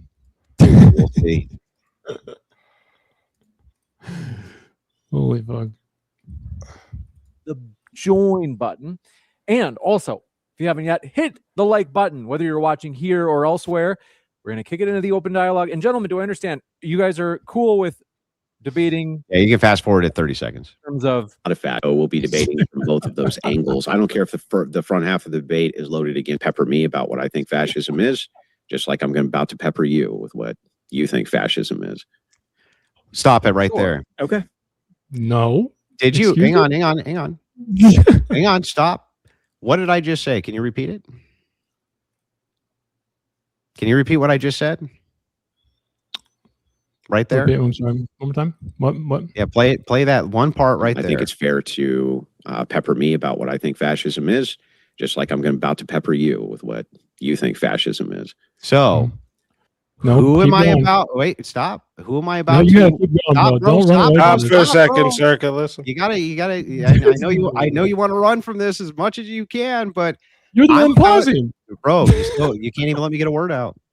So here's the thing: he's going to keep playing it, but I just want to let you know that this is me, and I'm about to pepper him with what he thinks fascism is. Go ahead. It's a weird way to answer Sure. what you say here. you, either of you have a preference on whose definition we use first? Well, let's go with Khan's. He's the one who's making the positive claim that he is the thing, and then we can get into mine. Or we can, even as we go, you can ask me if you'd like. That's fine. I'm curious, Andrew. Can you just quickly share your broad-based definition of fascism that you'd use as like a shorthand? Yeah. So fascism is an ideology that proposes corporatist, paleogenetic, and ultranationalist state. That's what fascism is. Okay. I just want to start off by addressing a few of the things you said in your opening. Now, Do you want me to keep? Is that beating the hang on. narrative, or what do we hang call on. that? Now, just so you understand, we're going off of his. This is his definition that I'm critiquing right here, because he's using two sources, and we get into both Stanley and we get into his other source, and these are the definitions that I'm using for the debate, which were his. He asked you for yours. Yeah, because I'm critiquing his position, so I can assume that position, bro. I can assume that position. That's one way to just, There's no one way Why? nothing. I literally caveated it right in the beginning of the debate. I'm about to pepper you on yours, so I assumed his position. got it. I mean, words have meaning, but I guess they don't in this circumstance. They do in this circumstance. Semantically, I guess. Oh my god. All right. Well, You're right. I guess you're right. Semantically, they do. I guess. Fucking killing me. next one from JB Peltier for $5 says, can't use figurative language with leftists. They take any occasion they can to exploit ambiguity and pretend like they don't know how semantics work. I'd say that's pedantic. I don't see what the pedantry is. Let's probably look that right. up then. Gizmo the Fisherman says, go Andrew, go, sup, speak easy. Thank you very much, Gizmo. I appreciate that big time. Kyle ran a mile for $10. Says this is going pretty much exactly how I expected This it. just happened.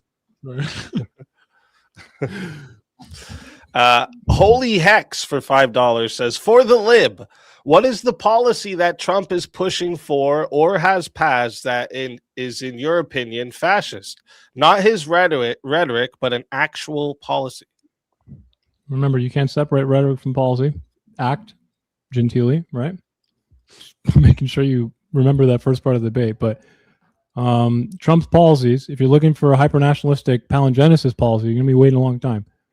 Now, Trump has kind of grown, let's say, the ICE as a paramilitary, right? He's eliminating the impurity in this country, right? Getting rid of... No, you don't think so? No. What are illegal immigrants used for in this country as right now? Are they part of the pot, or are they a contaminant? Do they need to be purified? That's not a purification process to remove illegal immigrants from your fucking country. I guess, but when you call them murderers and rapists when they clearly aren't, it kind of is.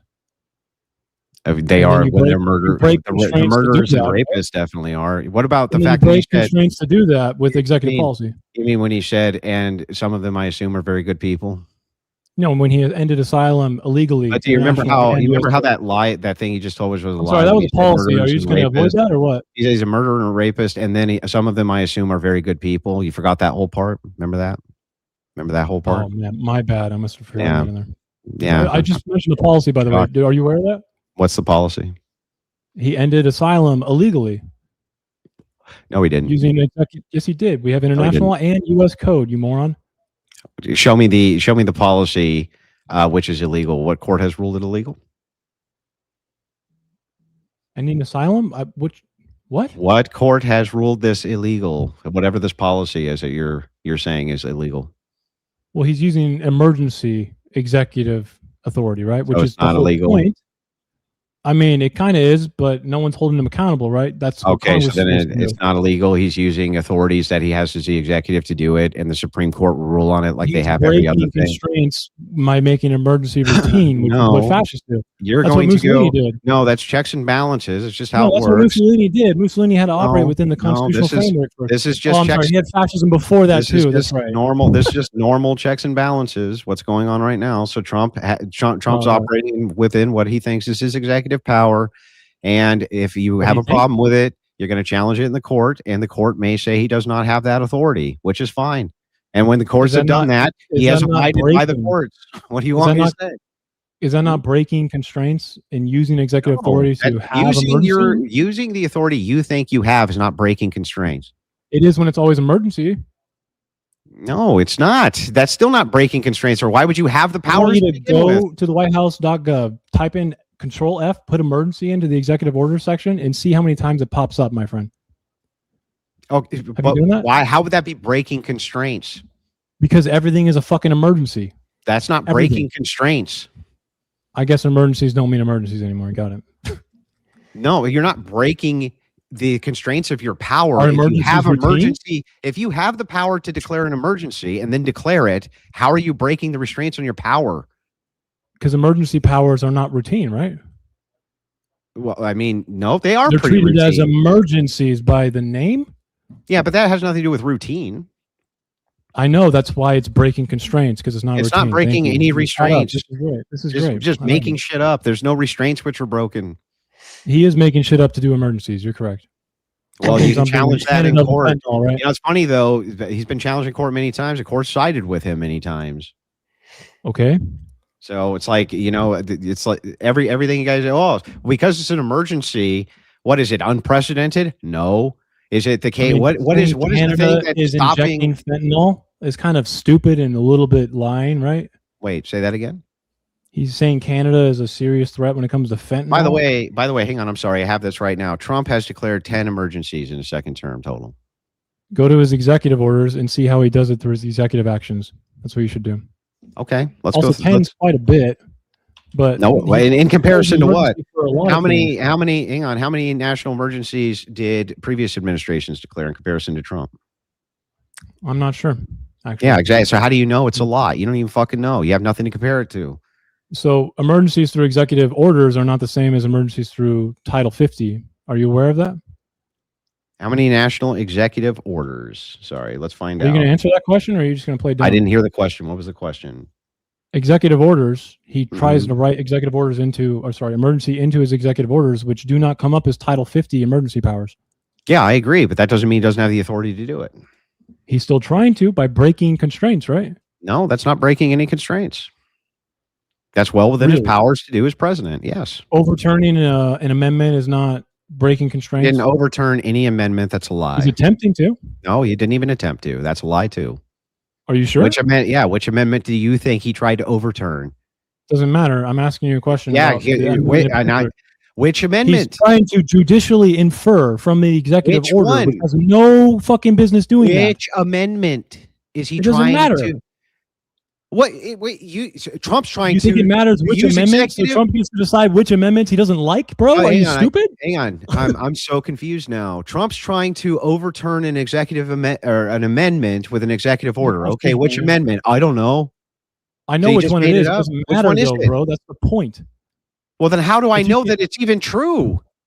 Because if you try to do it through this way on one, that means you can do it on all of them. Okay, wow, well, what's the this is executive hard. order? What's the executive order? He's trying to judicially infer, which he cannot not do Which through executive order. are you talking about? Which one? The one that's protecting birthright citizenship. Which one is that? You don't, You even don't know, do you? Yeah, you don't know. I do. I've read it a million times. Well, what is it? It's an executive order to judicially infer something else than what No, the what Supreme is Court the inferred. actual executive order called is what I'm asking you for the 40th time. Do you want me to give you the number? I can give you the link. Yes. What do you- Yes, any information or details would be I can great. spoon feed you too, bro. Do you want me to say, here comes your Yes, claim? I Like, do. what It's are you your doing claim. there? I do want it spoon fed. I want you to feed me what you say your claim is. Yes, I do. How Put do it you not in know a about little it? fucking Gerber baby spoon and put it right in my fucking mouth because I want that shit. Tell me, what is How do you it? not know about this? Oh, I know what you're referencing, but I'm about to do what I've been doing to you the entire debate, so I want you to pull it up. I put it in chat. So, what are you going to do? Say that you don't like the chat? 14th Amendment? Which chat? It doesn't allow links. God damn it! I'll send it to Speakeasy through Discord. So you didn't put it in the chat. I did. It just doesn't allow links, bro. It's YouTube. Remember, it's like fucking allergic Okay, to well, it. just tell me what is the executive order number? I can tell you the name. It's protecting Okay, the what's meaning and value of American citizenship. He doesn't put the fucking number on here, unfortunately, for us. Gotcha. Yeah, Protecting the what? protecting the meaning of and fucking the stupid Trump ad just came up. He puts fucking ads on his goddamn website. He became value of American citizenship. Hey, this is what you sent me here. So what we have here from let me Trump move and the- from his legal team is an interpretation. It says that the privilege of the United States citizenship is priceless, a profound gift. 14th Amendment states all persons born and naturalized in the United States and subject to the jurisdiction thereof are citizens of the United States of the state wherein they reside. That provision rightly repudiated the Supreme Court of the United States shameful decision on Dred v. Scott Sanford, which misinterpreted the Constitution as permanently excluding people of African descent and eligibility for the United States. That's true, by the way. And Confederates. But it mostly wasn't about Confederates. But the It 14th, was because it there were mostly babies wasn't. born in the Confederacy during the Civil Yeah, War. my but it friend. mostly wasn't about that. It is true. Still, That is it kinda true, but it matters. mostly wasn't about that. The Still 14th kinda matters. Amendment has never been interpreted to extend citizenship universally to everyone born within the United States. 14th Amendment was always excluded from birthright citizenship persons who were born in the United States but not subject to the jurisdiction thereof. Consistent with this understanding, Congress has further specified through legislation a person born in the United States and subject to the jurisdiction thereof is a national and citizen of the United States, generally mirroring the 14th Amendment's text. Yeah, So where this is is- that? So this Where is is that case? Why What, is there no citation now? It was 8 USC 1401. He cited That's it. a U.S. code that has nothing to do with judicial inference. You should probably No, learn how he the said Congress here. Constitution He works. said Congress, not judicial. They can't do judicial interpretation. They don't need to. He's saying that this Yes, was in they line with do. judicial They don't have the interpretation. jurisdiction to do that, you moron. That's nice. He's allowed to make these interpretations based on his No, he's not. understanding. He is. The He's court not can allowed to do judicial tell the court interpretation to through strike it executive order. down.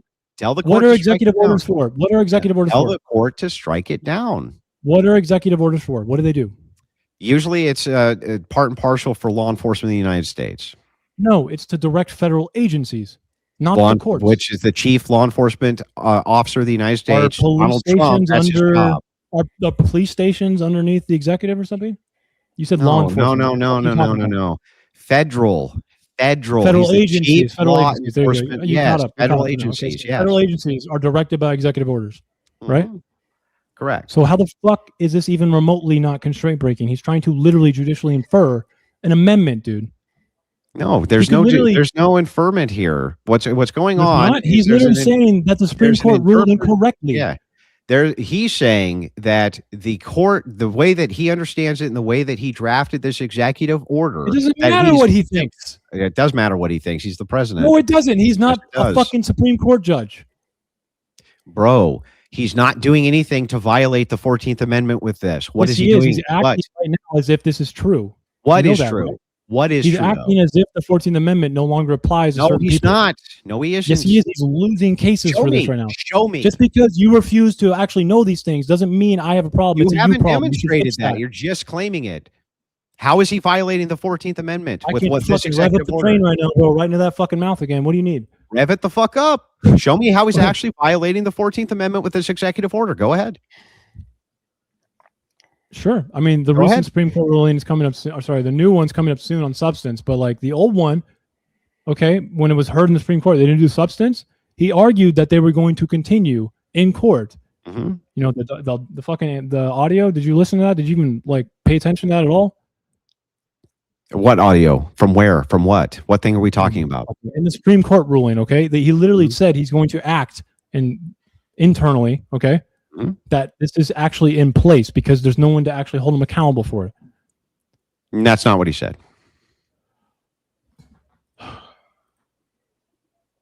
I mean, why would he make this executive order then? What's the point? Well, no, wait, one sec. I'm going to give you a little bit of a lesson on American constitutionality. Oh, I can't wait to hear all about it. Tell me about it. Okay, so how he could have put forth a bill, right, Andrew, to change this amendment. And I'm going to be honest with you. Most people, even Democrats, would probably agree with this, to change the way the 14th Amendment is applied. Why didn't he do that? Because he wanted to do immediate action based on he wanted to constraint break, right? But he could have put forth a good bill with Congress done it the right way. Tell me when you want me to answer. You gotta let him answer, Searka. Yeah, you ask me a question, and then I go and you start fucking spurging out again. So, no, the executive branch also has a fleet of lawyers, which is designed there to also interpret law. That's what they do. Okay, cool. Part of the interpretation. Bro, okay, so I'll tell you what. Let me know when you want me to answer. I just don't like entertaining people just fucking talking about something that's not even relevant. What the fuck are you doing? It's completely relevant. You just won't let me finish. How is that relevant to He's an amendment? answering you directly, Searka. If you just let him finish like he let you, you'd get the answer. Yeah, I mean, that's impossible for this guy. So anyway, what he's doing is he's going off the best interpretation that his legal team has for how he can act right now in the interest of the United States. That's exactly what he's supposed to do. Really? Now you supposed to break the Constitution. Do you want the answer? I'm almost done. Now how long is it going to be? Oh my God, just forget it. I mean, no, when just forget it, dude. There's not. You think talking to you is impossible because you just never stop talking. Searka, if you're gonna ask questions, if you're gonna ask questions, you gotta let them answer. All right. I mean, if they're fucking 5 minutes, bro, there's no reason for me to let them. It's not 5 minutes. Listen, they would be 30 seconds, but you just butt in every time I talk. No, they wouldn't. No, they wouldn't. You just literally talk about Searka. We did this last time. Remember, your 5 minutes is actually 12 seconds. Just let them answer, man. I actually went back and watched it, and that's just not true, Speakeasy. I'm sorry. I actually checked it myself. Watch this. I'll set a timer here. You ready? I really went back and watched it, so it's just not true. Yeah, I'm just gonna set a timer here for you, okay? So that you can see that this literally takes me no time at all to explain as long as you're not talking. So okay, I'll be happy. I'll be happy. So 30 seconds. You ready for this? That's all I've given myself on the clock here.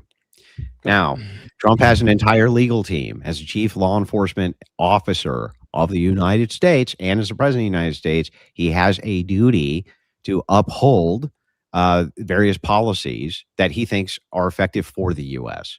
So all he's doing is he's using the best interpretation of his legal team in order to do that without violating the Constitution. That's well within his purview to do. I still had 5 seconds left. Look at that.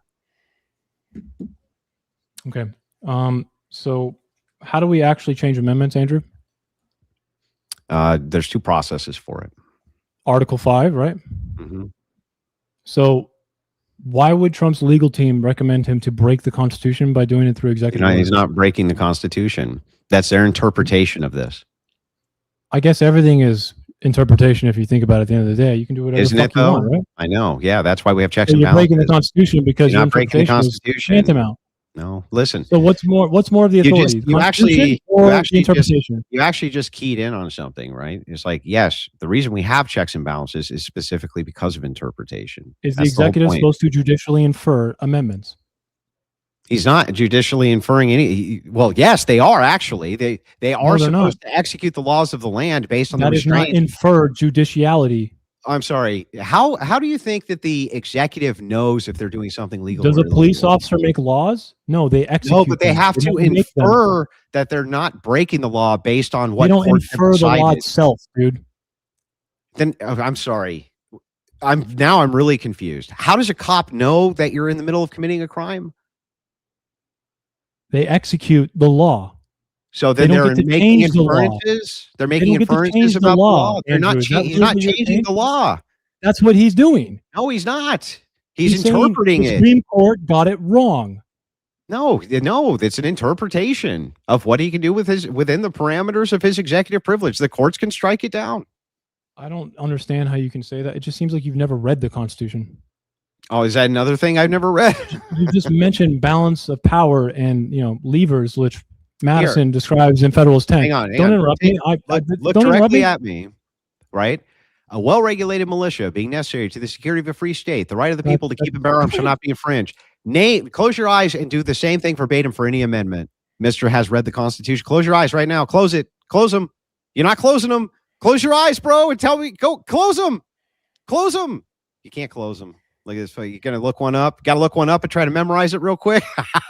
No, I'm. You got to look one up and memorize it real Speakeasy. quick. I didn't Mr. have has read the Speakeasy screen up. Constitution. Get the fuck out of here. I didn't have Speakeasy screen up anymore, you weirdo. It's fine. I find it weird that you think Close that your a eyes. president- Close your eyes and tell me an amendment. Just give me one verbatim. Go ahead. Close your eyes. Give me one How is that verbatim. going to tell us whether or not you know how the Constitution actually functions? Well, I don't know. or- I've never read it. I just know amendments verbatim. I've never read one, and you though. I've think never the read president anything. can What do I change know? amendments? What is it going to look like when he says, I don't know, maybe he doesn't like the second? He hasn't changed any amendments. No amendments have been changed. That's So completely what is he made up. doing here? He's executing the laws as he understands them, his legal team has advised him. Why is he doing it through this method? Through executive order, because it's why? because it's an efficient way to get something done quickly. Couldn't you just send a letter to the Supreme Court? Not if you wanted it done quickly. If you Are wanted you sure? these This seems things a to be whole lot executed. slower, bro. What is it that you think he's trying to do with the executive? Let's start with that. What do you think it is that he's saying he's going to do? He wants to change the judicial inference without Supreme Court ruling. What do you think he's trying to do, though? Like, what it is the bill saying it's going to do that violates that amendment? Go ahead, tell me. What bill? The executive order, sorry. What That's does the not a bill. executive order do that violates that amendment? What? Well, you kind of have to know what an executive order is first, and it doesn't actually do the things he's trying to do with it, right? Oh my God. Just tell me, what is it I just in the told you. executive order that's actually violating the amendment? What? Trying to change the amendment is violating. How the is Constitution. it doing that, though? What in it is going against the amendment itself? You have a problem with the amendment then? Yeah.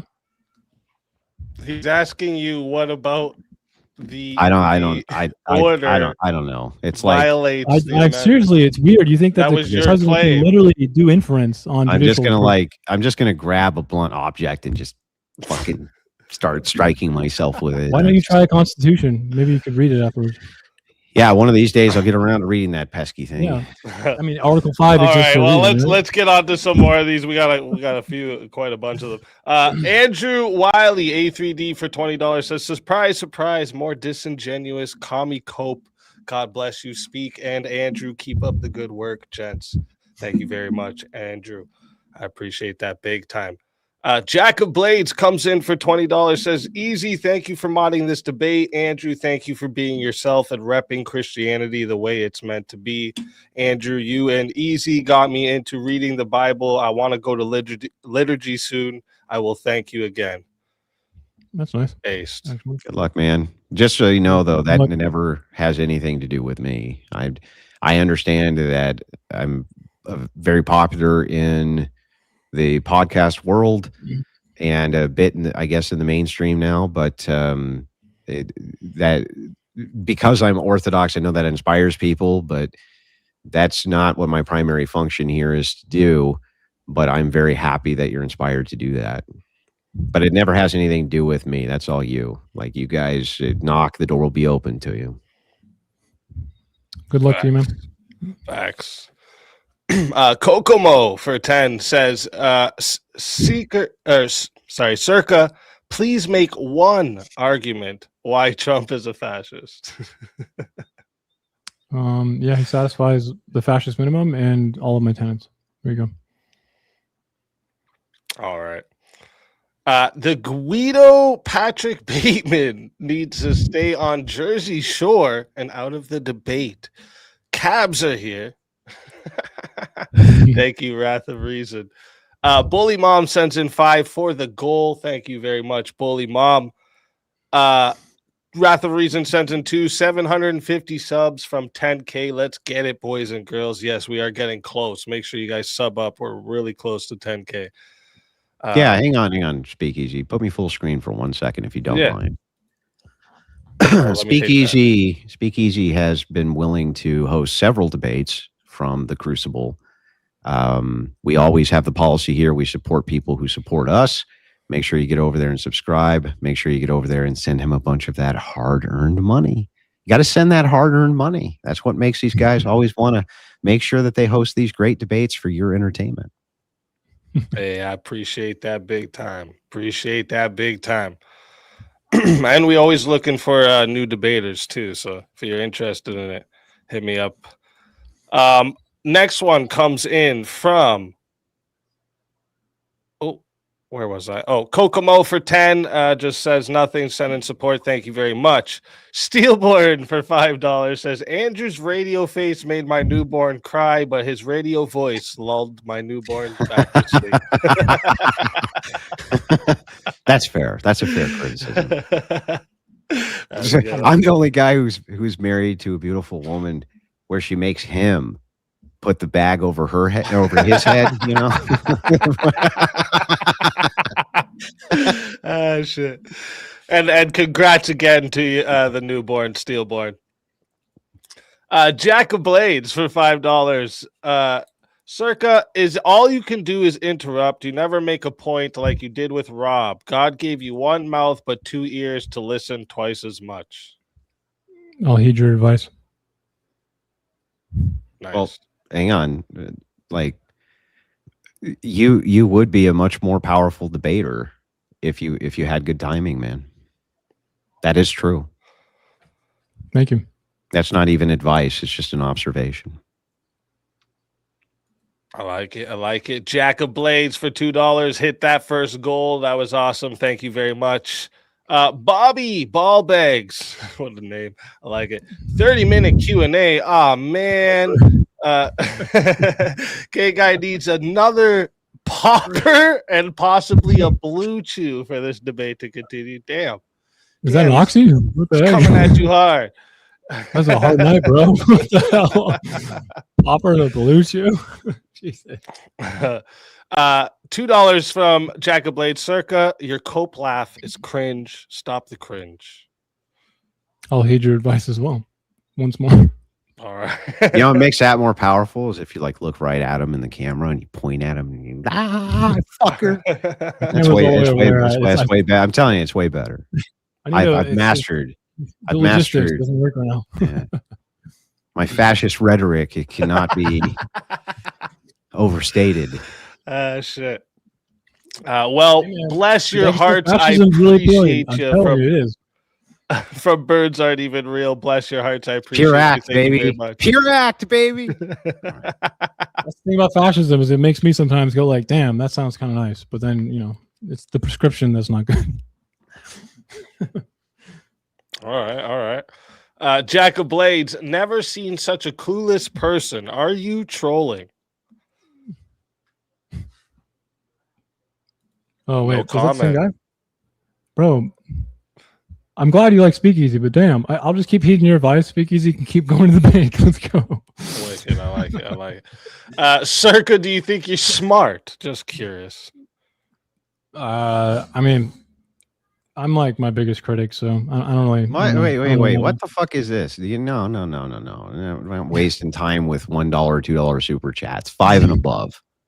5 and All right. above. All right, yeah, we got Five and above. Look, I don't know. Like, that must be your audience because the Crucible crew wouldn't fucking dare. They wouldn't. Yeah. They have been trained. I do want to answer by that their though. Okay? fascist I do want to answer overlords that a to little do bit. this the right way. Okay. It's not that I think I'm smart. It's like if you have ever been an athlete, okay, like the best corners in the NFL can't play the position unless they think they're good. So like part of this is a little bit of confidence, but I don't really think of myself as further than that. Nothing more than that. This is all fun, right, like, just so we confidence. don't keep them here too long. We'll do 5 and up, and then I'll read the $2 after myself. We got Alexander Medeiros says, Circa, did you pre-write your closing statement? Yes, I did. I thought so too with the poem. I write all my Definitely. closings and openings. That's how you could tell Andrew wrote his too, because he had a poem. I mean, he broke it. He broke me, bro. It was hard. The mocking just took it all out of me. The poem was good. I like Fuzzy Balls for $5 says, if everyone in here was drafted to fight in the Middle East, who would go to die for this? Just curious. It worked out for Nazi Germany because they won fast, but I don't know. I don't think it'll work anymore. Look, if I was, and maybe this is still the residual patriotism that I have, but while I would not be upset with anybody for not doing it, if I was drafted by the nation, I think I would probably go. Admirable. That's what's up. Jeremy, who is more bad, Orange Man or Smoky Man? I mean, I don't really think Trump is inherently bad because I feel like that kind of takes away from everything he's doing. I think that personally, if you want my opinion, which I can't prove, I think he has zero values, and I think he's not a conservative or a progressive or anyone. I think he just only cares about himself and is one-dimensional. And when you look at him that way, he's very predictable and very easy to understand. But I can't really make that claim as a fact. So, I wonder if I'd just be in like an old man peeling potatoes somewhere. Just fucking... in gold with a gold potato peeler, or yeah, just fucking peeling potatoes. Is it a Trump potato? Intel is Wild says Andrew wrecked this guy's worldview and remains undefeated. Thank you very much, Intel is Wild. And for $5 as well, Intel is Wild said, I wanted to ask the guy in black on the left, why are you gay? Not, unfortunately, for you, man. Better luck next time. But that's a really good. You never heard that line, like the black guy saying that. Why are you gay? No, the way he wrote it, yeah, I'm actually unfamiliar with it. Oh, it's gay so rights funny. activist. Why are you gay? He's like, I'm not gay. He's like, you are gay. You are gay. Why are you gay? Oh, that okay. All right. Yeah. Now it came into my head. I think to answer this, man, fascism you got is the question notorious. already. There you go. Go ahead. Yeah. I just have to say I like this fascism name is- though. The jabroni big time. Jabroni big time. Fascism is definitionally very nebulous, so it is really important to get down definitions with it, or else you're just kind of talking past each other. It took a long time for people to actually definitionally try and pin it down. Roger Griffin in 1991 or 95. Because I'm mixing up the years for Paxton and Griffin, but it took a long time, and even to this day, it's still contested by, like an early fascist historian like De Felice, who was the teacher of Emilio Gentili. They disagree on the definition that Griffin has. It's still not Griffin, really. Griffin himself does not believe Trump's a fascist or meets the criteria, right? I don't really know if that is I'm going to be honest. I don't know if it's relevant. You can still use his diagnostic framework. I do think he has said he qualifies for his different stages of Paxton, though. But I but don't really, Griffin, I don't Griffin, really who keep up you're, with their modern Griffin, work who too you're much. using as your diagnostic, using his own diagnostic, says that Correct. he's not. Right. Well, like the same way a doctor can create a diagnostic manual to diagnose, let's say, bronchitis. If one day he decides that this person doesn't have bronchitis, but you can use his diagnostic manual to find out someone does, just hypothetically, it's pretty hard to do that without like a scan. But that doesn't mean that, you know, the diagnostic manual is wrong. It means that maybe he made a mistake. Well, that's true. But let me ask you a question here. How long have you been studying fascism? Very long time. I don't know. How It's long is something that? I fascinating. I don't know, since I was young. I've been obsessed with World War II and kind of extended off that from, I honestly, middle school. I used to play a lot of World War II games. I don't know. I'm really interested in like the atmosphere and But honestly, like, yeah, I get what you're saying, but Yeah. wouldn't it stand to reason that the person who wrote the very diagnostic that you're going off of, who researched this professionally for years and years and years, who says under his own diagnostic, Trump does not meet this criteria, and you shouldn't call him this because you could muddy the waters for people who actually did. Why should people believe I'm you? not so Hang on. certain My with question Twitter, is just so, this. Why yeah. should people believe you over him?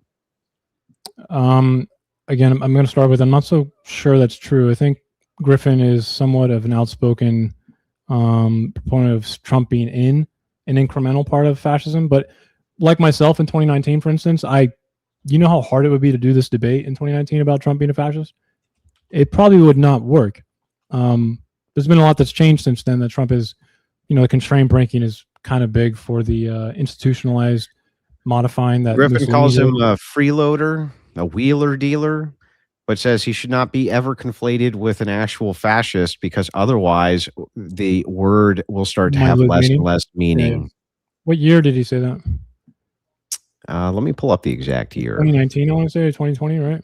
No, well, I he think- made more statements on this post J6, just like the other one did. What was his name? I honestly think it's still be pretty hard to debate this topic, even 2023. Even if I did believe he was, a lot of the recent stuff he's doing, especially like the corporatist element, which by the way, I have a whole writing I did on modern corporatism, which would look very different from the standstill and time of Italian fascism, because modernity was explicitly like utilized and bastardized by Mussolini on his track to it. So I think Trump can expand corporatism to a global level because financialization of the internet, which is why I brought up Saudi Arabia. But nonetheless, I think it would have been hard to call him a fascist and argue this is what I'm trying to do right now 2 years ago. I think a lot of this. I think it's hard to argue it now. It's not a good case to make. It's just not a good case. Also, Roger Griffin is not my only diagnostic source. He's kind of doing the one who did the fascist minimum, right? He essentially says that all fascist movements at least have the ultranationalist palingenesis, but beyond that, a lot of scholars disagree with Griffin. Paxton understands Griffin, but he also takes a different route. He's a historian, right? So he takes a very historical route. He doesn't want to include corporatism because of Mussolini's unallegiance to it, you know, because he modded it so much. You don't think at all that they didn't want to add corporatism because even though it's a pinnacle of fascism, it's hard to tie it to modern politicians, and so they can't use the loaded language that they want to use? Because there's you have to admit that the word fascist, just like the word Nazi, it has a lot of moral loading. 100%. And so because of that, it's like, when you call somebody that, you better be fucking sure that they are that, because otherwise, I want to make clear that the Italian fascism is very different from the Nazi fascism. And like when people think of fascism, they think of 80 million dead, right? Which is why maybe I should have said it better in my closing, but Mussolini was not really on board with doing that, even up until like the war and being dragged into it. He was very much kind of like, what the fuck are you doing? But the problem with fascism is that it does expand and kind of proliferate ideas that can end up being extreme purity, like what the Nazis did. But most fascist movements did not, and probably were not going to do what Hitler did, which is fucking extreme. Can I ask you a question too? Just something that I'm curious about. Sure. You know, Biden's executive order for student loan forgiveness? Mhm. Is that fascist? It's unconstitutional. That's I it. wouldn't call it fascist. Yeah. Not fascist though. No, because I know it sounds like I'm taking it in isolation, but the thing about a fascist leader is that they like Biden is not. He's like got the charisma of a burnt potato chip. You know, he's not. He's not like a venerated leader at all. He's not really trying to like emulate that either. So a fascist venerated leader is someone who has to embody that nation. You know, the core, that mythic core, gets embodied in the leader. And Trump gets called divinely, divinely given by God, to come in and save the country. By that a is few. the embodiment of that. Yeah, Even if you disagree with it, but that is literally what people say. So those people are mobilized. yeah, but like, doesn't that seem like cherry picking? This is the same thing. I remember all the black preachers saying this about Obama, that he was divinely, that he should have been there by divine right. You know what I mean? Obama That never this was played into God. it, though. This was God doing it. Well, they may not say the exact words, but they play into it plenty. So something I criticize about Obama, by the way, which is something that I wish he would have done, is to be a palingenetic ultranationalist, you have to have that story of humiliation and decline. And Obama notably just said everything was fine, and it wasn't. That's one of the reasons we had this very populist movement after his presidency, because economic conditions and the incongruence between what people are living and the reality they expected is causing people to be very angry, and they have a right to be. Wait, Obama's slogan was like hope and change. I know, but he never looked at people. He never looked at people who were suffering and went, "I acknowledge you." But Bernie and Trump did honestly probably the right thing there and go, "I acknowledge you." But Obama still to this day will never say that there's a part of this country that really is not doing well, and they're loud right now, and I can't really blame them for it. I'm gonna be honest with you. Yeah, but So I mean, he was the Obama hope and doesn't change qualify. candidate. He ran on the same kind of rhetoric. He wanted to No, he move never us talked back. about the decline. He never said decline or He like did. we're. He said he wanted to move it. He said the nation was in decline under Republicans, and that we needed to move back to a much more progressive tax rate. We needed to have universal health care. He wanted to move us back to FDR style policies. In fact, he said that many times. Do you think it's the same incremental stage as something like what Trump does exhibit, though, in this regard? I have not ever to date, and I've been watching closely. Trump, to me, more than anything else, like, I'm willing to accept that he's selfish. I'm willing to accept that. I'm willing to accept that Trump cares a lot more about Trump than he does the American people. I'm even willing to accept that as an argument. I think that that's a point which can be successfully argued by the left that I would have an uphill battle on. But Trump is not he's just not an ultra nationalist. He really is barely a nationalist. Like, I mean, just barely. And even then it would be a civic nationalist. He's not even in the, like, I think you would need to have at least cultural nationalism for fascism. You'd have to have something like that. He's So barely. ultranationalism on its own is, I wouldn't call Trump someone who cares about this country at all. I'm serious. The thing is Trump. So he's not even a nationalist by your view. Well, the thing is that this idea of palingenetic ultranationalism, actually, you don't have to believe in it yourself as the leader. You just have to be the vessel of people who embody it in you. Trump plays into that. He does we want to make I America am your great. retribution, I am your voice. I will be your sword. That's true. Like, but when I look at how his policies operate, right, there's nothing which is particularly nationalistic about him. A little bit, like tariffs, but Democrats been using tariffs for years. He doesn't have to actually advance the nation. He has to advance that mythic core or the embodiment of what people want him to be. So like Trump, he's not even doing that though. So there's a big section of this country that's been mobilized by like culture war stuff, right? Because of degeneracy, and we need to get back to not degeneracy, right? Trump has lots of policies that appeal to those people, but Trump doesn't care about whether or not trans people. He doesn't have any. Long. He doesn't have any. The only policy I ever saw. Signed executive orders that quite literally overhaul. Not really. They just say gender. He has a couple about gender, but the thing is, it literally says if you are a person who wants to get a surgery, a sex change, other biological sex or whatever, if you're a child, for preference. If you're a child, but it actually says mastectomies are fine for girls if they're girls. But if you want to get a mastectomy because you feel like you want to change your sex to the preferred one, he's banned that in an executive order. Yeah, but that's when you're talking about the trans stuff. That's again an emergent ideology. Trump was not a reactionary towards this stuff at all. I don't think he cares about it at all. That was something that his base definitely wanted. But Republicans have wanted this the entire time. Trump is not think it's doing new. this for the purposes of some kind of like fascistic, ultranationalist, agenda I don't at all. even think trans topics were around when Trump first came down the escalator, at least for another 3 years. They were, but they were very It was muted, yeah. moderate, I because probably never even heard about it. well, that became a cultural phenomenon.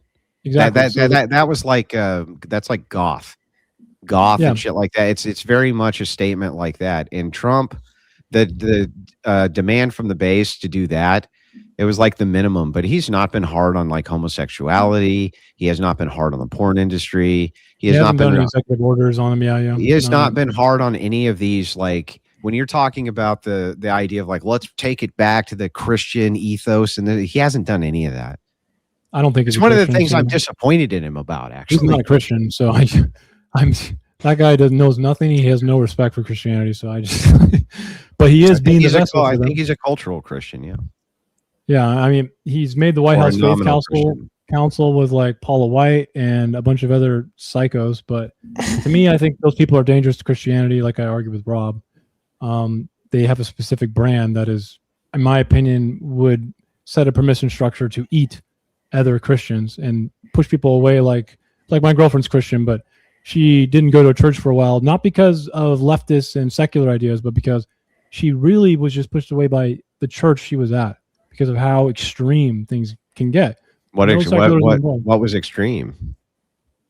I mean, when you go to church, I actually haven't talked to her about this. Probably should a little bit further so I can remember exactly what. But the whole idea of like if she moved in with me, would go to hell. Like her church would teach things like that, and that doesn't sound that extreme. I mean, move in with me. Well, when you say she's going to move in and you guys are just going to like hold hands and watch TV? No, you're going to be fucking, right? That's what they're getting at is fornication, not moving in, right? I mean, giving yourself to Jesus Christ is how you get into heaven. You're not going to go to hell if you do have sex out of wedlock. I mean, it's just, there's a lot of different ideas of marriage. How do you know that? Because there's only one unforgivable sin, man. So then why don't you just like kill a person and then ask for forgiveness? I mean, that's between that person and Jesus, right? So do you understand how absurd that is? Like, if it's just absurd to us, but we're talking about God. No, I'm asking you, like, from your view on Christianity, if you're like, well, you know what, I can just go ahead and sin then because I can just ask for forgiveness. Wouldn't that actually incentivize sin? No, and the reason being is because the Bible preaches forgiveness, and there is only one unforgivable. How would that sin. not incentivize sin?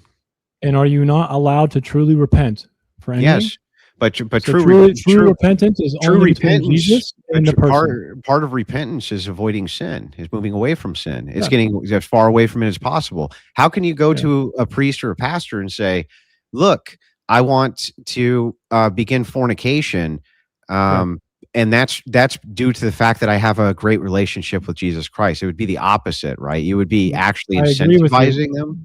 But I'm gonna ask you a question. Where does the Bible say that having sex out of wedlock puts you in hell? Well, it's not a salvific claim. I wouldn't say it's direct. But let me ask you this back. Do you think your chances are better or worse? I guess depending on. I mean, like honestly, if you marriage is not really discussed in the Bible outside of Paul. Paul hates marriage. Hang on. Let me ask the question this way. Hates the sex out of wedlock. So let's say you had two choices that you could choose, right? Mm-hmm. And these were the only two choices you had before you went to heaven. One, you could not fornicate outside of marriage, and the other one you did. Which button would you push that you think would greatly increases your chances of going to heaven? Let's say. I guess that would depend on what kind of Christian you are, man. And I know you don't like an answer. I'm asking you. I think for me personally, it wouldn't matter because I'm an atheist, right? But but if you were a Christian. I probably wouldn't be a Catholic. So I know you're not a Catholic, but which one? If you were a Christian, which one would you push? If I was a Christian, I probably would push the first one you mentioned. Yeah. The no sex outside of marriage. Yeah, right? yeah. Well, then it doesn't sound like it's extreme. It sounds like somebody was looking after her and trying to prevent sin. Yeah, but that doesn't mean that the claim is true. Even if I do actually think I would move to the first proposition and choose that one. I agree. I agree from your worldview.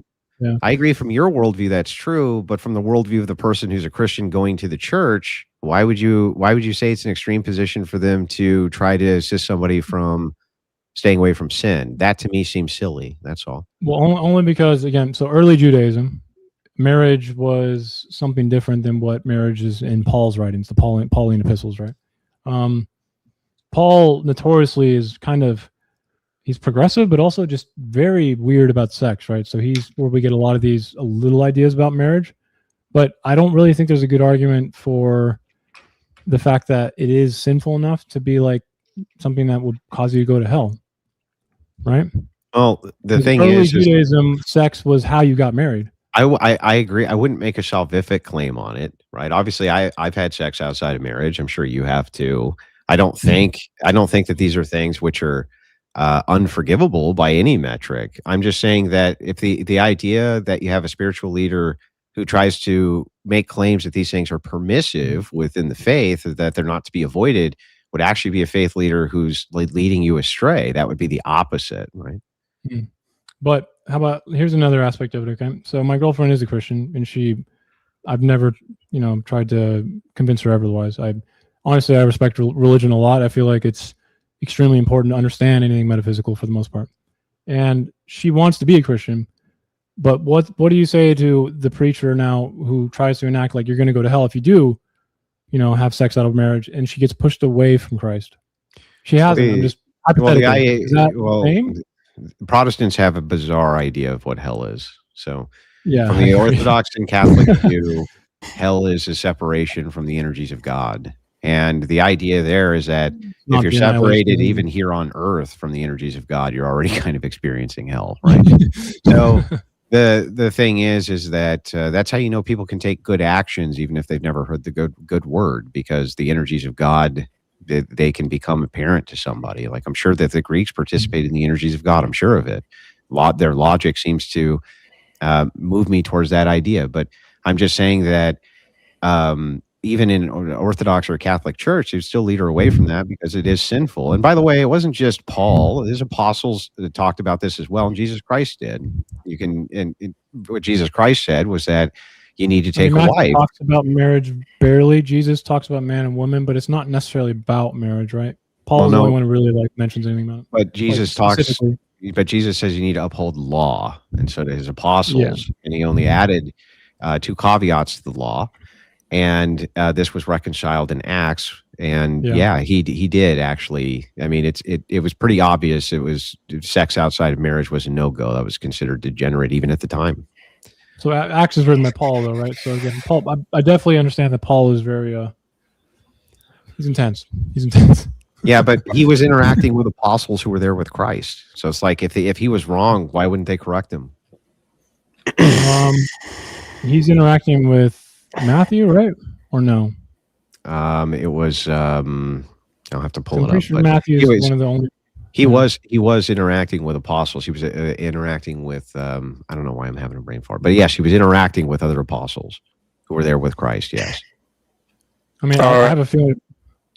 I was just gonna say we got quite a bit of these, and we're getting a little off topic here. But Efren wants to come in with 5 to say, does Trump have a silly little mustache? No, exactly. Thank you very much. Would I win if he did? And Acts was written by Luke, by the way. The chat corrected. Yeah, that wasn't me correcting you. To be totally honest, that was just the chat correcting you. All right. Link the Dank says, tell this commie to take down those sleep token. Peter and John. Okay, those were the 2 interact. Peter and John. Okay. He is not worthy of the sleep token. Hey man, I'm glad you noticed. Johnny McVito for $10 says, so if you can't apply any of the pillars of fascism directly to Trump and only have suspicions that he may be leaning towards the pillars of fascism, will this absolve Trump of fascism for now? That's a good question, actually. I mean, I can't prove beyond doubt that Trump is literally a fascist. That's definitely, it's unfortunate, but part of Andrew's argument is true in a way, but diagnosing fascism and recognizing the end state is technically different. So diagnosing is what I'm trying to do. It's a hard process, but you can't actually say I that. cannot say he's literally a fascist, unfortunately. And what is I the can debate only prompt? say he fits the description up until the moment that the end state happens. What is the debate prompt? Is Trump a fascist? Yeah, well, it's after the debate, so it doesn't matter. And we can't say definitively that he is. Just saying. It's after the debate, so it doesn't matter. That's right. We can reference my previous debates, but not yours. $10 comes in from ZXQ, says if corporatism is the problem, then Biden admin fits, except they didn't have a supreme leader, just some dying old man to sacrifice to political backlash.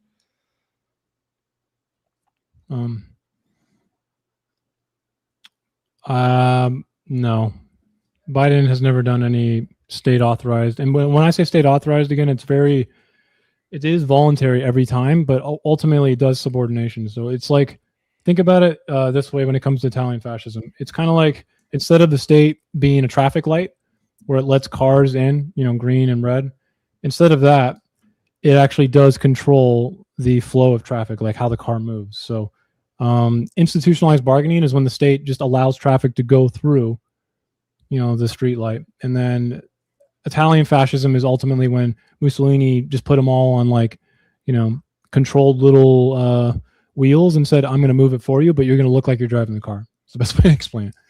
But Biden, unfortunately, for us here, I guess, it would be fun if he was a fascist. But again, he's literally got the charisma of a burnt potato chip, will never be a leader, and most definitely could not get Congress to go along with this. So, sorry, guys.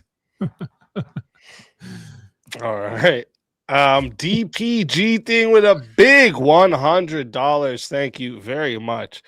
I've officially lost 6 million brain cells listening to this stumbling, bumbling leftist idiot.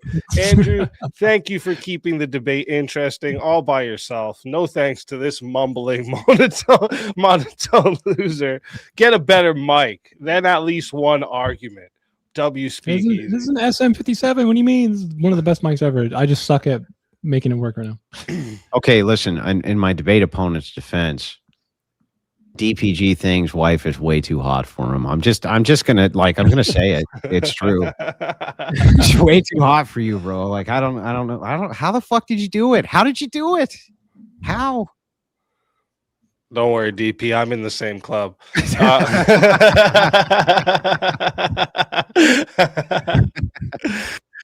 We got Rachel Wilson for $20. Says, hey, Goofy, I don't know what you're giggling about. You have come off as delusional and unserious this whole time. You know you got beaten badly, so just stop with the coke laugh. I'll heed your advice. I like it. See, you're getting lots of good advice today. J3M for 5 says, Searka, is it fascist to protect your country? How long have you had TDS? Actually, kind of in a way, fascism is an attempt to protect one's country. Literally. I could kind of make that statement for basically every political ideology again, though. So I didn't say it was a definition. I'm just saying that it does feel like it is protecting its country. It is an exhilarating process when you're in a fascist movement. You get swept up in the belonging. That's what political liturgy is, church liturgy, but for politics. It's extremely... That I agree with. That I do agree with. I just think that that's not isolated to that ideology by any. I think it's all of them. They all foment a sense of belonging. It's all foments a sense of belonging. Us for politics definitionally is divisive. Otherwise, we wouldn't even need it, right? Yeah. So liberalism allows for divisive dissent, though, right? So fascism, unfortunately, though, I wish it did, but it doesn't. I mean, it does, because liberalism allows for a Christian nationalist or anyone else to advance their opinions. It's fine. I'm not going to say that we need to cast them as betraying, right? Fascism does not. Fascism casts dissent as poison, as betrayal. I think that you could make the case when you say liberalism, that's going to be tied with democracy, right? Correct. Always, yeah. So then, liberalism. Yeah, if you're utilizing democracy as this, then no, democracy does not necessarily allow for any dissent. especially like the United States. We've been keyed in with the First Amendment, which has been nice, but there's a lot of Western democracies, and most of them actually don't tolerate dissent at all. If you go against what the state mandated orders are, even on speech, they throw your ass in fucking jail, and they don't give a shit. They don't care. I think it's a little more complex than that. Although it is, most of the time, liberalism never casts speech from, like, we let Nazis, literal Nazis, hang flags over the United States does, but most other Western democracies do not. I mean, Germany, obviously, not just Germany. I know. Europe is a little bit different on this, but in the United States, we do, and that's the only one I'm aware of. It's the only one I'm aware of. Liberalism is what allows for that because we are a liberal democracy. I think that it was the fact that there was a republic that allowed for that before it became a democracy. It wasn't. It really was not based around universal suffrage at all. Not even a little bit. It was not based around direct democracy. You're correct. Yeah, it's a constitutional republic. Yeah. Yeah, and in fact, you don't even need voting for this republic to work. You wouldn't actually need it. It's not necessary. What do you mean by that? Maybe to some like very limited degree. Well, like you don't actually need anybody to vote in order to have a republic. You don't need that. The voting population is not forced to, but that's kind of a good thing, though. I don't think forced voting. No, I mean, you wouldn't actually have to have anybody voting, period, in order to have a republic.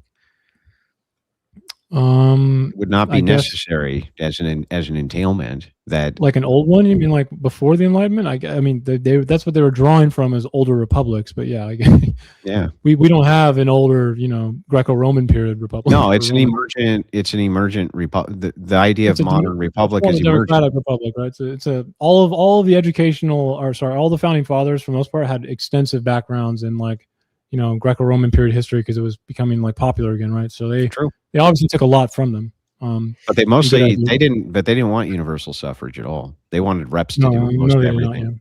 They didn't. Thankfully, they wrote the Constitution is so colorblind because they did not care about black people so much that they wrote it without any mention of them. ZXQ for $5 says, is hyper-globalism the same as hyper-nationalism? Also, emergency, Trump is a fascist, activate the TIVIS, nobody is illegal on stolen land. I don't even agree with that claim. I mean, you go back far enough, everyone's fucked then. It's just, I hate when people say that. Stolen land. It's weird.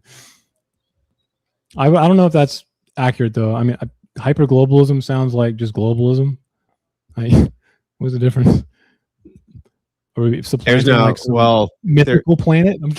Yeah, I think again the difference between when he says hyper nationalism it just means ultra nationalism. But I think that the idea is just that the state takes precedent over all other priorities. That's ultra nationalism. But you can have nationalism where that's not the case. They destroyed the state though. Well, they reformed it. They have loyalty after they destroy it, though. That's because they considered it the same state with different parameters now. But they tie themselves emotionally to something called the nation. The nation is a conglomeration of peoples. So when you say loyalty to the state, you're saying loyalty to the peoples. So when you say they destroyed the state, how could they have destroyed the state when that's the people themselves? They didn't do that. They reformed laws. They reformed political structure. But the people are it's not just a political structure. It's also the peoples who are in it. Like, for instance, if we got rid of the political checks and balances of the United States, right? I'm still part of this people group here, dude. Correct. Yep. And if they form a new state, right, or something like this, I'm still going to think of myself as part of that collective. It's still the same. It's still the same. It's still the same group. So it's like when you say they destroy the state, you can't do that unless you destroy the people. It's always reforming it. The state is something that can be remade into what it's supposed to be. Yeah, but you're just talking about like laws and structure, but not the people. The state is not the people. Fascism wanted to reform the people too. Which was part of that. Which is the nation. That's the mythic. Yes, but it needed to be. But they looked at it as reform. They weren't destroying the people. They were reforming them. They were reforming them into something new. They did not use reform. They said remade, or they said sacralized. Remade is reform. Remade is not reform.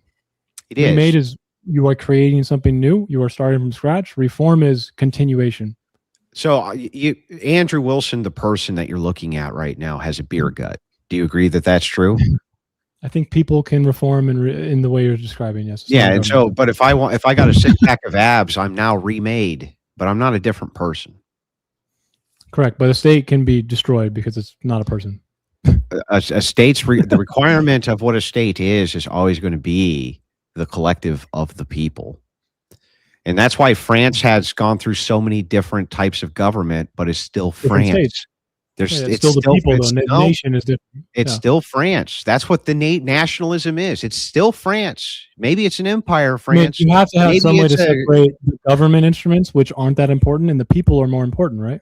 when the French talk about when France was an empire, you notice how they still say us. We were an empire.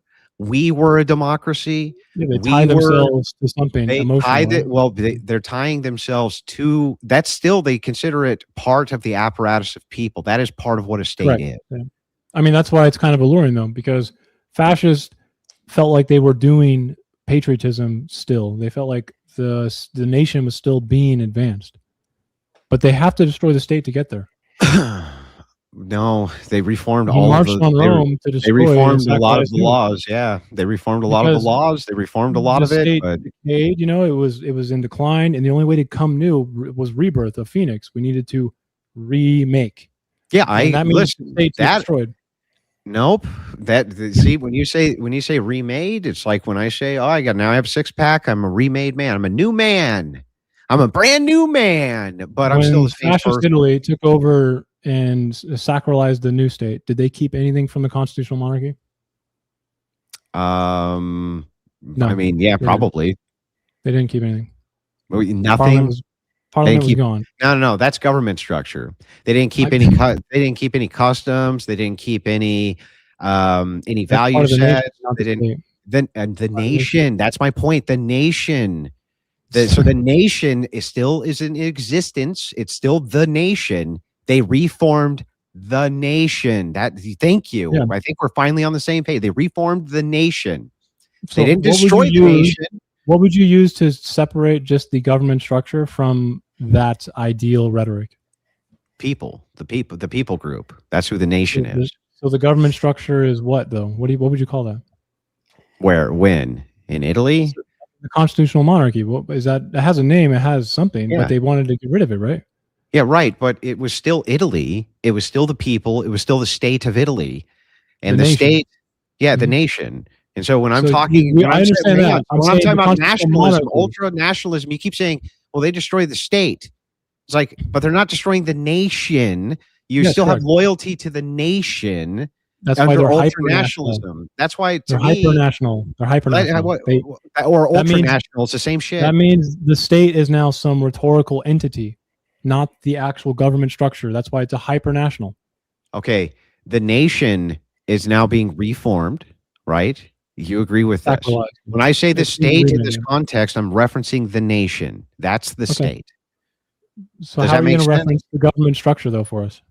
That would be a specific subset of the nation for whatever it was. Like Rome, So I would agree that Rome went from being under a Caesar to being a republic. I don't think that became a new nation or even a new state. It was now it was a completely reborn thing. It was a completely new thing. So nationalism is loyalty, to the state in a way. It's voting for America. It's not voting for the nation. I don't think so. I think nationalism definitionally is loyalty to the nation. That's why it's not called statism. Okay, so can you call yourself a nationalist if you just go and vote within the voting system of the United States? No. You don't think voting is nationalist? It's not doing civic duty on behalf of the country? There's no duty to do it. I mean, but it is a state. It's pretty much civic duty. It's a privilege. It's not a civic duty. Civic privilege, then. That's kind of nationalist, right? It's nationalist.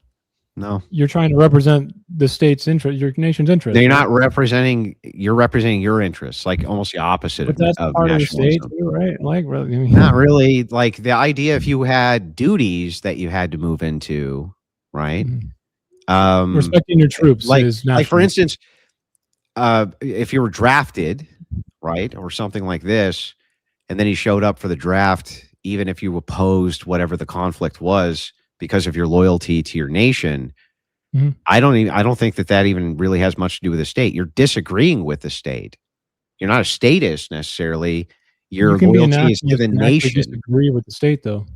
It's part of I agree. process. In fact, Yeah. that's my whole point, is that the nation's what's staying intact, right? And when you So the say nation, though, we've now realized is rhetoric. It's something that's it's not just actually, rhetoric, it's people. It's a people. It's the pure act, right? It's literally the thought and the action in one, but it is a tied. Who's doing organic the body. pure act? But who's doing the pure act? People are doing it. That's my whole But point. the point All is right. that it's not something material, right? People are material. I mean, they have to tie it to the ground materially, but it is a rhetorical, mythical, awesome thing. The people, right? Well, you could say that rhetoric itself can be that, sure, Mhm. but you're still talking about a people. A nation is a people. Like for instance, if you have the nation of Israel before there was a land of Israel, what is that? When you say nation, then what the are we nation? referencing? We're referencing a The people. The people. Yeah, I mean, and that's what you're referencing in correct. Italy. When you're a nationalist, you're there for a people. I'm an American. Okay. The United States crumbling would not make me less of an American. That's my exactly. people. No, this is good. This is good. I mean, but technically, if let's say we wanted to change America, and in order to get there, in order to achieve this rebirth, to get the true No, nation, change the United States, not America. change the United States. Yeah. So in order to get America, the true nation, to be sacralized into what we think it should be, we have Mhm. to do what? You would have to probably remove certain government policies and whatnot. You'd have to remove government. Yeah. But So that would that's not technically not that would not nationalist. be a destruction of the So nation. you are though. elevating your nationalists now to hyper nationalists. No, all you're doing is reforming the state on behalf of the nation. That's it. because the nation is hyper. It's more important. Yes. Hyper nationalism.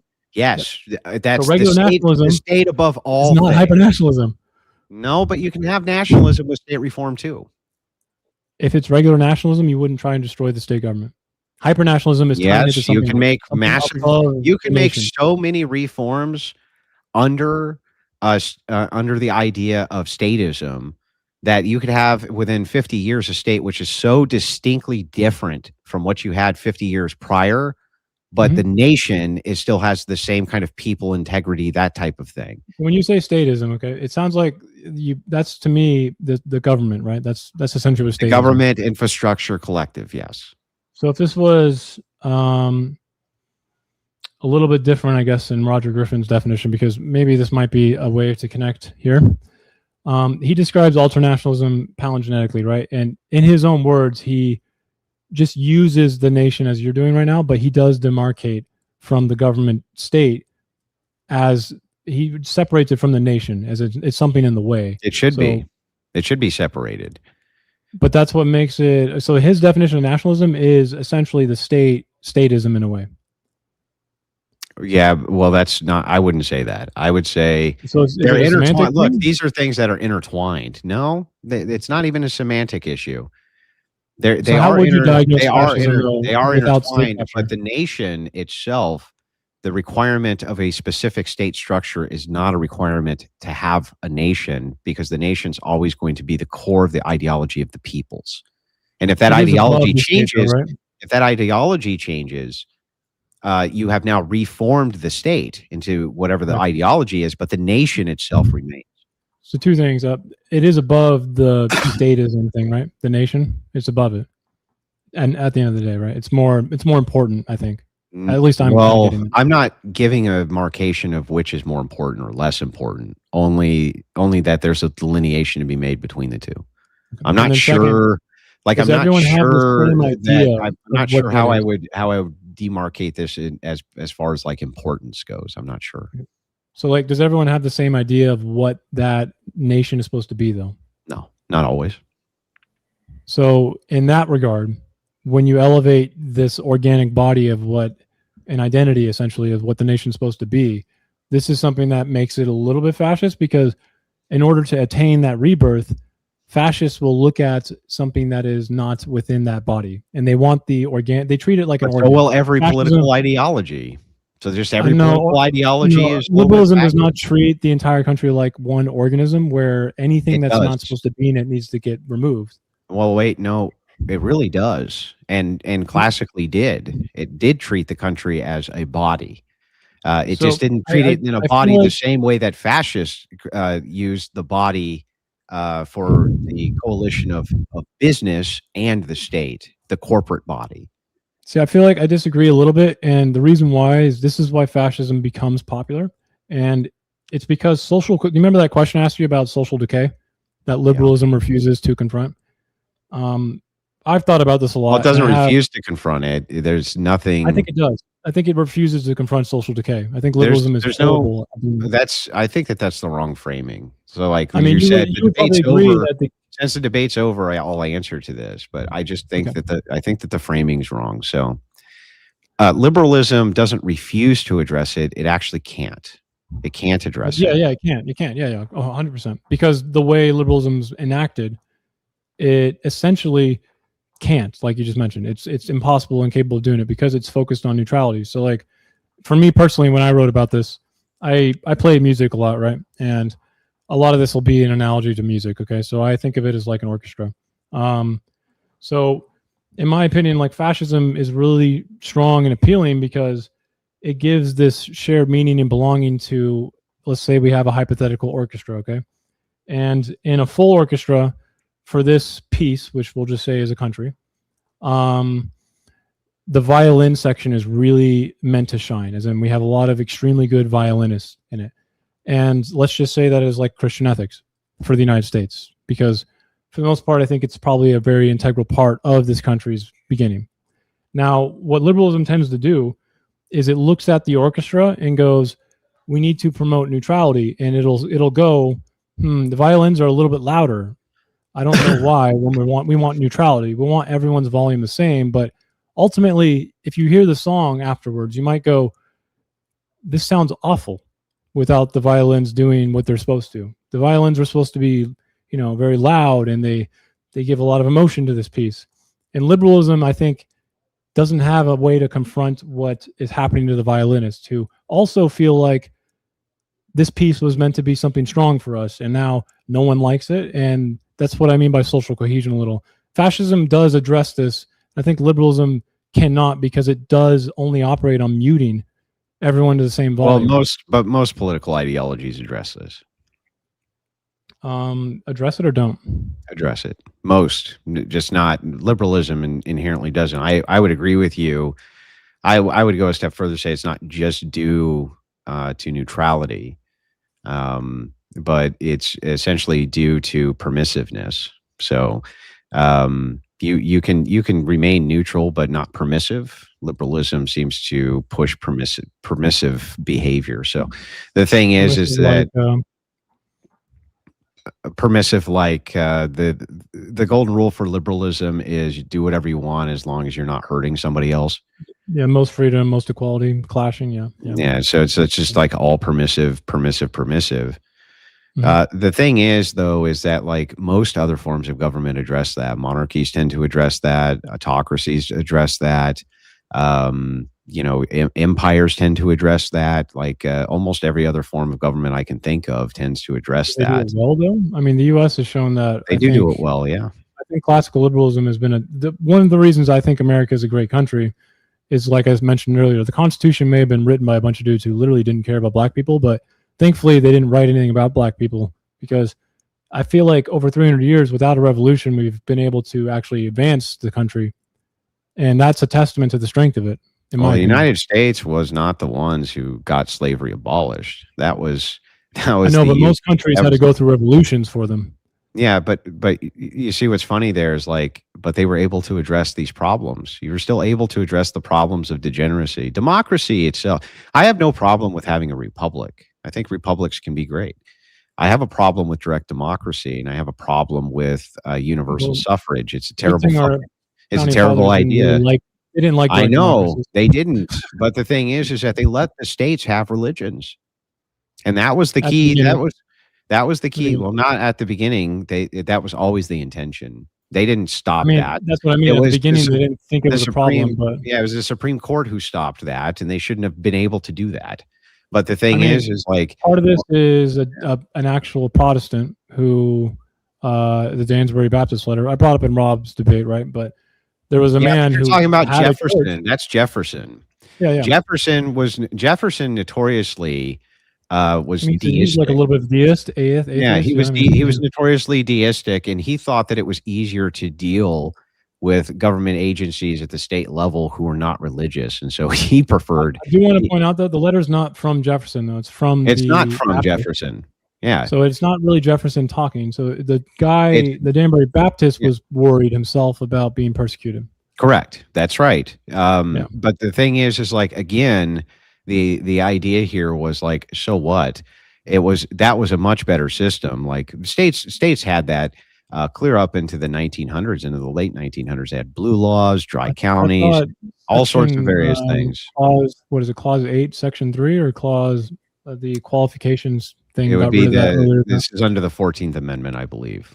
That the reinterpretation of the 14th Amendment. But the point is that this was able to continue to go on. I think the last place it stopped was like in the 60s, where you no longer had to swear an oath on the Bible. So, in one state, I think it was like Maryland or something. But the point is that they did allow for religiosity. That was a grounding foundation. And the thing is, a republic can't stand without morality, and that was one thing which was very clear by our founders. And liberalism erodes morality. It just erodes it over time. No, I mean, it does. I was hoping my debate with Rob would go into this, because there are a lot of arguments against secularism that are, I mean, there's a lot of work on this. Something similar to what I just mentioned about fascism here, where, again, secularism does tend to dull and ruin social cohesion, and it can essentially it ruins morality. That's what ruins everything. It just ruins morality. It can mute, certain aspects of what people think morality is important, for sure, and that's not always positive. No, it's almost always negative. Actually, it's like the opposite. We got 5 pounds in here from No J Spurg. Says, this is more proof that Andrew has the patience of a saint. Thank you very much, No J. Drunk Batman sends in 20 just for the grift. Thank you very much, Drunk Batman. Sam Slenderman for 5 says, support from a crucible and a fan and normal American. Thank you very much, Sam Slenderman. I appreciate that big time. $10 comes from Iron Ballsack. What a name. This liberal goo gobbler can't even defend his own arguments. Quit now, boy. I was really hoping there would be an I on the end of that. Chaos Confessional became a new member. Thank you very much. Ronnie Mesas. Ronnie Mesas. Andrew just told me to donate, so I am. Searka for Goofy of the Day next week. I can play to it if you want. It's B minor harmonic. I can do it, bro. Play your own Goofy of the Day intro. Well, that song's a jam, bro. That's all I'm saying. That shit came on. I was like, what the fuck, dude? Simply put, for $10, Searka, what is the difference between a claim and an argument? When someone asks what your argument is, you just keep repeating your claim that he is. Well, I mean, it probably have to do with some premises, and then whether it's inductive or deductive, but I'm not really sure what you want me to say. I mean, that would be my argument, but I mean, claim is kind of making an argument. Underlying stuff would be premises. Is it supposed to be non-interchangeable, or what's going on here? All right. I think it means the difference between an assertion and an argument. Yeah, I mean, that makes sense. The conclusion versus the argument, and then, I mean, I see what you're saying. I think I did both, but maybe I didn't. All right. Far from Pukin just sends in a $5 super sticker. Thank you very much. Today with Julius for 20 says W speak easy for hosting this debate. Thank you. No, L's for very much. speakeasy. Fuck you, speakeasy, piece of shit. It's true. I am a piece of shit. That's true too. What's that dono bar of yours up? What's that dono bar of yours up to? I think we are full. Let me see here. Yeah, we are full. Nice. 273%, huh? Yeah. You're getting that Big good ceremony. I can see the seething now. There'll be another 7 live streams about it. Samurai Shampoo. I kind of like this name. Kind of good. Searka seems like that one ADHD kid in school that was always tapping his pen in class. I can play the drums, man. Yeah. That's definitely true. I mean, did you notice when I was doing this? Just over and over. Yeah. Kaya, I was listening. I'm speaking. I want a divorce. It's been the fucking Sahara over here for an hour and a half. The Sahara. There's no grape for you allowed tonight. Sorry. I may be accused of being grapist. I'm retracting consent.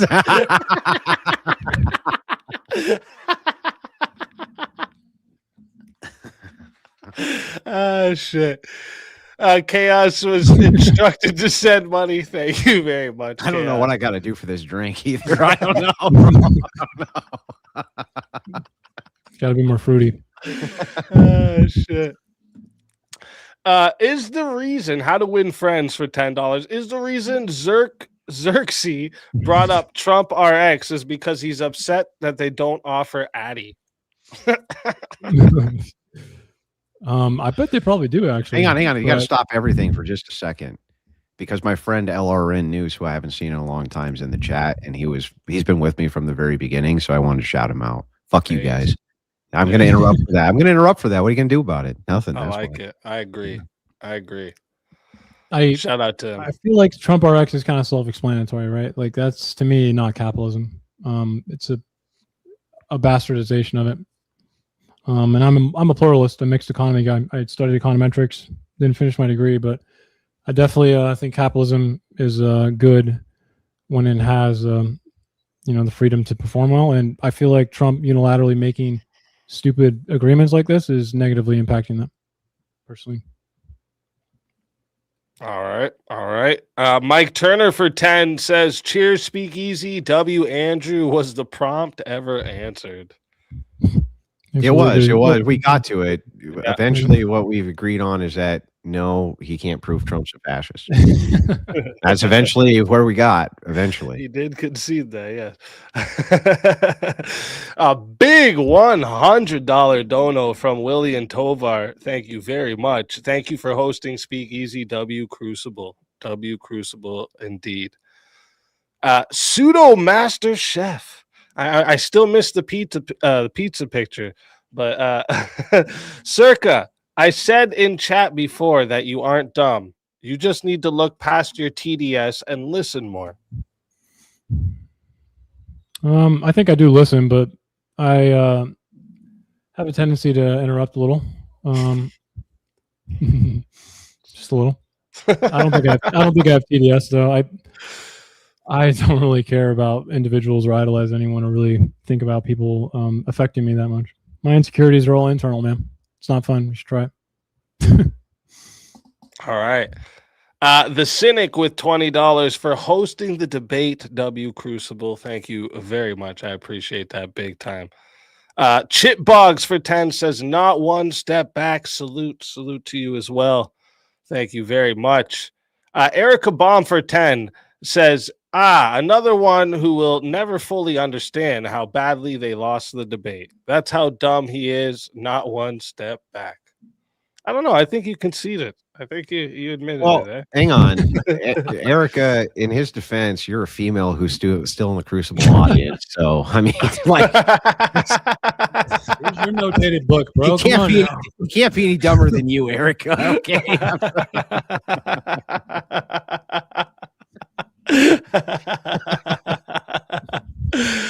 Shit. King of all pixels for $10. says, Crucible appreciates anyone who shows up to debate Andrew. It can't be easy, so respect to you, sir, even though you are wildly out of your depth.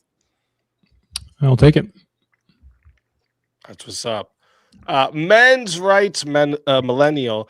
Searka, do you need the bass on your mic turned all the way up to sound more convincing? Honestly, turn it down. It don't minus help. 4 dB, Just bro. makes I you swear look to bad. God. It's minus 4 dB. I'm not even kidding.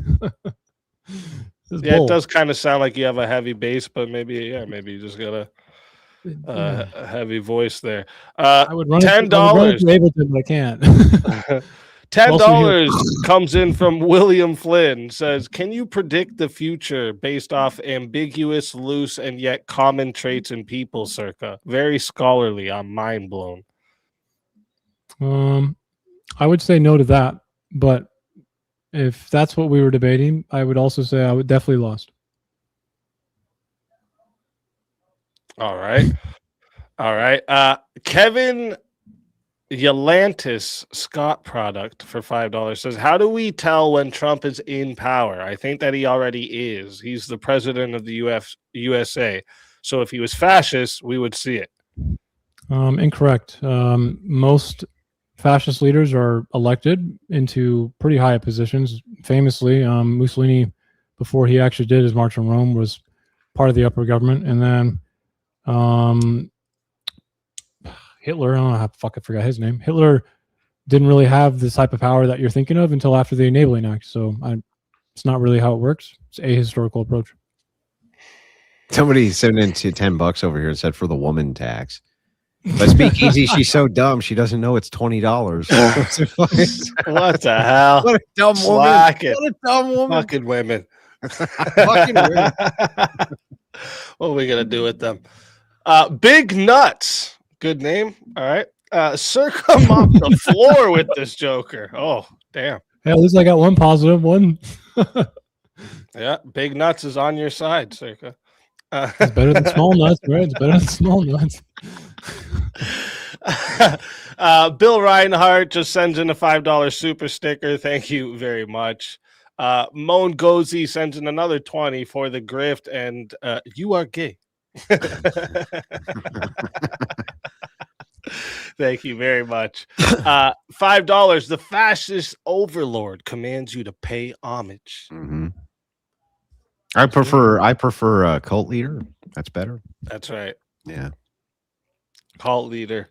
Don't nobody offer up their wives though. Fucking bunch of ungrateful. You know, you get at the top of this like whole spiritual hierarchy where you indoctrinate who knows how many hundreds of thousands of people, and not one time do they ever even offer up the. It's ridiculous. It's almost like I'm a terrible cult leader, and this isn't a cult. Yeah, you're missing something. There's something you're not doing right. I think it's because I'm always telling people like you should prioritize your family and children and everything else above the crucible for sure, 100%. And then, you know, if you want to tune in for a little bit of entertainment every now and again, and you want to support the channel, you know, thank you for that. Maybe that's why I'm a terrible cult leader. Yeah, that's probably bad cult leader tactics. That doesn't sound too fulfilling to you, man. Rachel Wilson. Somebody said prima nocta.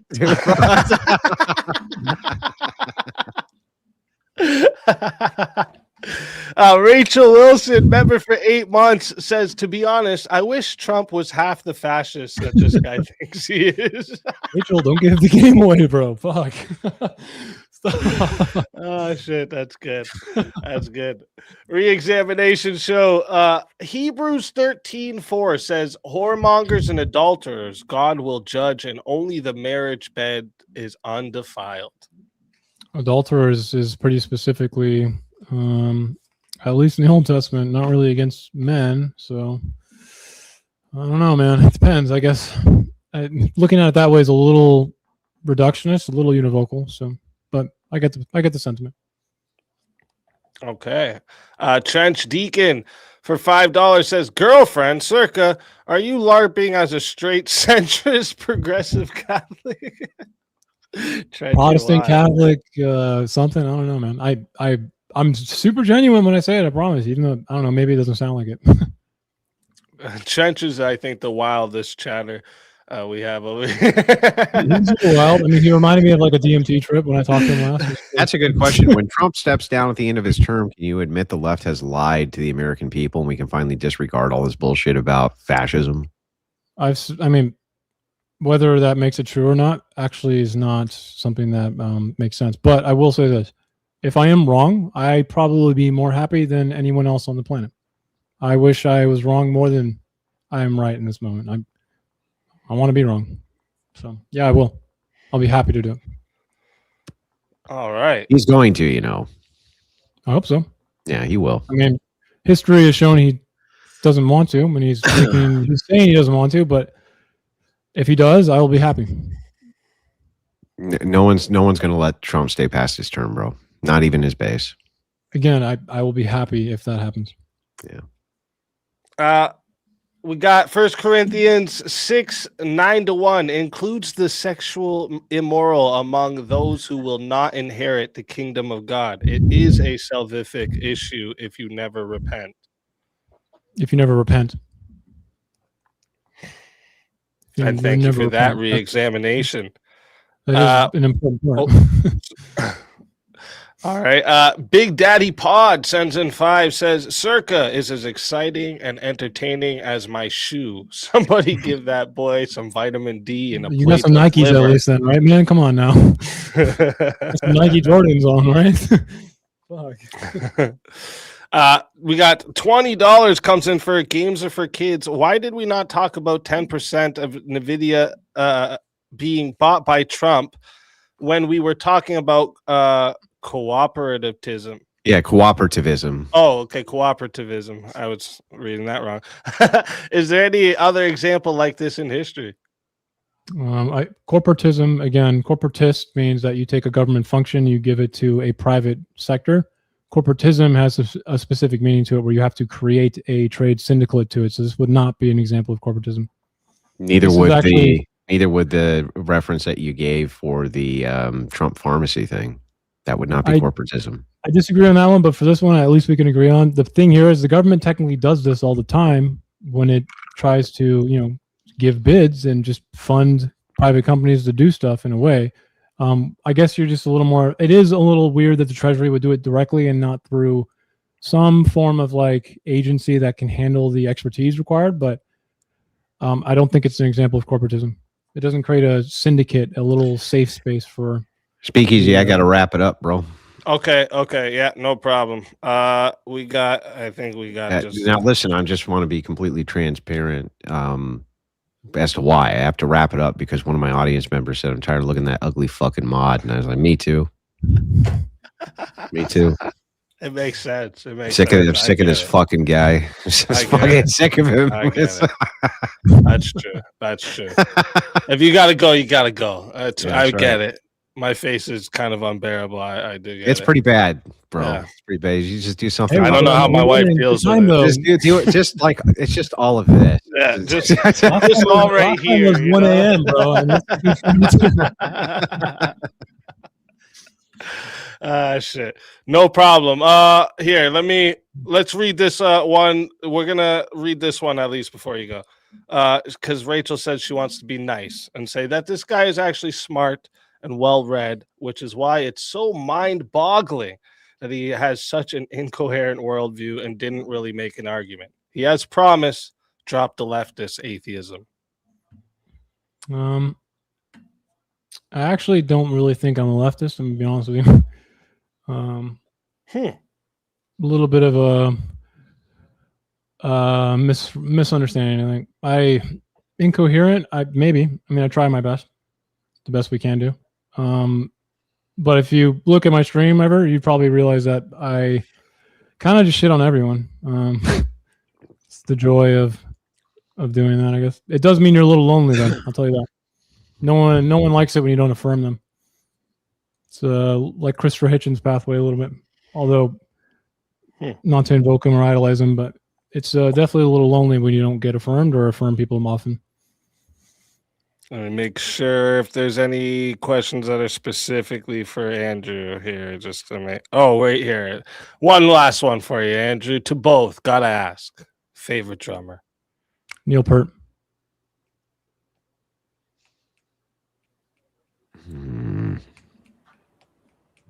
It's a hard one. Yeah, that's a fucked up question. It's like favorite guitarist. Yeah. I abstain. I'm taking the L on that one. I'm taking the L on it. That's what's Yeah, up. Neil Peart, Rush, bro. He drummed. He was at Buddy Rich's memorial, man. That's I want you to look in my eyes. Rush is fucking gay. Rush is fucking gay. Okay. the drumming, bro. The drumming. Come on. They're the drummers. Even if he plays an entire fucking, an entire jungle of shit, it's like the drumming. Those like flips or whatever, the drumming. Just thought the drumming. All right. So what we'll do is because we only got I got a bunch of $2 ones and stuff to read after. So I'll let Andrew get out of here. If you want to just everyone knows already, but just tell everyone where they find you. Yeah, my name is Andrew Wilson. I am the host of The Crucible.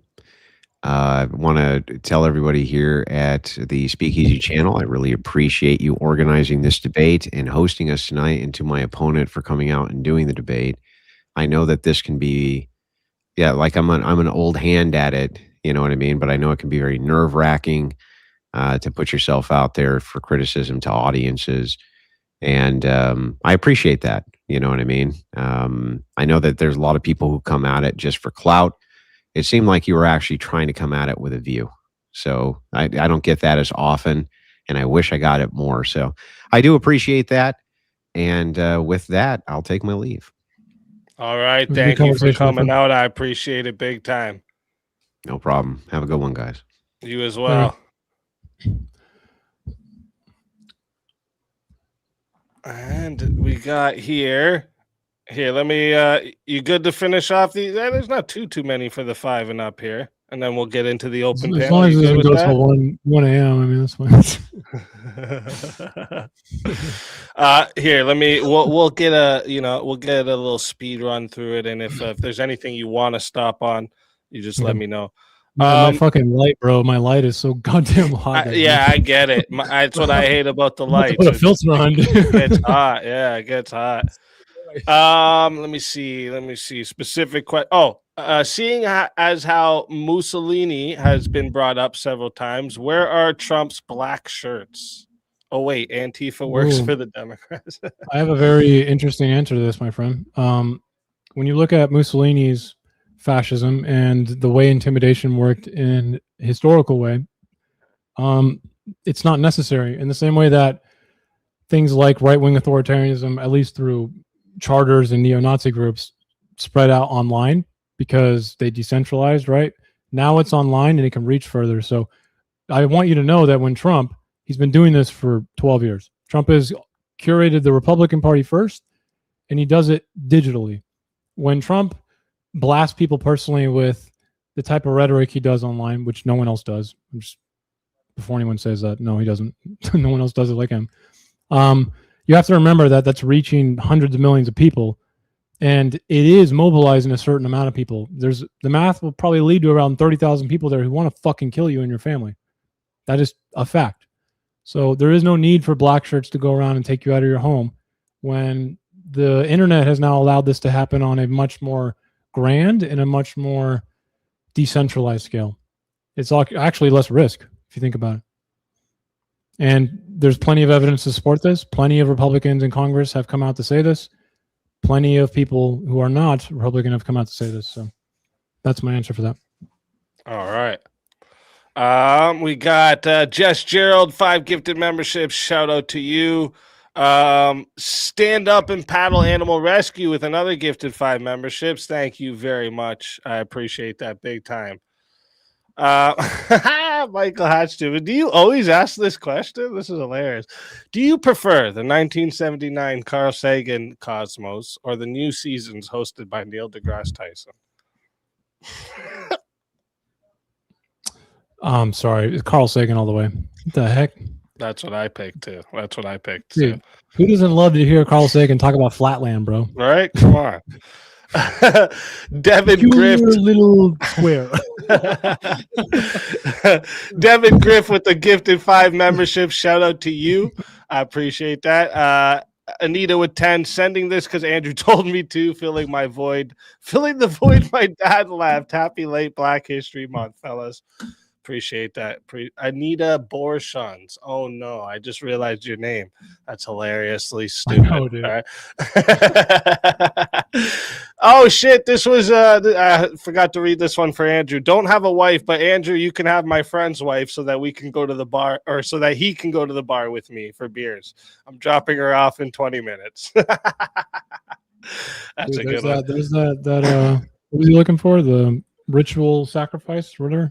Yeah, the gotta sacrifice her up to the cult leader. Hatch Tube just says, "Come on," and then a Wilson fan says, "Thanks for hosting Speak W, Andrew. Hey, Crucible Crew, gotta say, Andrew, you got him to actually chill a bit at the end, not one step back." Wait, Let's isn't that a step forward? Yeah, that's what he says. That's what he's saying. Not one step back. It's always Yeah, a but step that was forward. the negative. If I got to cool down, isn't that one step forward? It's positive. Yeah. He's saying because he got you to chill. That's a step forward. No steps back. Oh, okay. Yeah. Thinking of what's her name's comment, the woman from earlier. Oh, and here, re-examination wanted to answer you from earlier. Searka, Mark 10, 1-12 says adultery can be made against your wife. Well, other parts of the Bible can contradict this a little, but yeah. I mean, again, you got to assume univocality here. Maybe depends. re-examination will come up on the after panel and explain. It usually comes up. Are you going to stay for the open panel or? Let's see, what time is it? 10:30. No, I'm probably going to leave because I want to hang out with my girlfriend for a bit. She's been pretty good the past few days. Okay. Yeah, no problem. All right, so that is going to wrap up the Q&A then. I'm going to, tell her why this is wrong. No, I'm kidding. First off, thank you to everyone in the live chat, all the questions, the engagement, the support. It's what allows me to keep bringing you these debates and the entire Swords of Reason experience week after week. And I can't thank you enough. I appreciate every single one of you. And of course, huge thank you to Searka and Andrew for coming out tonight, sharing their ideas in front of all of us. What's going to happen next here is we're going to roll the debate outro song and video. It'll run for about 4 minutes. Perfect time for everyone to hit the washroom, grab a drink, stretch your legs, do whatever you need to do before the Chaos and Chill open panel begins. During the outro, I'll drop the link in the chat for anyone who wants to join the open panel, test your ideas, continue the conversation on tonight's topic. Anyone is welcome to come in and hop in, debate, question, all of this. But if you're going to come up to try and like spurg or troll or just bring personal dramas, you're just going to get muted, most likely booted real quick. So while you're ahead with this idea, just quit it, okay? And before we run the outro, one last reminder, make sure you subscribe to both debaters. Their links are in the description. I didn't see a YouTube channel for you, Searka, so I just put your TikTok there. Is that okay. where my YouTube is Searka R as well, actually. Okay, yeah. Then I'll get one of my mods to put your link there as well. So yeah, make sure you guys sorry? Thank you for having me, by the way. Hey, no problem. Thanks for coming. And I thank appreciate Andrew it. as well. It was really nice that I got to have a conversation at the end too. I was trying to have something like that, a little, not make it so doom and gloom. Yeah, exactly. No, that was great. So again, make sure you all subscribe up, okay, in the description there, and make sure you subscribe to the channel here as well so you don't miss any more Swords of Reason battles. We do this Mondays, Tuesdays, and Wednesdays, and this is where logic meets passion. All right, let's roll the outro, and I will see you all in a few minutes for the Chaos and Chill.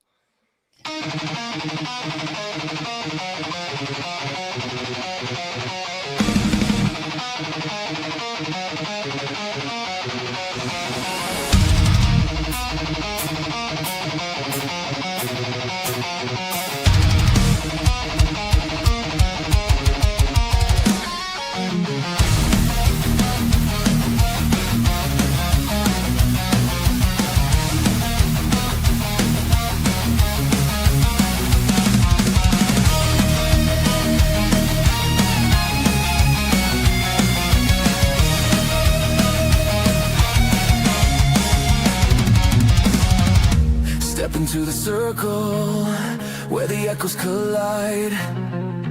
Truth through the static, no place to hide.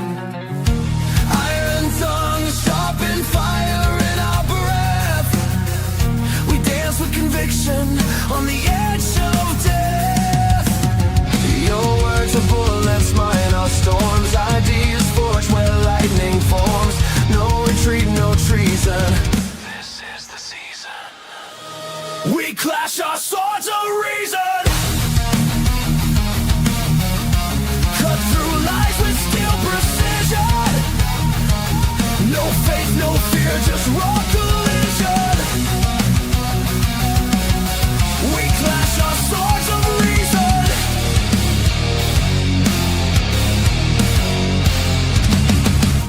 Facts burn brighter than a prophet's flame.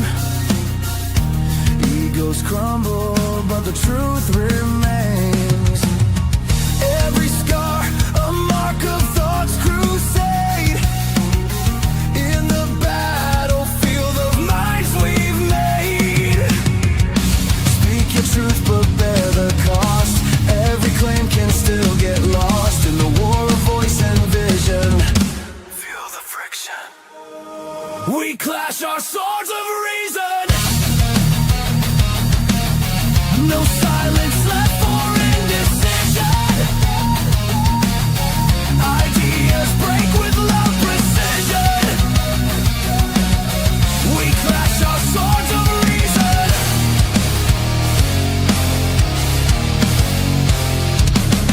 Strike me with logic, I'll bleed my proof. We cut through chaos to carve out truth. Let the sparks fly, let the echo scream. This is no debate, it's a metal dream.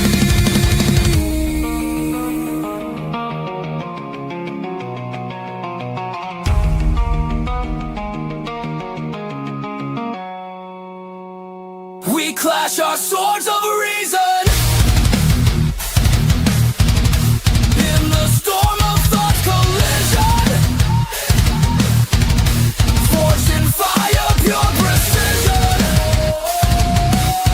We clash our swords of reason. Reason bleeds but never dies.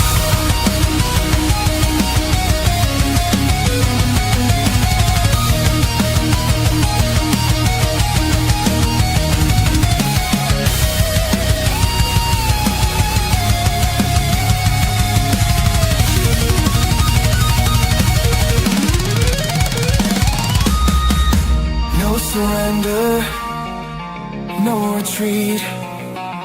In the war of words, we find a beat.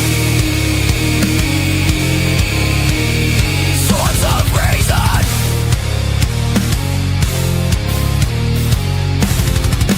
Oh.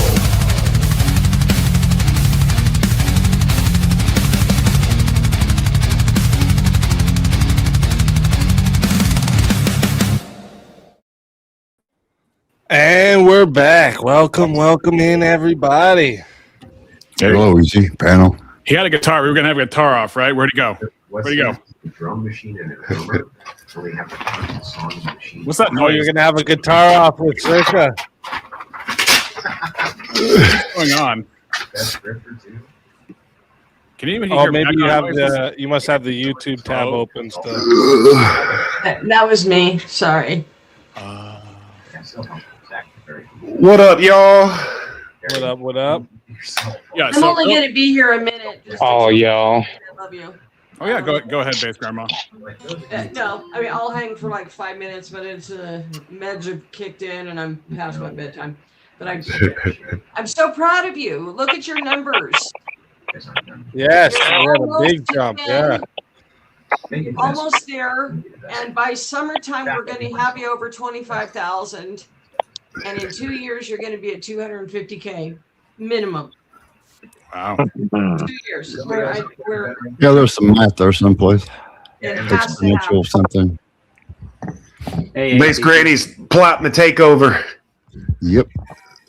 No, I just want them to succeed, and there was what 350 people, 400 watching tonight. There still are. Yeah, it's just wonderful. I hope, and for all of you guys, I want success for everybody. Oh, thank you. And by the way, I just want to say real quick too for everybody, for all the because obviously we went way over the 30-minute Q&A. So I am before we end tonight, I'm gonna go back and read all the super chats that did not get read. All right, and I will answer to the best of my ability for you. Okay. So That was the first 4 hours. I will still read your super chats. What the hell's all that noise? I'll Dog. go now and make room for other people. Yeah, I'm on All of my my affection bad. to all of you guys. Hey, Everest. What the hell are you doing here? Premonition. I came on the panel to say hi to everybody. Okay, what's up? What's up? What's up, people? How you doing? Space Grandma. Yeah. This- My wife probably says hi too. Everest. And Daniel. We'll see everybody. Hi. What's up? Examination. So I'm out. Hello. Leprechaun. Already? have a good Hello. son. I love you. Caveman. You too. Always good to see you. You too. Really, it is. I know it's hard Speakeasy. to look at, but it's That's so fucking care. You should have been like Whatever. caveman, You look like a retard, human. speakeasy. I don't know Aiden, but hi Aiden. I'm an unknown quantity. That's right. You never know. with Unknown me. quantity. Someone. I mean, I'm pretty. I'm a pretty wild card too. I've been told. I like that Oh, energy. you're just Yeah, crazy. it's cool though. That's called psychopathy. Well, I love it, man. Psychopathy is cool. Yeah. Psychotic? So- Is that what you mean? I mean, what? I mean, I really just Yeah, came up here. To poke, psychopathy exists. I mean, No, not really. I really just came up here to poke at Trench. Really, Ah, Yeah. No. It's a national Okay. pastime. I see. National pastime. Let the poking begin. I make an ass out of myself regularly. It is what it is. Yeah, I mean, I got to poke at Teriak. Hurt my feelings this morning. oh my God! And please don't tell me you have feelings for getting Where's with your words, feelings? right? Wait, someone has feelings on this panel? No, If you got them, they deserve to be hurt. no, I'm just fucking. What is so? How does everyone feel about like the debate we've seen tonight? I thought it was cool. I thought it was good. Hand. What does everyone? Where's everyone stand? I don't think that there was any headway until they actually had real discussion at the end. If Searka would have calmed down and backed like he did in the end, Yeah, when during he the started debate, it would have been shutting really up. good. Yeah, I missed When the he started opening. shutting up, it was When you okay. guys laugh at every comment made back to him, like, I know. I got you. So condescending. He tried to do Very condescending as fuck. He tried to do his regular shenanigans with the gaslighting and arrogance and Yeah. fallacy after fallacy, not answering questions, too quote. Yeah, kind of. Answer with a giggle and a question. It was pretty funny. I mean, it was fun. It's necessary, I think, in almost every debate to interrupt at some point or another. I don't think there's ever going to be a debate where everybody's just completely civil 100% of the time. But at the same time, yeah, when you lean into it that much, it's definitely not good for your arguments. Well, Aiden, when you saw his debate against Rob Noor, it was chronic. It was like everything compounded. Like every interruption was followed by the next interruption. It was amazing. You didn't think it was possible. But that was the thing. And that's what we were looking forward to this debate was Andrew taking his turn, seeing if he could manage differently than Rob, I think. And then I didn't get to see a whole ton of it, but man, when I came to the Q&A and it just kept going on and on, I think I saw pretty much what everybody else saw for the first 60 minutes. Yeah, I got in late, so I saw a behaved Searka, and it's crazy because I saw him not answer a single question 3 days in a row. Like, we're talking. And just so chat knows. Oh, sorry, Trench. I thought you were done. I just real quick. Just so chat knows, we got 2 people so far waiting in the back. If you guys want to kick a panelist, and there's no main debaters on right now, so anyone's free game. If you want to kick a panelist to make room for someone in the back, it's 50 to do that. If not, just hang out there, guys in the back, and when there's room to get up, I'll get you up. Unfortunately, StreamYard will only let you have 10 up, even when you pay for the highest fucking package. These assholes. Don't you love that? I'm gonna defend Bankers. you too here for a second. Speak. Look at if he doesn't get to your super chats, it's not easy up there. People, don't give him a hard time. All right, dude. It's a fucking super chat. All right, he can't hit everything. All right. There's 100 things going on doing what he's doing over there. I'm being in the back of Normal America. I can tell you it's not fucking easy. He's doing it by himself. Rob has extra hands. All right, think about that. All right, so calm down if he calms down if he misses your shit. Man, shit happens all the time. He'll get it later, I'm sure. Yeah. He said he would. Yeah, get off Easy's back. Yeah, quit fucking with Easy. Well, my shit's unhinged, so I don't expect him to read mine anyway. Well, I'm sure that the majority of the panel here, or maybe the entirety of the rest of the panel, might disagree. I think that there are certainly stronger arguments to be made that Donald Trump is a fascist than the arguments that were presented in the main parts of the debate. Oh, okay. I mean, if you're going to debate that, yes, there could have been. So how do you I don't think that's the thing, but yes. How do you turn a New York City Democrat into a fascist? I mean, the same can be said of Mussolini, the one-time socialist who, when he was in Switzerland, advocated for violent general strikes for the sake of the socialist movement. So Donald John Trump being a Democrat. I see what you did. As you dirty birdie. Jungle F.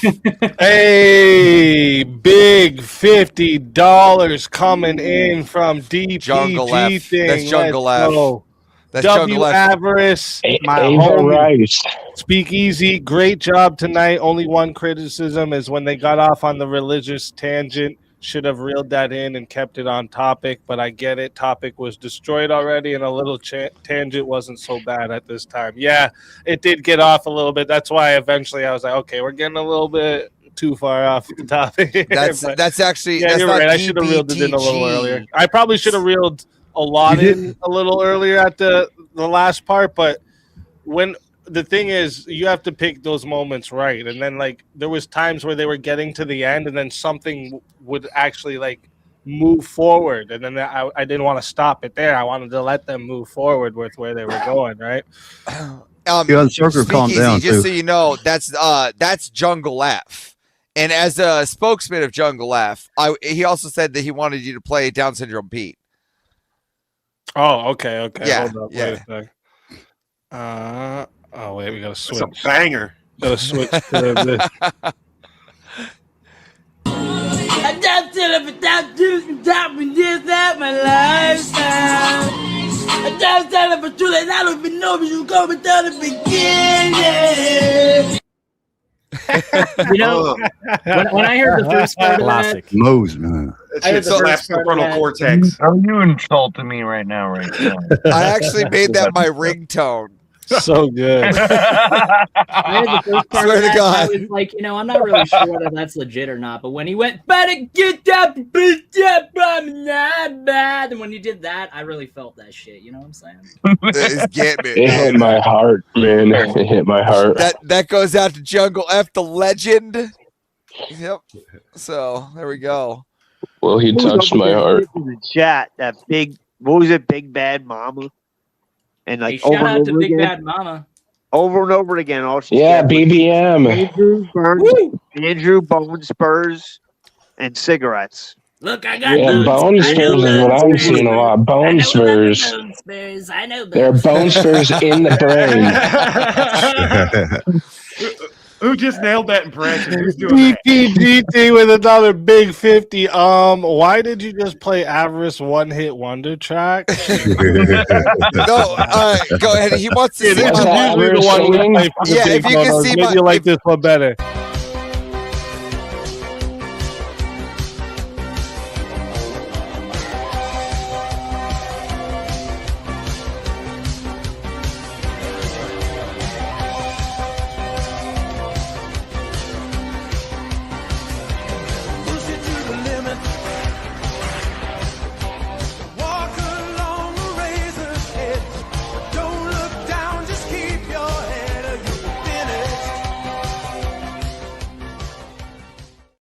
Listen, I think actually he needs to see my actual one-hit wonder, which is the Maker Squirt.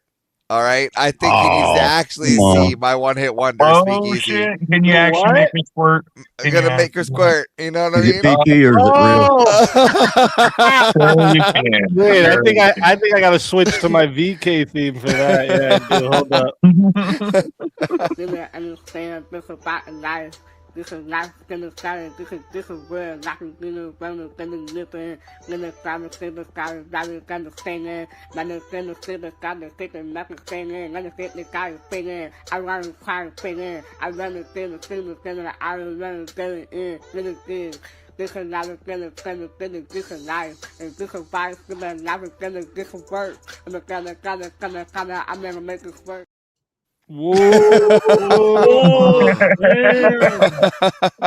That shit was sexy, dude. I mean, I understood every word And he thank said. you very much, DP. Every word. You understand? Well, obviously you understand because It's Jungle F, not DP.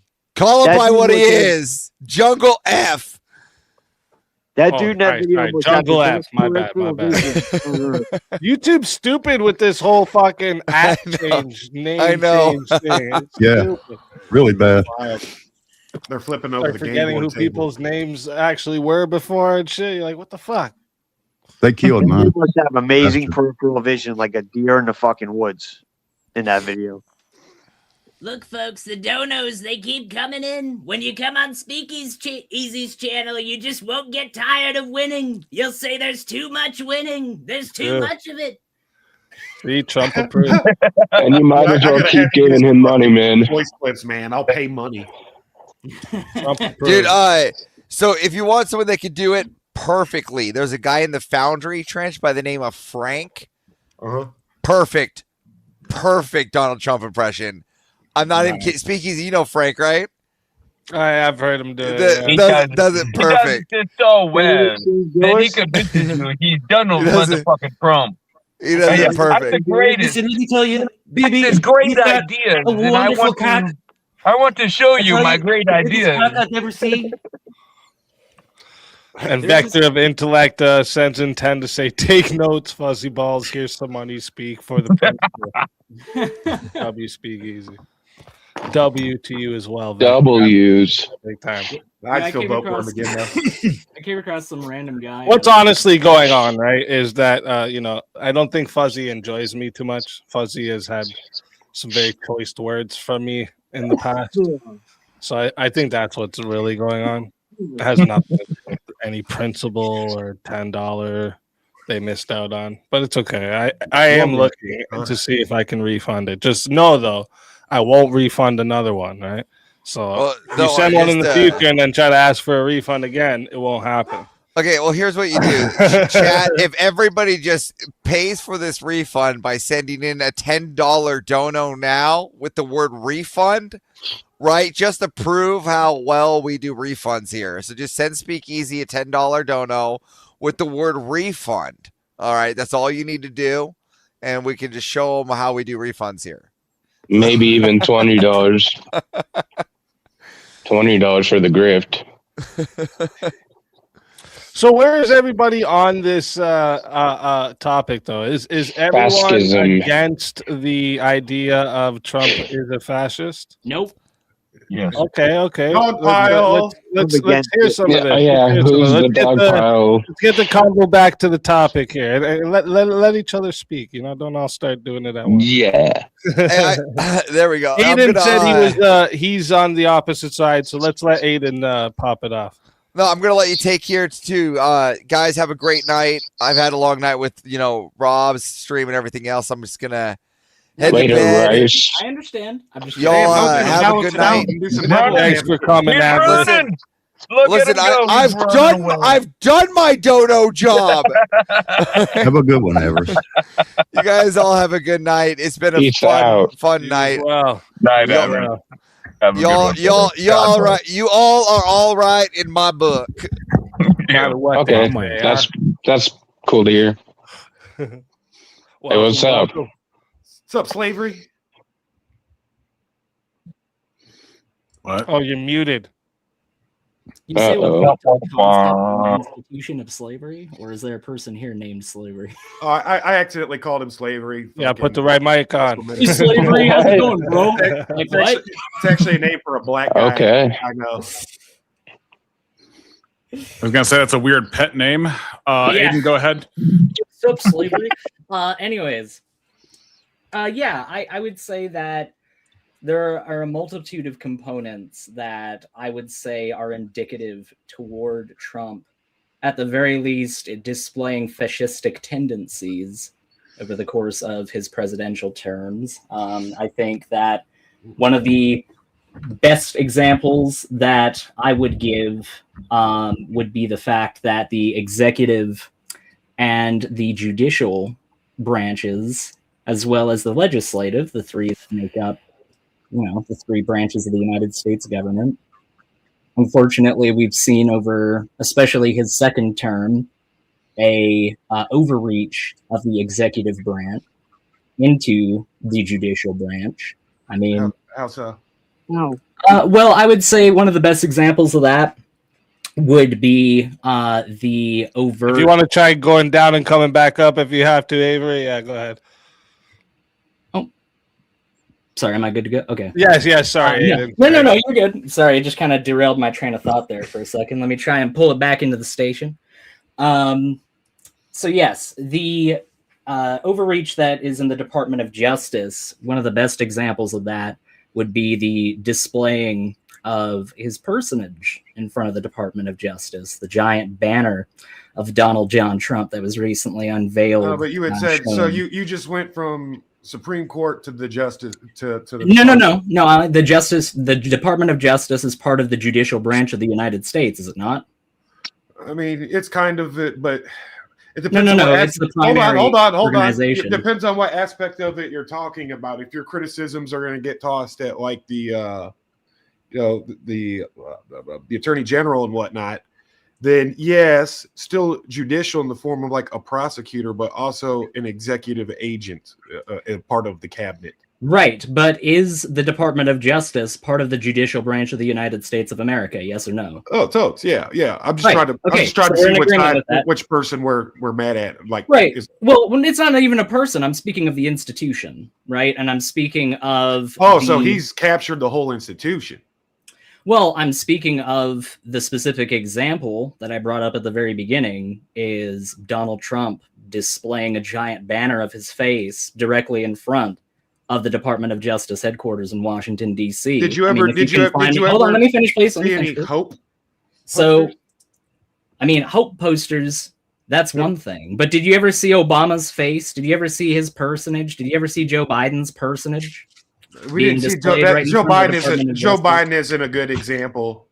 I think he is because nobody he's somebody saw that his people personage. often Nobody refer to. once saw. Right, right. But I'm talking about a banner, right? That's what I'm talking about because it's important that we're talking about the fact that this is a completely separate branch of the United States government. And I'm sure, as you know, I don't know you very much, but I would assume you to be an educated person. No, not at all. Okay. Well, I try to assume the Get best. the plane back on the flight path, damn it. What about Right. other abuses of the Justice Department? Hold on, Well, hold let on. him go. Damn it. Hold on. Yeah, because he's trying to Do it. establish a Listen cult to that. of personality, so I want to see where this lands. No, the cult of personality is actually an entirely different. I mean, I could get into the cult of personality. I mean, but it's not an No, argument no. for fascism because of the cult of personality rules individualism. No, the collectivism, particular and part of absolutism. fascism that I was talking about was the overreach of the branch of government associated with the primary executor of power within that government, Okay, so- whether that be the chancellery Okay, of Germany, so in the instance of the German Reich, academically, excuse we me, sir, look at people like Mao, Joseph excuse me, I wasn't Stalin. finished. So I'm going to keep going with what I was Marx. saying. This is all a So cult of when you keep that in personality. mind, Pol Pot, right? The Führer, as he was known as, the chancellor chairman, of the German Reich, right? the dictator. He occupied a particular branch of government within the Supreme government of leader. what was originally the Weimar Republic and what would later go on to be Nazi Germany. The same is true for America insofar as the three branches of government, of which the presidency only represents one. Much as Nazi Germany, in the instance of that country, Hitler began to overreach his authority across different branches of government and began to involve himself and directly associate his imagery and person with other branches of government that he was not inherently associated Can with. I ask you a question about the H-man? The same is true for Donald Trump with the Department of Justice because he is not part of the judicial branch of the United States and should not put his personage in front of such because it is supposed to be a completely separate branch of the United States government. Go ahead. Yeah, so basically the Germans actually Hitler actually took control over the branch, and because Trump put a banner outside, you're saying, look, he's taking over the branch. No, it's one of the things that's your argument. representative. To say that that's the entirety of Very my good, argument would be representative. extremely myopic, Yeah. wouldn't it? So because that's in one of the putting a banner examples up- that I one had sec, one provided. sec. I'll let you finish. He I'll let didn't you take finish. over. This is a typical thing that they like to do, where it's like that they like they'll to do. basically So I look, presented one yeah, argument. look, You know what the funny yeah, thing look, is that I presented yeah, one argument. It wasn't I even the haven't entirety of even my argument. given my argument, Right, but you're because you're trying to- poisoning yeah, the well exactly. right at the So, very beginning of the like conversation. I'm trying So to I'm not point just out, trying to lie. your argument, One at a time, boys. One at a time.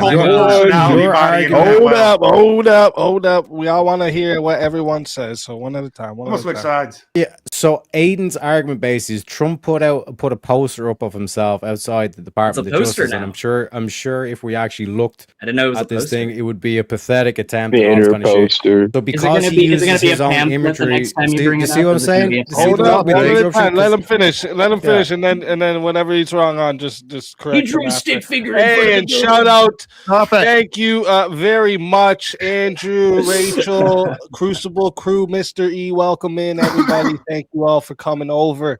All right, and shout out to you all. Look at them coming in. Did you change your picture again? What's going on? What's going on, man. Mr. E? Mr. L. I'm gonna have to put a new head on your VK character now. But like I'm getting back to Aiden's argument here is basically Trump put a banner or an image of himself outside the Department of Justice, ergo he's a fascist. Yeah. It's like the same thing where it's like the Yahtzees drank water, so anybody who drinks water is a Yahtzee. They're doing the same thing as Yahtzees. That's all where basically this what was they're going trying at to the do. very beginning when he said able to cult of respond. personality, so I slammed. And on bear the in brake. mind, Aiden was the one who said there's much better arguments you can make, and his argument is Trump put a banner of himself outside a place. Yeah, that was lame. There was much better arguments that you can make. However, as you just pointed out, Banner. that was not Realize the- well, hold on. The You, cult of if you personality is wouldn't also mind, I'd be able to communism reply. and That would be capitalism. nice. It's just So, a completely in dishonest, any case, so uninformed opinion. the idea that was the entirety of my argument was literally refuted by you. Well, it was a Funny. terrible Earlier, not takeoff. you, sir. Excuse me, not Oh, you. okay. I wasn't talking to you. But I mean, you can editorialize and be the peanut gallery in just a moment. I just ask that you just hold off for a second. It's okay. It's easier to do it one at a Hold on. time. Fair enough. You're doing Okay. audio Fair enough. books there, Aiden. Go. Damn. It's called dog pile for a He's reason, isn't complaining it? about interruptions. Oh, and he literally I- kept Talking interrupting so No, I just slow. asked that you hold on just for one Just second. That's let all. him say words. Thank you. I appreciate it. So that was not the entirety of my argument, and it's being presented as the entirety of my argument. I never said that was the whole. When of does my the violence argument. happen? And you yourself actually indicated at the end of your statement that wasn't the entirety of my argument. So I don't know why you're saying that Aiden said this, therefore that's the entirety of his argument. Therefore, Trump is a fascist. As though Oh, I'm getting ready to cuss him. And that wasn't the case at all. So I just don't understand why you need. This is why I said. So what I did there was I let everybody know that we're Aiden, if that wasn't Aiden, grounds at the very beginning. If that wasn't the entirety of your argument, you would have said you forgot this part of my argument, but you didn't mention that in your response. You just complained like a bitch. Oh, I see. Because I didn't react the way that you wanted me to react. Therefore, I why are you digging into your argument was your whole death squad. Hold up. Shut up! Everyone just shut the up! Chill. Let's skip the meta. All right, what this one's doing and this one. Let's just get to the arguments. Agreed. Please, let's keep it harsh. Let's go. Let's not get all caught up in who killed who. Anyway, go ahead. Actually, he got cut loose from prison, and it was like a huge political point. Because the party was riding on this quasi, like we want to kind of restore the empire, but we also kind of want to do this three-way. It's kind of a hybrid between socialism and like Mussoliniism, or even a little farther right of that. But there's still a vision forward. There's still progress being made. It's not a classic reactionary movement that is not only calling for pumping the brakes, but moving backward, so to speak. So there's different forms of the fascism. There's the Mussolini type. There's the more socialist. There's the actual socialist, I should say, because they had a robust safety network. If you were a legal German citizen, and if you could have worked, should be working, etc., because they got rid of all the bad blood and undesirables. So, but to be fair, that's not a traditional socialist safety net, though. No, but it's actually, when you look at it at for its face value and shape, it's like a fucking a star peg going in the star hole, man. It fits the utilitarian fucking definition of secular humanism to its fucking core, down to its core. Well, the idea of secular humanism is that everybody ought to be taken care of within a society like that due to human. Yes, that's what the Nazis said. No, but in Nazi Germany, that wasn't the case. You had to contribute to the value. Yes, you had to be a worker. The state. Yes, you had to be a worker of the state. You had to contribute value. But Stalin said that you had to contribute value to were the corporate shareholders. If you don't work, you don't eat. Stalin said that. Yeah, if you don't work, you don't eat. That's what's Stalin. I confuse them sometimes because they were both. Oh, sorry. But even in any case, when you're talking about, we're talking about between them, if you don't work, you don't eat. At least 80 million people between the two. Oh yeah, and Lenin was a piece of shit. You're not going to find me trying to defend Lenin. Stalin was a piece of shit as well. And I know, but this is what that same what I say? What are we talking about? Humanist worldview. This is how it always ends up. Exterminate. Trench always brings us down these rabbit holes. Trench, we're talking about Trump being a fascist. I mean, I have several points to prove. Okay. I do just want to say one thing. I do just want to say one thing regarding. Let's give him a little fascist history and ideology. So he's drowning out here. We can agree on one thing. Trench needs to host Cosmos next time. Yeah, that's right. The universe is made up of history's boring. Stars and planets. But why try to understand Mustache Man and how it all happened? Because he really did, like Frankenstein, a radical socialist, democratic. I'm not saying that's not interesting for sure. Together, but kind of like get off, because Teriak was trying to. This is why I don't consider them fascists, like Mussolini address what Aiden was saying, right? Well, and then we went off this side. Aiden's example. Aiden just to reframe, Aiden's example so far that he's given that Trump is a quote unquote fascist is Trump has put a banner outside the Department of Justice. And that was one of what exactly? That was one of the So examples. what that I others? put. List Aiden, would you consider the left fascist?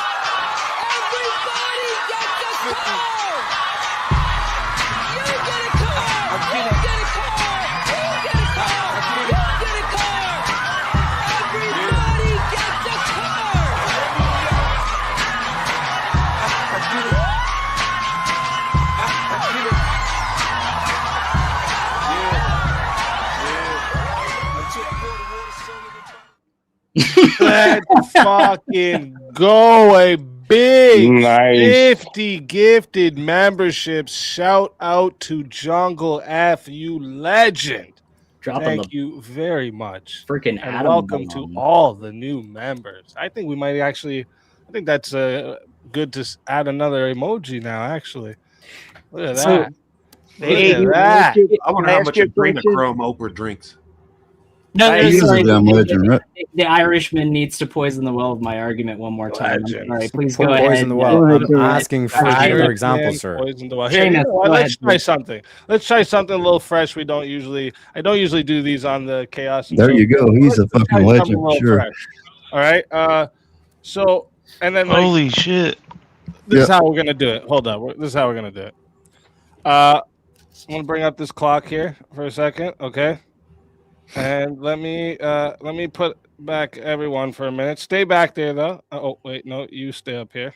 Stay back there though. I'm gonna give 5 minutes for you two to get it off, and then I'll let everyone else come in and join the convo as well. But Sure.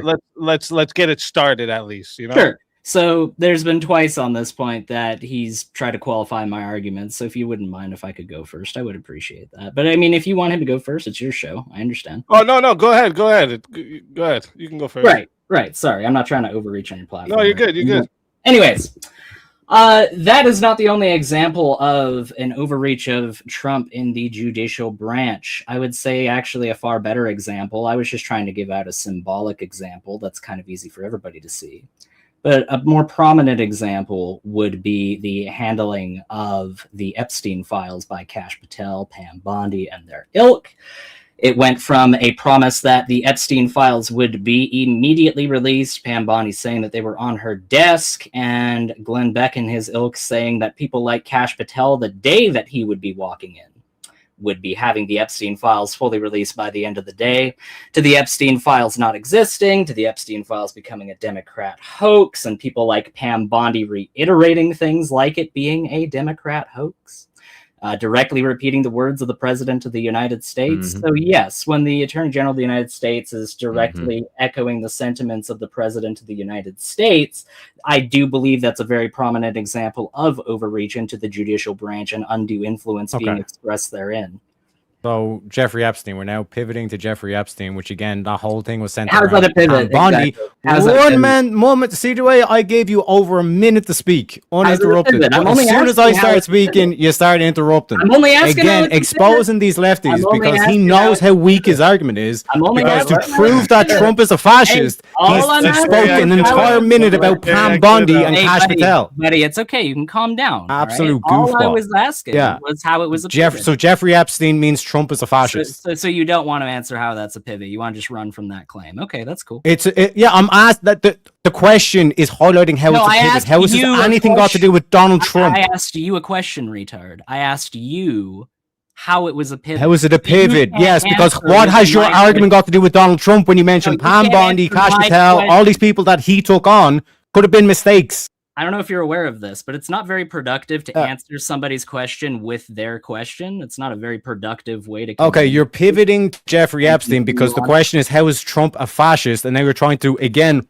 poison the well by trying to throw Jeffrey Epstein and say, well, Right. because Pam Bondi mishandled the case, You're asking for a demonstration. somehow result that Trump is a fascist. You're asking the for a same way that I pointed out with the banner. How is Trump putting up his own image like Just keep fascism? running out the clock, And now bro. you're saying, Just oh keep no, a running better out the argument clock. is the Jeffrey Epstein shit. Dude, You're fumbling. just shout into your mic a little Mhm. louder, dude. Like, do you want to crank your mic volume up? I'm a little shouting. Bit louder right This now? is shouting. I mean, you clearly got your mic Mhm. volume boosted up as much. And again, if you actually had an argument, you wouldn't be talking about my microphone settings. You'd be talking about your actual fucking argument. Well, everyone's hearing absolutely. you same level on my side. So okay.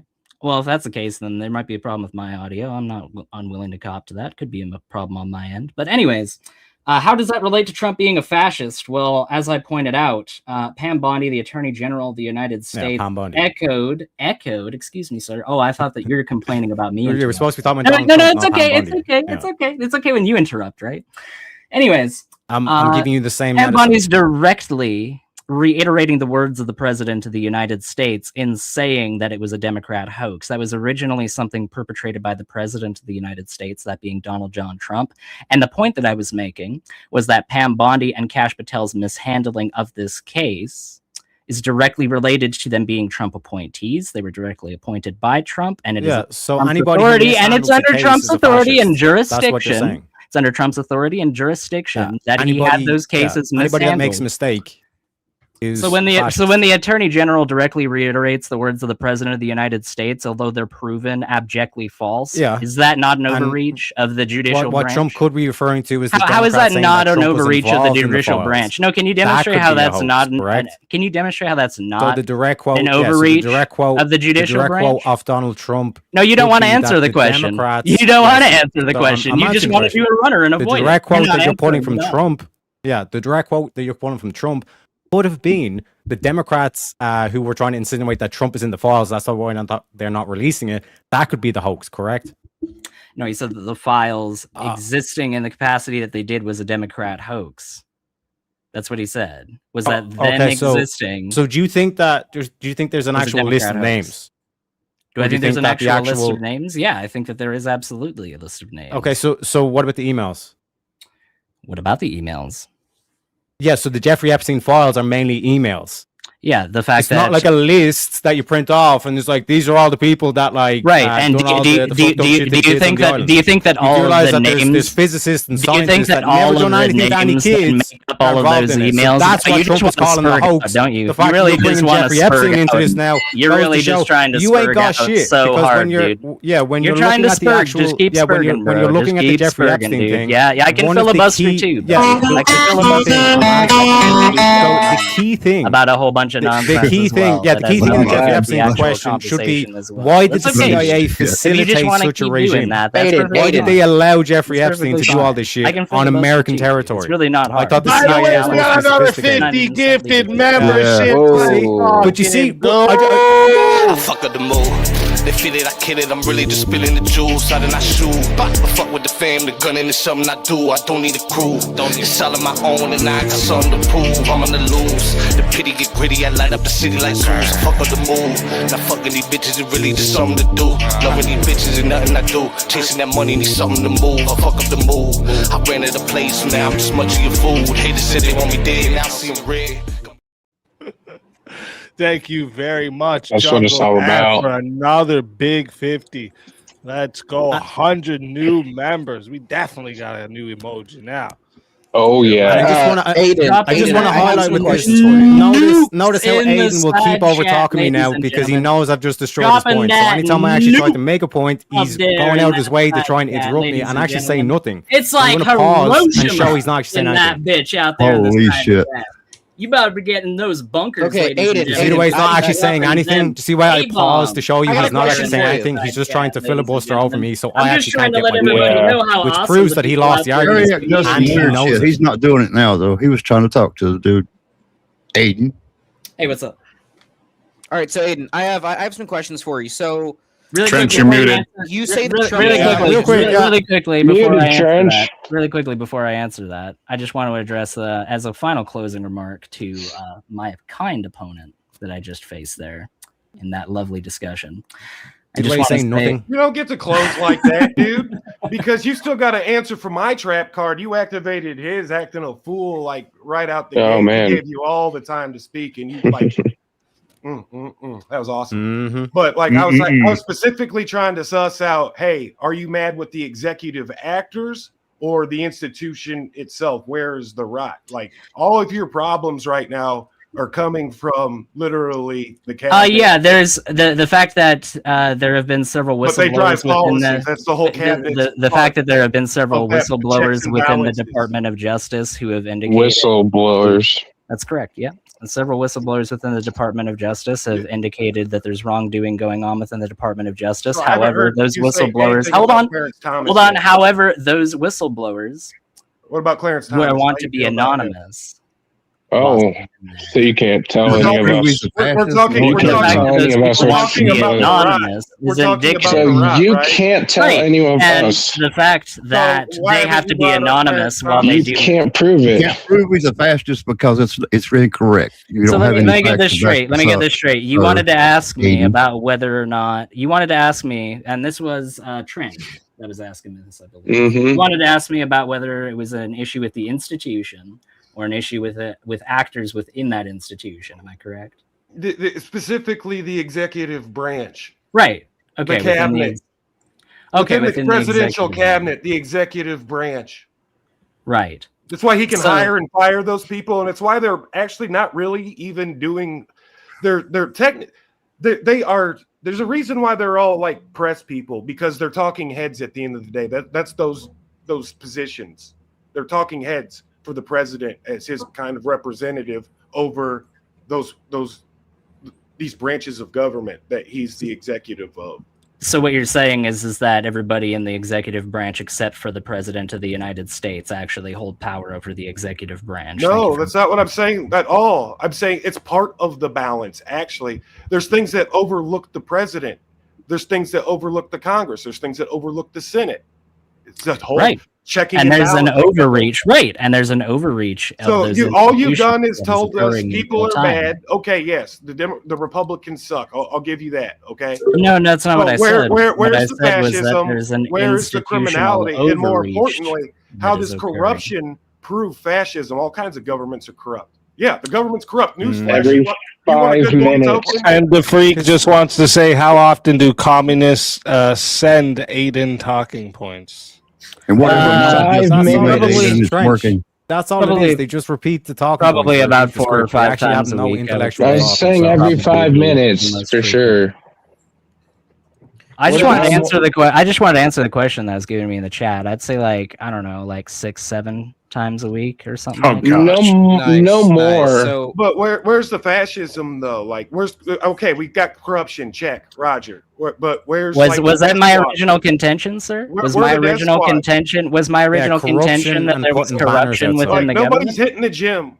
No, The no, Boy I'm Scouts just are done. wondering where was the part where There's in no my Boy statement Scouts. where I said that the problem was that Like, there you was do- corruption you within do the government. understand, I like, never that's a said part that of a whatsoever. fascist system. Like, And you know what the funny thing is that he's not even listening in to what the I'm saying fascist right now. system He's just itself. bulldozing over what I'm Yeah, saying it's- right now, not Not even hard. listening to a single word that I have to Trent say, does- because Aiden, he's not Aiden, interested not hard to in do. anything that I have to say. Real I was quick, gonna say, have though, you met this him? will- maybe this will help here. If you could just maybe give it again, Aiden, maybe clarify. Sure. Like what it is exactly that equals to Trump being a fascist, so that Yeah, amen. Within the particular talking Amen. point that I was referring to, I was referring to an overreach that was occurring within the judicial and legislative branches of the United States. I wasn't referring to corruption per se, because as Trench pointed out, yeah, I agree. There is corruption present within every government in the world. However, a overreach of the primary branch of the government that consists of either president, prime minister, or its local governmental equivalent is not something that you see across every single country around the world. That's something that we're seeing that is rather What happened unique to to this Spain at the administration. end of World War II? wait, Trent. No, He said he's seen I all just over wanted the to world. hear This is again, the 'cause, like, story. just so I going can back there, clarify, I Trent. just want to make sure I'm hearing him right. Is basically that it's the governmental overreach is like the Particularly the executive branch's overreach into the judicial and legislative branches of the government of the United States. He hasn't proven all right, that. boys. And what is an contend with example of that now. overreach? Contend with that now, boys. And what is an example of that I overreach? already got ahead of it. When I Well, I already tried to give you examples, but you just decided that you were going to interrupt me the entire time. So. And with that, I make my exit. Have a good night, ladies and gentlemen. To prove this. Thank you for coming re-examination. Oh, hey, have a good one, re-examination. Okay, nice. Good to see Yeah, you, bro. so Aiden, what are the Oh, examples sorry, I'm of- supposed to of the go back to overreach? being mad at you. I'm sorry. Oh, I'm mad. Oh, Yeah. I'm so mad Do you right raise now. one? You want to answer the question? Oh my What are gosh. the examples of the overreach? Right, dude. I'm such a Yeah, give us an example with some kind of law he's tried to pass or introduced. I don't think you can. yeah, I don't sure. think you ever will. So Where's as the far loyal as- military to him? The loyal military? Yes. I See the way you want to answer my question? Give us an example of the overreach. There's like 5 people asking me questions at the same I'm just time. saying, Yeah, that's fair. Listen, You chill out. listen, guys, let's not gunshot. One sec. Let's not gunshot. He said it was the overreach. Now let him explain what overreach is happening. Sure. Yeah, let's hear a law introduced or something of substance here, Aiden. So what does Your that amount of mean? good words there. You're good. Oh, you call me. I'll shut up now. I appreciate that. Yep, you're fluent. Go. So insofar as that is concerned, I don't think that laws in of themselves are the only example of overreach that can be done. Now, I can cite specific laws like the Save America Act that's currently being debated. It's not been passed, so I'm not going to do that because it hasn't been signed into law yet. However, I think the fact of the matter that Trump has been overtly, now I have an article associated with this that I want to pull up in order to substantiate this claim so that I'm not just speaking hot air into the audience. Washington Post, probably. What does that say? Probably the Washington Post. It's the Guardian, actually. It's the Guardian. Just as good. I rest my case. I mean, if you say that's a news source is inherently bad just because it's from a source that you don't news like. sources are inherently biased, though, in general, No, though, right? I want an Yeah, they are example of the, all of the them. grievous overreach that you have stated, that like fascism is an overreach of the executive into the judicial. Can I just get the fucking example? Thank you. Yeah, Yeah, you won't. Thank you. A true I'm one, trying- but it won't happen. Oh, I'm trying to share my screen at the moment. You don't need to share a screen. You can just read the article. Oh, sorry, What is sorry. the actual I didn't see fundamental that point? back there. My bad. I stepped away from Dude, the you're mic. so unnecessarily angry, dude. Like, why are you so angry? This is what you're sharing. Aiden, Why are can you so answer the hot? question, please? No, I'm asking a question really quick. Why are you so angry, dude? Like, Can you answer the original question that was asked No, instead no, of no, asking no. other questions? just the example I'm will just do. asking a simple Yes. question. Well, so are we. Personal, Aiden, you'll lose your So are we, credibility Aiden. if you have any. Because this is the shit my wife Because the does, moment my you dude. answer this, I want to ask you a question. I mean, that's perfectly fine. Yeah, keep it on track. Keep it on track. What are we looking at here? What is this? Yeah, so this is Trump puts pressure on Senate Majority Leader. President tells John Thune to force through Save America Act. What are we reading? Which requires What article proof is of this? citizenships. Okay. Yeah, this is No what I was, fucking clue. what I was citing No, the earlier. So this is president from the Guardian. absolutely a fascist if he influences the Senate Majority Leader. Right, that's what he does. He's influencing them by That is so saying bad. that they have to force it through. That's definitely tantamount to just simply influencing. You see how Well, who else is he gonna ask? these bobbleheads try to Damn. equivocate in real time, even though the words are right in front of them. It's so Hey, funny. Hey, so there's a funny. party. There's We're a party. looking for overreach here, Aiden. Generally, Right, March. Where's right, the and example trying of and, overreach? and the trying to president force a behest, senator to push through an act. cohesion How's going. that not overreach exactly? So It's one not- sec. So the president's not allowed to influence any politicians ever. Is the He's not allowed president the to leader of force That's the whole people to point. push. No, He's not no. allowed. Okay, He's but- not allowed to force people to push legislation through. He's Is not he the allowed to leader do of that. his Force. He party? can ask Well, you. well, wait, First of all, Aiden, one sec. Wait, let's be fair here, though. But this says tells John to force through, so he's not saying he forces John to Right. do something. He's telling John to force something. Oh, so he's through. getting somebody else to do his dirty work. Yeah, for so him. I just wanted to be Wait. I just wanted to be clear on the wording there because it says the president tells John to force through, not the president forces John. So, like, I just wanted to make sure we're clear. That's about true. what He it didn't says do it there. himself. He got somebody else to do his dirty work for him. Oh, God. Whatever. That's not a Yeah. sign of fascism. He's a Democrats cliche do the same conflict shit. resolution. No, don't mean say test. that. shit, Aiden. Just keep it It's to funny. the I definitions. say one I've tried to sentence. give him I'd the say one definitions of sentence, and like fascism, 5 actually. people spurred He's out. very- It's Okay, so well, funny. hold on, Aiden. You say that Never Trump is a five. fascist, right? and you haven't been able to give us direct answers, right? So no, I didn't say he was a let me fascist. make I my said that case. he had policies that were indicative. Fascistic, right? Fascistic. Okay. You know what happened? I would like The to make the fascist case. Hold on, Trench. Hold on, Trench. I would like to make the case that the entirety of the alt left is fascist. So how many Trump supporters have been attacked or killed specifically because of their views and opinions? Quite a few, right?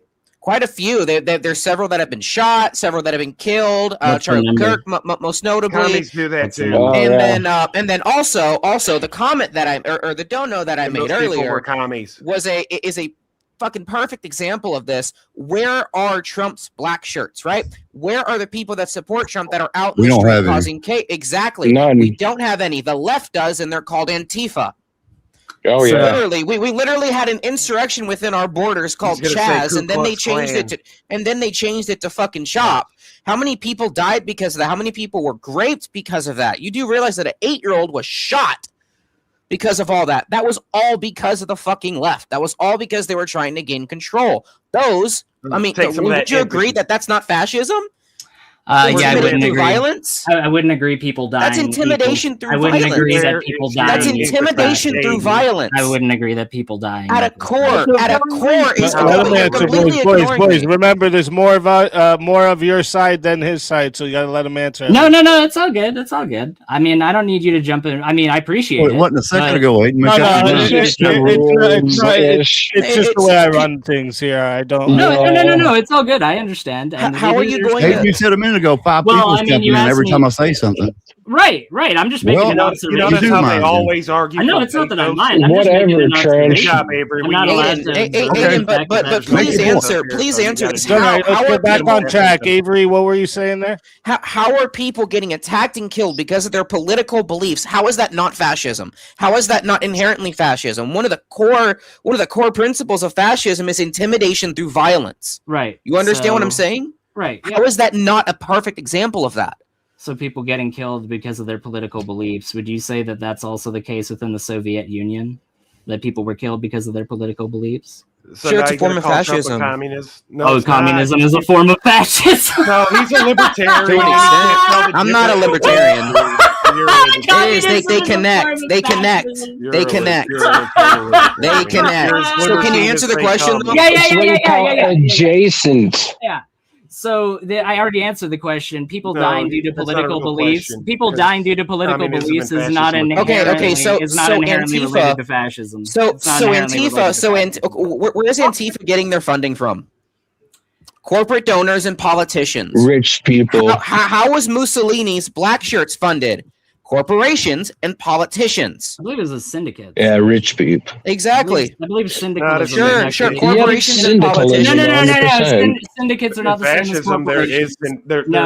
Syndicates. No, they weren't. They were the business leaders of their industry. Syndicalism is not the same as corporatism. Trying to equivocate the two is absolutely asinine. But I do want to ask, though. Not fascist? Are they not? Sure, go ahead. Because I've answered the question. He was raised by. So, are you trying? Oh no, hold on. I was trying to ask something. Just give me 1 sec. Okay. I agree. I was just trying to ask something. So, Avery, are you saying that a majority of political violence in the United States is committed by people of left-wing persuasion? Is that what you're saying? No, I'm not saying that. But what I'm saying is that right-wingers are being specifically attacked because of their political views, and it hardly like the disparity between. Can you establish that Hit them as with a that pattern? pathos. Don't try no logos or ethos. Just keep because that's a very bold claim that you're making right there. That every single one of the people that you just cited there. I said majority. I said majority. Okay, so why are you brushing over? Why are you brushing over the fact that Antifa is the corporate left? You cited a large majority of different specific examples. So don't act like you just made some general statements. You cited specific things. And sure, okay. Specific examples. Are you not saying that those people that died in those events died due to political ideological beliefs and political and ideological beliefs alone? Is that what you're saying? For the most part, yeah. Okay, can you establish that? That's your claim. Can you prove that claim? What about coming along with Joe Biden paying their bail after they attack these people to get them out? Because I find it very funny and then paying that. I find it very funny. Literally, senators, so like fucking like politicians were paying these people's bail to get them back out on the street. Oh, by the way, another example of overreach regarding the Department of Yeah, Justice the right actually wing's relates gotten a gulag for perfectly fucking 2 perfectly years, to 4 the years, example that's already being indefinitely. cited right now. They actually kind of go hand in hand with each other. So another How? example of executive overreach boy into the Enrique judicial is a branch fed. He ain't no is the fed. fact that right after Donald Trump made the point after Charlie Kirk's assassination, which I am against, obviously, it was horrible. Political violence is always a bad thing. I just want to make that clear. But yeah, but yeah, so it has nothing to do with but right. But the Department of Justice took down directly after Donald Trump made his statement that the majority of political violence in the United States is committed by people on the left. The Department of Justice took down a study that was on their website showcasing that the exact opposite was the case. So what will you do? Really? Okay. So wait. You're saying with the overwhelming sea of Not gonna be able to find it now. You're saying I've been away for so long. What is more? How is that the case when Antifa is literally out on the streets destroying businesses and attacking people with differing views and opinions? Do you want me to show you? Do you want me to show you? How? I'll show you how. Where are the Trump supporters doing that? Where are the Trump supporters going out and destroying businesses and people's lives? Where's that at? Question for Aiden. Do you lean left, Aiden, in your Oh, worldview? they're not doing that because they're not Yeah, fucking I'd call myself psychopathic. We have to work every day. We can't do it. What about the Like, Biden? literally. What about the Bernie supporter that gunned down all those people on the softball field? What about like the Bernie 5 hours supporter ahead of this that whole stabbed- conversation. that stabbed those Muslim women on the train? So let me ask you guys all a question because I Speakeasy. see a Just different really quick. couple things. I see a May I different share couple something things really that quick? you guys are talking about here that seems to be like, so does fascism or being a fascist require that there is people acting a certain way on your behalf, whether you say to or not? This is what I'm hearing. We're talking a lot about, like, oh, there's these supporters doing this and these supporters doing that. So I'm wondering, is that like a necessity?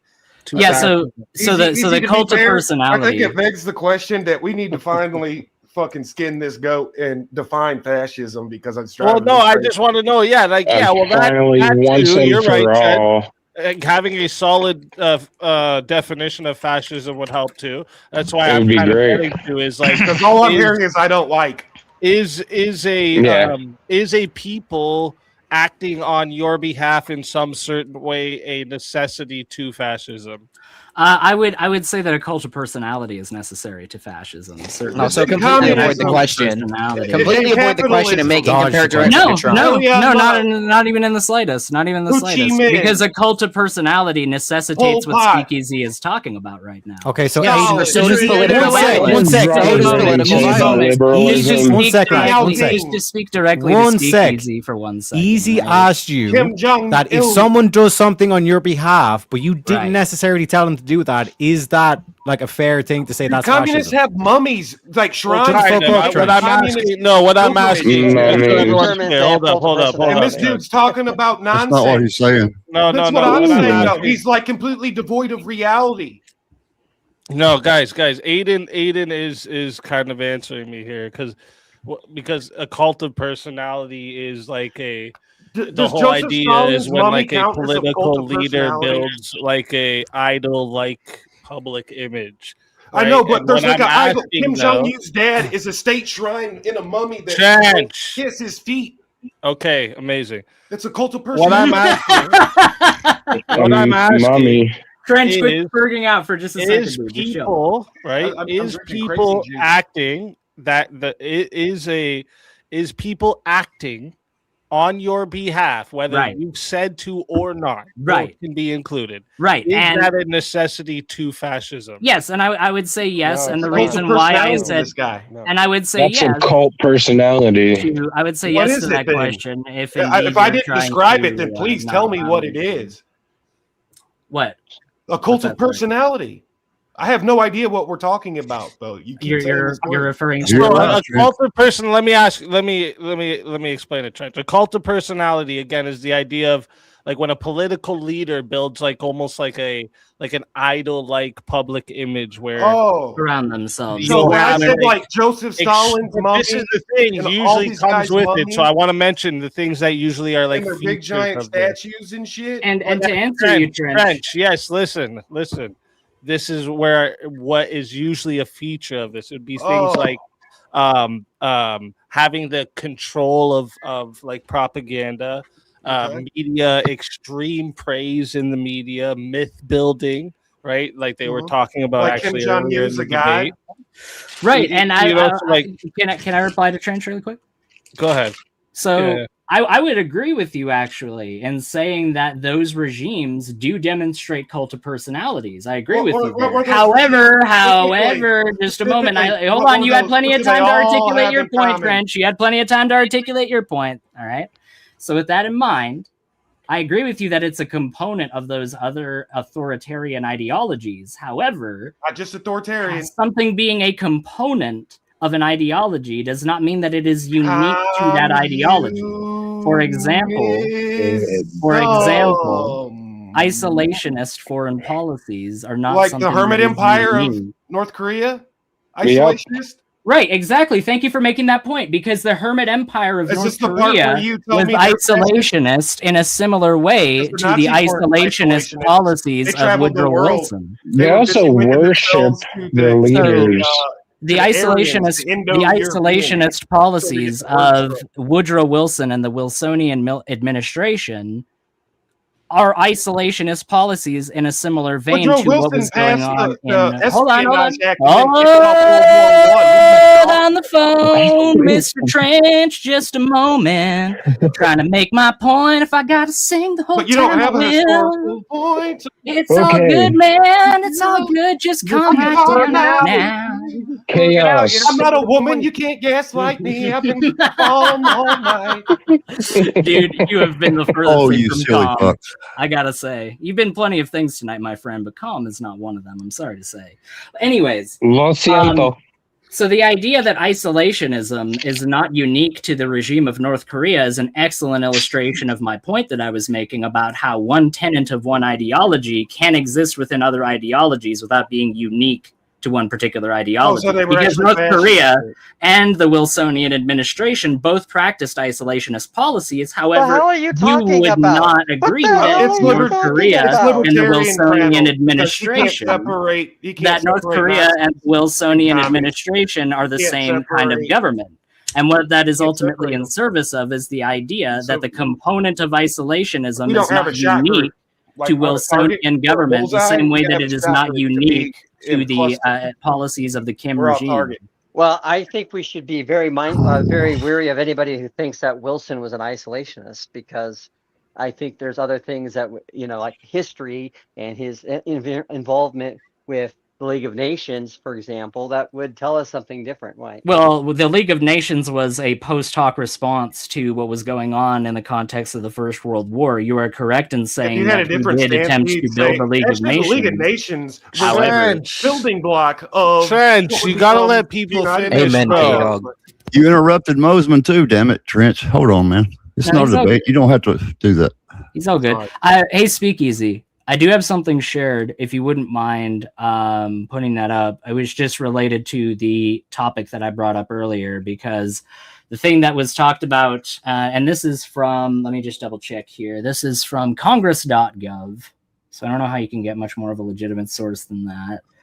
DOJ quietly removed study September 17th, showing white ring attacks outpace those by the left. And yes, you're right. It's September 17th, 2025, because as I said earlier, this study was removed directly after the assassination of Charlie Kirk by the Department of Justice, after Donald Trump spoke about how left-wingers and the left wing commits more political violence in the United States than the right wing. So yet another example of the point I was making of overreach of the executive branch into the judicial branch.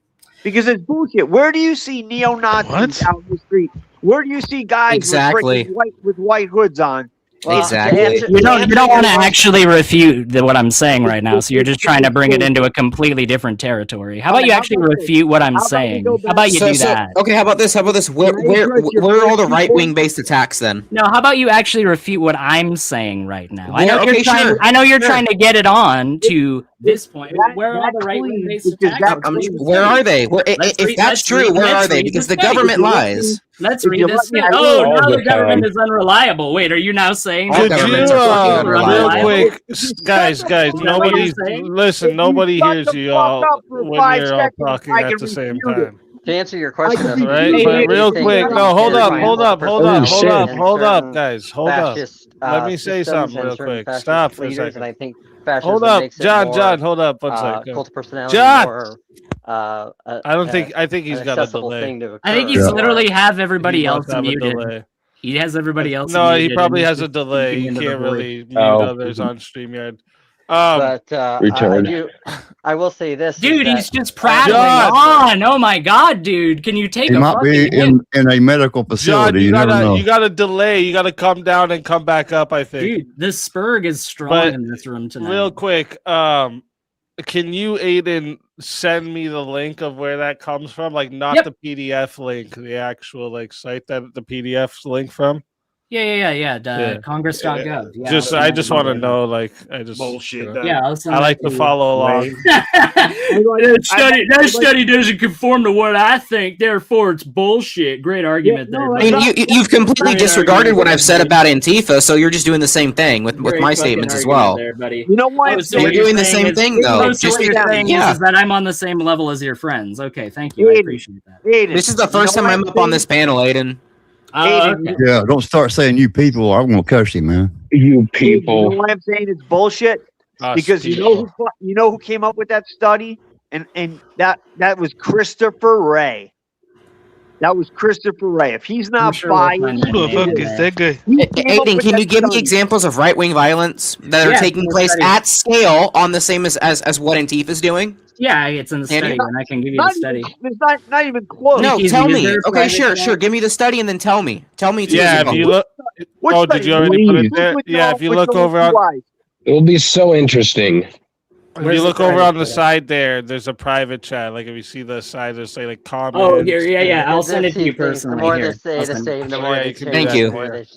And here, I'll send. You know what? I'll send it to everybody individually. Yeah, can you put it in the studio chat? No, just put it in the studio chat. It's the same thing. You don't got to do it individually. Oh, it's right at the top. Oh Sorry. no, that's Yeah. the No, you're PDF good. link. That's the PDF link. Can I have the site that the PDF is linked from?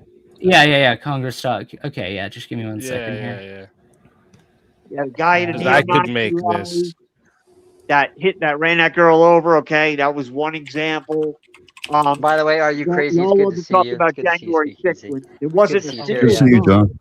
brought to that, Hope all's well. brought to that protest, but supposedly, they were trying to take over the whole government, and they were trying to override the vote, cancel out the vote. Meanwhile, they showed up without a single gun. When, in fact, one of the guys that was put in prison for, I think it was 2 years, that didn't even show up there, he sent a chat or a message to Donald Trump saying, hey, we can have armed people there if you want them. And Trump's like, no, absolutely not. They put that guy in prison. They put that guy in prison for that. One person Also, I just want to point on our side. A cop died, and from what they say, it was from natural causes after. It could have been related to the event. But if you compare that to look at all these violent protests from Antifa, the anti-ICE protests over the years, over George Floyd, over all these different things, burning down cities. And I don't care if you think it's something that was justified or not. They were blowing up a municipal building, throwing fireworks at cops. It was for years on and off. Firebombed a fucking federal courthouse, right? I believe. Yeah, it was out of control. It was out of control. And then that Name a time a right winger did that. Then the Chaz Chops devolved into warlords, and a bunch of teenagers got shot up with AKs by a dude that was a gangbanger warlord, self-proclaimed even by the CNN. It's wild. It's wild watching this shit on TV. Yeah, it was crazy. But then I watched Kansas City burn on top of a downtown building Like, I'm looking for it right now, wow. by the way, Speakeasy. I'm Yeah, online. then you had Tim Waltz and his wife saying, "Oh, we open up the windows because we love the smell of burning tires." Shows you the freaking combined IQ of 50 they have. They'll probably be dead in 10 years from breathing all that shit in. Well, here But- in Missouri, there's a pawn shop that got hit in St. Louis, and there was a retired police officer that worked Yes. security guard there. Defending the place, and he got shot, right? He got killed. There was another guy named Bernard Trammell who was a Rastafarian artist. Yep. And he got politically assassinated. All he did was he supported BLM publicly, and he was a Trump supporter publicly, and he was an art guy in the community, and they shot him in front of his studio, and his killers are still at large today. Yep. I had a friend with a tattoo shop in Staten Island. They were coming in. BLM guys were coming in. They're like, "You're either for us or against us." They wanted money from him, and he's like, "You know how I support the community?" He's like, "Look around. Look at the people that I hire. You know, they were mostly minorities. They didn't want to hear shit. They destroyed it. All his stuff was smashed in the streets. He had to rebuild that. If you look at, Are you talking about the guy who had his like restaurant ran through? Like it was all on camera. It was a shakedown. It was on like every news channel. It was. He hadn't even opened up the restaurant yet. Look at He it just came down in to and the destroyed mask. everything. It was If you look mostly at it- peaceful, though. It was mostly Yeah, peaceful. right. With If you fire look burning at in the it background. and how it devolved, right, from like making a demigod out of George Floyd himself. You know, what presidential candidate would ever speak at his funeral? In the Why real does world? he have a statue? Yeah, exactly. What I'm getting at, like that in the streets, like they did it here in Kansas City. Like they did like 4 or 5 different murals. That was back in my redacted days. That later got disbanded because a bunch of them dudes got thrown in the gulag for going to January 6th when we told them not to, because they were all gung ho full of liberty and dumb shit instead of realizing the trap that was being set for them. But anyway, And look at all the politicians that supported, like Kamala Harris. They should not Wasn't it stop, also and they will not stop. the mayor of Chicago came out and yelled "fight, fight, fight"? Is that not an act? Is that not a call to violence? well, it was like No. Just to It was clarify, on Facebook, like one sec, woke.net, Trench. and watching the Just- shit like in the front. Just to ranks, clarify, watching the this Rittenhouse report situation that explode. the report that Aiden linked or whatever, saying that it's like, oh, it's way more far right. It comes from the Hill, right? Yeah, The not only Hill. that, but not only that. That's the, Right, the Aiden? actual. It doesn't the come actual from the site you said it came from, right? .gov. And then Aiden still can't Yeah, prove one the second, point one where second, it's let me all clarify. right-wing violence that you're talking That's about. an Where is opinion. it at? It's not. Guys, hold up one second. We're all just talking at the same time. I pulled it up, dude. I'm not trying to run away from it. No, I know. I didn't say you were trying to run away from it. I was just saying that. No. I know you're not trying to say that. I know This is you're the not trying problem to say that. sometimes we get when we get PDFs, right? That like we think it comes from one place that it doesn't come from. This is a Well, I did news some. I went and looking website. around for it, and I went and I looked around on the Congress page, and yeah, this was the best that I could find associated with it. And hey, I don't have a problem saying that if I got faulty information, then I'm sorry for that. I wasn't intentionally Okay. trying to mislead people.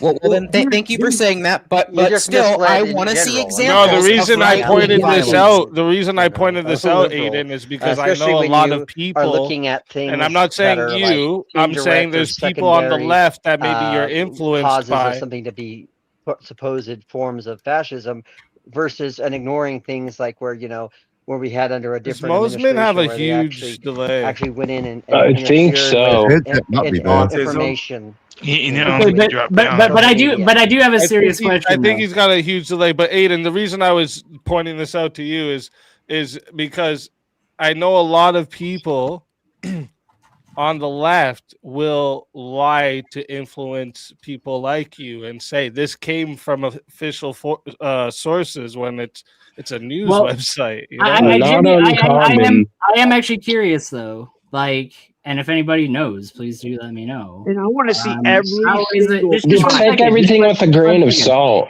So what's Well, your just one definition of second. fascism? Well, just 1 I second want though, to see right? every instance, every So, event. Hold on. Let Aiden talk. Let Aiden talk real quick. We're all jamming him with questions. Let him talk. Gosh. You want me to be on your team? No. It's all good. I'm good. I feel like defending Trench. Wait, let him answer the question. Yeah, I want to hear him. I am curious as to how it could be that the Hill could get something linked to congress.gov. Like, how is that even the case where they could get that linked up like that, where it literally does say on the website at the very top, congress.gov. And when you look it up online at the very top of it, congress.gov. So it's not like I was out here trying to like pull a fast one on you guys. Or anything. Okay, sure, but I've moved beyond that. Now I'm asking you to give me specific I'm examples of asking right-wing violence at scale. But I'm asking a question though, like, how is it that these freaking news organizations are able to freaking make it so that they're able to embed that kind of shit into congress.gov? Everybody ever watch Family Guy? Where's the link to congress.gov though? Where it's right there. It's Congress. Here, I'll show you. Can you put it in the studio chat, please, so I can take a look at it? It's Aiden right now. If you could, I would appreciate that. Right, I linked it. I linked it initially in the chat, but I can link it again here. No, in the studio chat, I haven't seen it. Yeah, here, I'll put it again in the studio chat. Oh, I actually didn't put it the first time, actually. Sorry. I must not have. It comes from FBI statistics, and we already but know. If you look at the link, it literally says caught. congress.gov. But it comes from FBI statistics. They've already got caught cooking the books on crime statistics in general in many different, mostly blue cities, like in Chicago. The way they changed the classification of what constitutes a mass shooting. They've done all kinds of crazy shit. The FBI's got an agenda. I'm sorry. Yeah, I just we don't even need to do that and just like dismiss the whole FBI and all this kind of shit. We can just directly address this study as being biased or trying to fudge the numbers, because it only includes fatalities. So, for example, the BLM riots are not included in this study. So, Antifa activity are not included in this study. I do just want to point out that although you guys were right in saying that congress.gov, it does link to the Hill, the original story, like the original article, the original study that this was referring to, as per this, was removed by the Trump administration. Yes, so the original study, it only includes fatalities. I mean, but to say that there's a rise of far right extremism or violence is inaccurate when you're only reporting on fatalities. So if that is indeed the case as to why it was removed, then why was it removed right after Trump made those claims after the Charlie Kirk assassination? If that is indeed the case that they fudged that data, Trump was already because after Charlie Kirk thing, that study started being reported en masse by the left, saying, "See, right, we have to be afraid of the right wingers on stuff," when the study itself only includes fatalities and does not include events like the BLM riots and they quietly removed. And they quietly removed it rather than publicly announcing, hey, we're taking this down. And the reason why we're taking this down is because of what you just cited. Yeah, would you have believed him, though? Would you have believed him if he said that, though? I mean, I certainly would have a lot easier of a time believing that if the government at least bothered to make the statement that that was the case. However, if you can link me an official government source stating that that is the reason for why that study was removed, I would be happy to see that. Yeah, no, I'm giving you the simple. Can you show me the far right crimes you're talking about? Can you show me? I'm giving you the specific logic of if you only include fatalities, that's not going to be a complete picture, correct, Aiden? It's a woman. Yeah, if indeed that is the reason for why it was taken down, I agree with you that that's a faulty reason for having something taken down. However, I would need it demonstrated to me that that was the reason why it was taken down. The study itself is faulty because the study only includes fatalities. It doesn't include activity by BLM or Antifa. Right. And what I'm saying is that if that is in fact the case... Okay, so I found it for you. Yeah, I did your work for you. All right. So it is on the where it's actually linked to is the Democrats judiciary.house.gov. Oversight of the did he lag out for anybody else? Yeah, he lagged out. Yeah, lagged out hard. Did you send him to a website that crashed his computer, Aiden? No, I'm just kidding. I'm taking over the stream, everybody. That's what happened. You evil little man. The left-wing You sent him through a portal, dude. Sent him through a fucking portal. You're welcome, Reed. That sucks. But Aiden, look, like I'm genuinely asking you. I think Hold on, Easy would Trench, hold appreciate on, us hold taking on. a pause for a griff break. Come on, chat. I might actually my just dude take. get I am gonna go use the restroom real quick. I'm gonna be right back. Fucking shit. Awesome. Oh, dang. Dude, come on! I've been on here for a minute. All right. Come It's on. okay. I've been on here for a minute. Just give me some 1 second. coinage at Easy. That's I awesome. don't know. Yeah, I just yeah. want him to prove to me Yeah, Andrew where all on. this right wing violence is coming Oh, from, what's because going on? we see it everywhere on the left. Yeah. I look at the overall control of information. I'm going to ask everybody in here, how many seconds was what was the officer's name? Derek Chauvin. How many Yeah. seconds was his Oh, knee good God. on George Floyd's neck? How Was it many like 20 seconds? something? Not Zero. long enough to kill a person. You know where he fucked up? You want to It know was on his what point back. he fucked up? Hold on. It was on his back. It was So, on his so we back. don't have to go down all this fucking nonsense. He fucked But it was up on his when back. he pulled him out of the back of the police car that he already had him fucking detained in and locked away. He also refused to get in the police car 5 or 6 times, and they let him chill outside, and he was still causing a fucking commotion. But as every single one of us knows, he overdosed. They had videos. They had other videos So from the other EMTs people's get there? cell phones that showed the incident from Not my behind, job, Chief. where you could clearly see the knee Where he was fucked on his up. back, not on Oh, his neck. stupid. How That's come they didn't show on? Have you seen? There's an Arizona case. You can probably they find have out. Hold on, the shut up, body shut up, cam shut up. This footage is all serious. online. Shut up. Body This cam is what footage all. fentanyl will Shut up, do shut to up, you. This is important. This is important. There's a case in Arizona. This is case study. It's all on body cam. You can probably find it on YouTube. But this cat was like had Asperger's or something like that, and he was in the middle.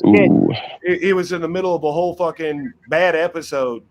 And the cops thought he was like a cuckoo high person. No, he was just in the middle of the fucking a deal. And the EMTs showed up. They ordered the EMTs to dose him with some shit. And then one of them sat on his back. And the dude gave up. Like, he was like, all right, I'm done.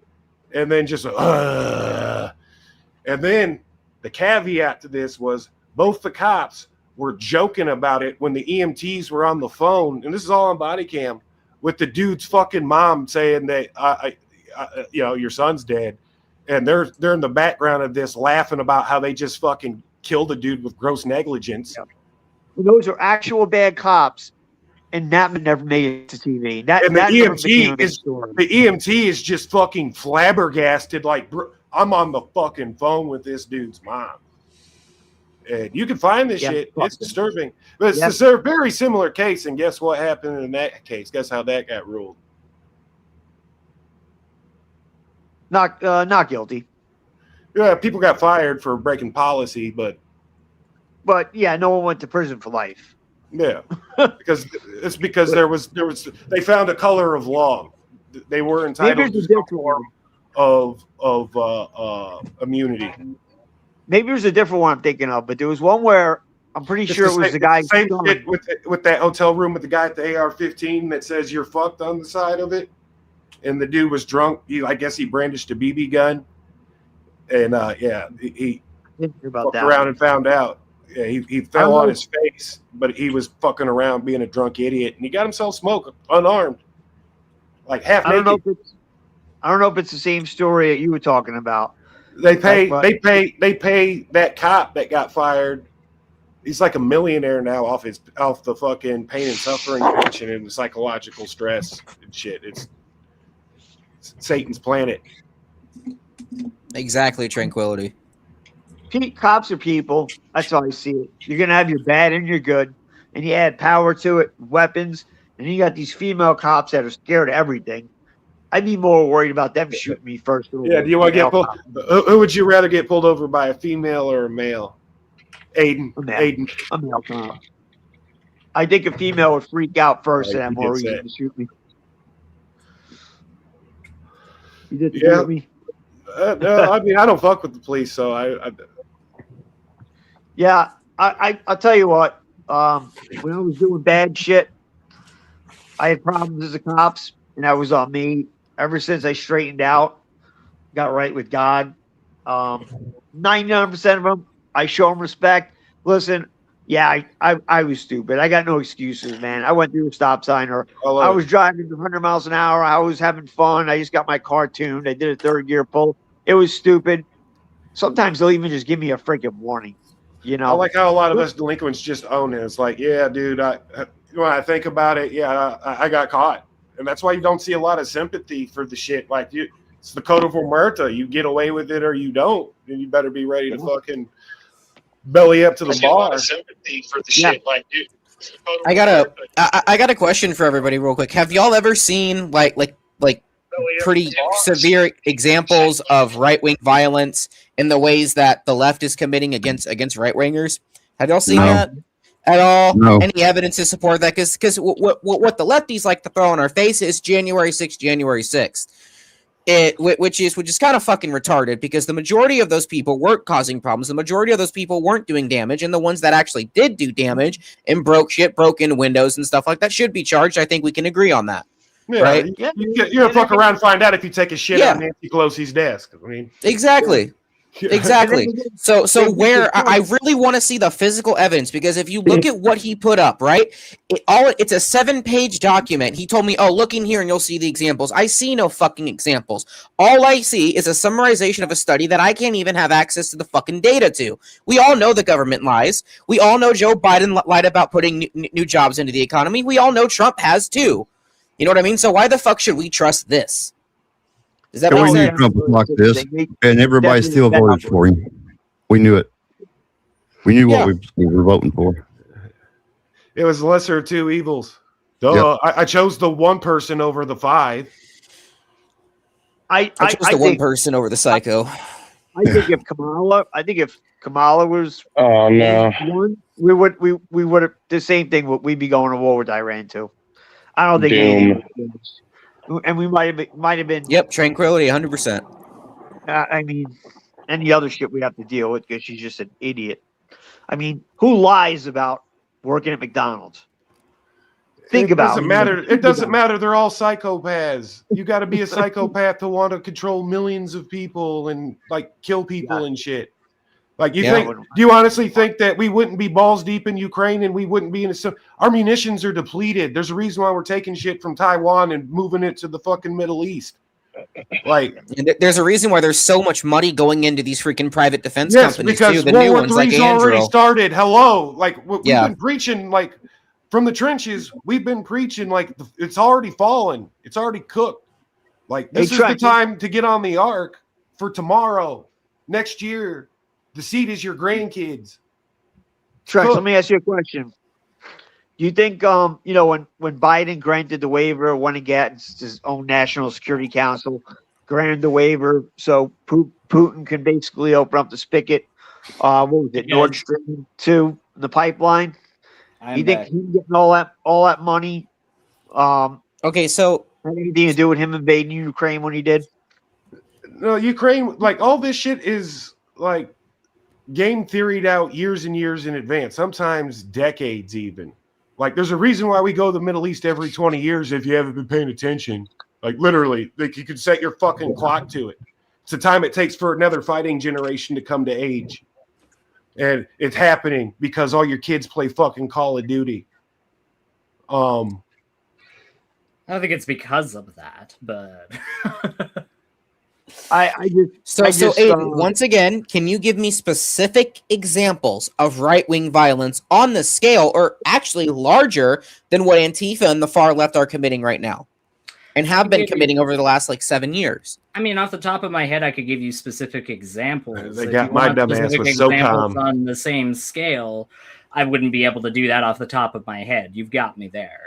But I would give you examples like what happened recently with Josh Shapiro's house being targeted. So you shouldn't freak out about Iran, because how are they going to send your grandkids to fight if Josh Shapiro's house is targeted with Molotov cocktails in a politically motivated attack? I don't know. Let me see another example. Let me Like know it's right though. Nancy You know what I mean? Pelosi's husband was attacked with a hammer, and the person that attacked them with a hammer stated that they Yeah, Trump got his ear blown off by a psychopath. No, but hold on. I was asked for specific examples, so I'm literally trying to give specific. I know, but this examples, is terrible. Dude. These are terrible Dude, examples. you're Okay, asking so no, hold on. Almost Was the getting person killed on that the threw world platform? that threw Let firebombs? me ask you. Hold on, really quickly. Let me ask you, Trench. Steel man my position really quickly and What give position? me what you You would are a consider to be ballerina a ninja. good example. Let's give me what Real you would quick, consider. real quick, guys. Real quick. I just want to say I don't know what happened there. My fucking connection went out when I was trying to explain what I was saying. So that PDF, right, is something that was submitted into congressional record. It doesn't make it like an official finding of Congress, or it just means that a member entered that document into a hearing record. So it doesn't actually like 525. Why don't we make it 580? Interesting. That comes from. Oh, okay, there it goes. You're back. Yeah. It did it again? Yeah. For a second. Yeah, but this time you didn't crash out completely. Holy shit. Where was I cut out? We don't know. Just start over. Holy shit. That's insane. I don't know what's going on right now. I believe reports like that as much as I believe the Mueller report on Russian. No, so what I was saying, so that PDF that you sent is something that was submitted to congressional record. So like that doesn't make it that just means a member entered that document into a hearing record. It doesn't make it like an official finding of Congress, right? So like it doesn't mean that's true. And actually I went through it a little bit too, and it like if you click on that 2014 study that's now archived to like it all this stuff it refers to everything, it's like it's a bunch of, it's not very reliable is what I'm trying to say. None of it's valid. And I even asked him, I was like, what can you give me? Give me tangible examples of far right violence that are happening on the scale of Antifa and the alt left. You can't fucking give them because they don't fucking exist. Are you seeing the pattern? Was Liz Cheney constant pattern. With these types, you can never get them to take a solid position. You can never get them to articulate what the thing you're even arguing about is. Like if you're talking about fascism, he's going to talk about socialism. He's going to talk about capitalism, and then he might sprinkle in a little fascism. But he's confounded all these things together. It's like I tried to say at the beginning before he even opened his mouth once. I was like, "Are you upset with the institution or somebody in it? Or are you upset with the cabinet proper?" And from that point on, everything was in bad faith. Yeah, and then like on top of that, everyone knows our government lies to us. But the Biden administration lied about jobs going into the economy. The Trump administration has lied about jobs going into the economy. So why the fuck should I trust this without hard actual data? I want to see the data. I want to see how they came to those conclusions. But you can't fucking see that. I can see that he did a very unpopular thing that half his base would be upset about, and he announced he was doing it at like 2:00 in the morning. Can you guys hear me? I could see that he's now we can, yes. a 250,000 to 300,000 deportations behind fucking schedule. So, someone in the chat just said the government literally can't lie. Fucking dumbass. I just want to say really quick. I'm really sorry, guys. I wasn't trying to do a runner. I don't know if the same thing that happened to Speakeasy happened to me as well. I don't know if there's like a rolling blackout going on right now or something. That'd be kind of scary. You're actually in Canada too, aren't you? I am, yeah. I'm over in Alberta. I'm over in Alberta. Well, see, we're on opposite sides of the country, and it still happened to both of us. Wild. Yeah, we're cutting off your internet. I'm glad that my computer didn't get fried there. I was pretty scared when it freaking went off there for a second. I'm going to admit that.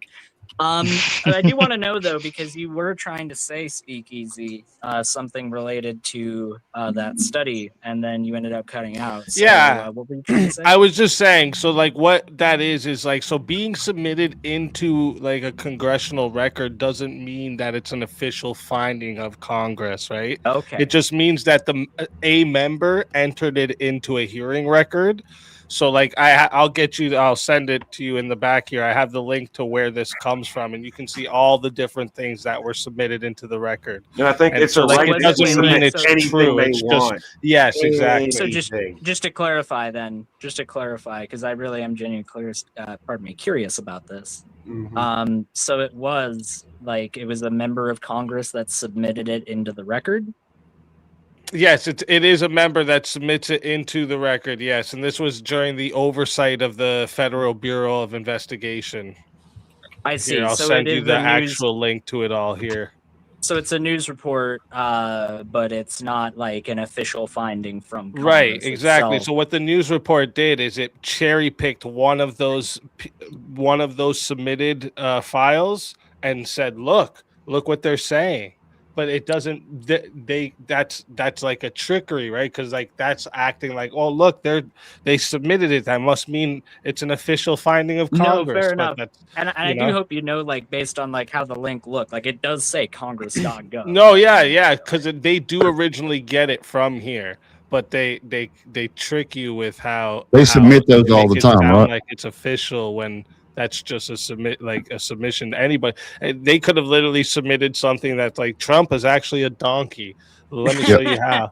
Like they could have. No, and yeah. good on you, Speakeasy, for asking me to go and double check that, because I wouldn't have known any of that myself without you telling me about that. So thank you. Well, and yeah, when I read that, I was like, "Damn, bro, that's really happening." Let me make sure, bro. It's fucked up. So Well, I mean, let's just the give him original those point- 2 points though. Let's give him cult of personality, and let's give Trump total control over all 3 branches. What's next? What do we got to make this fascist pie cook?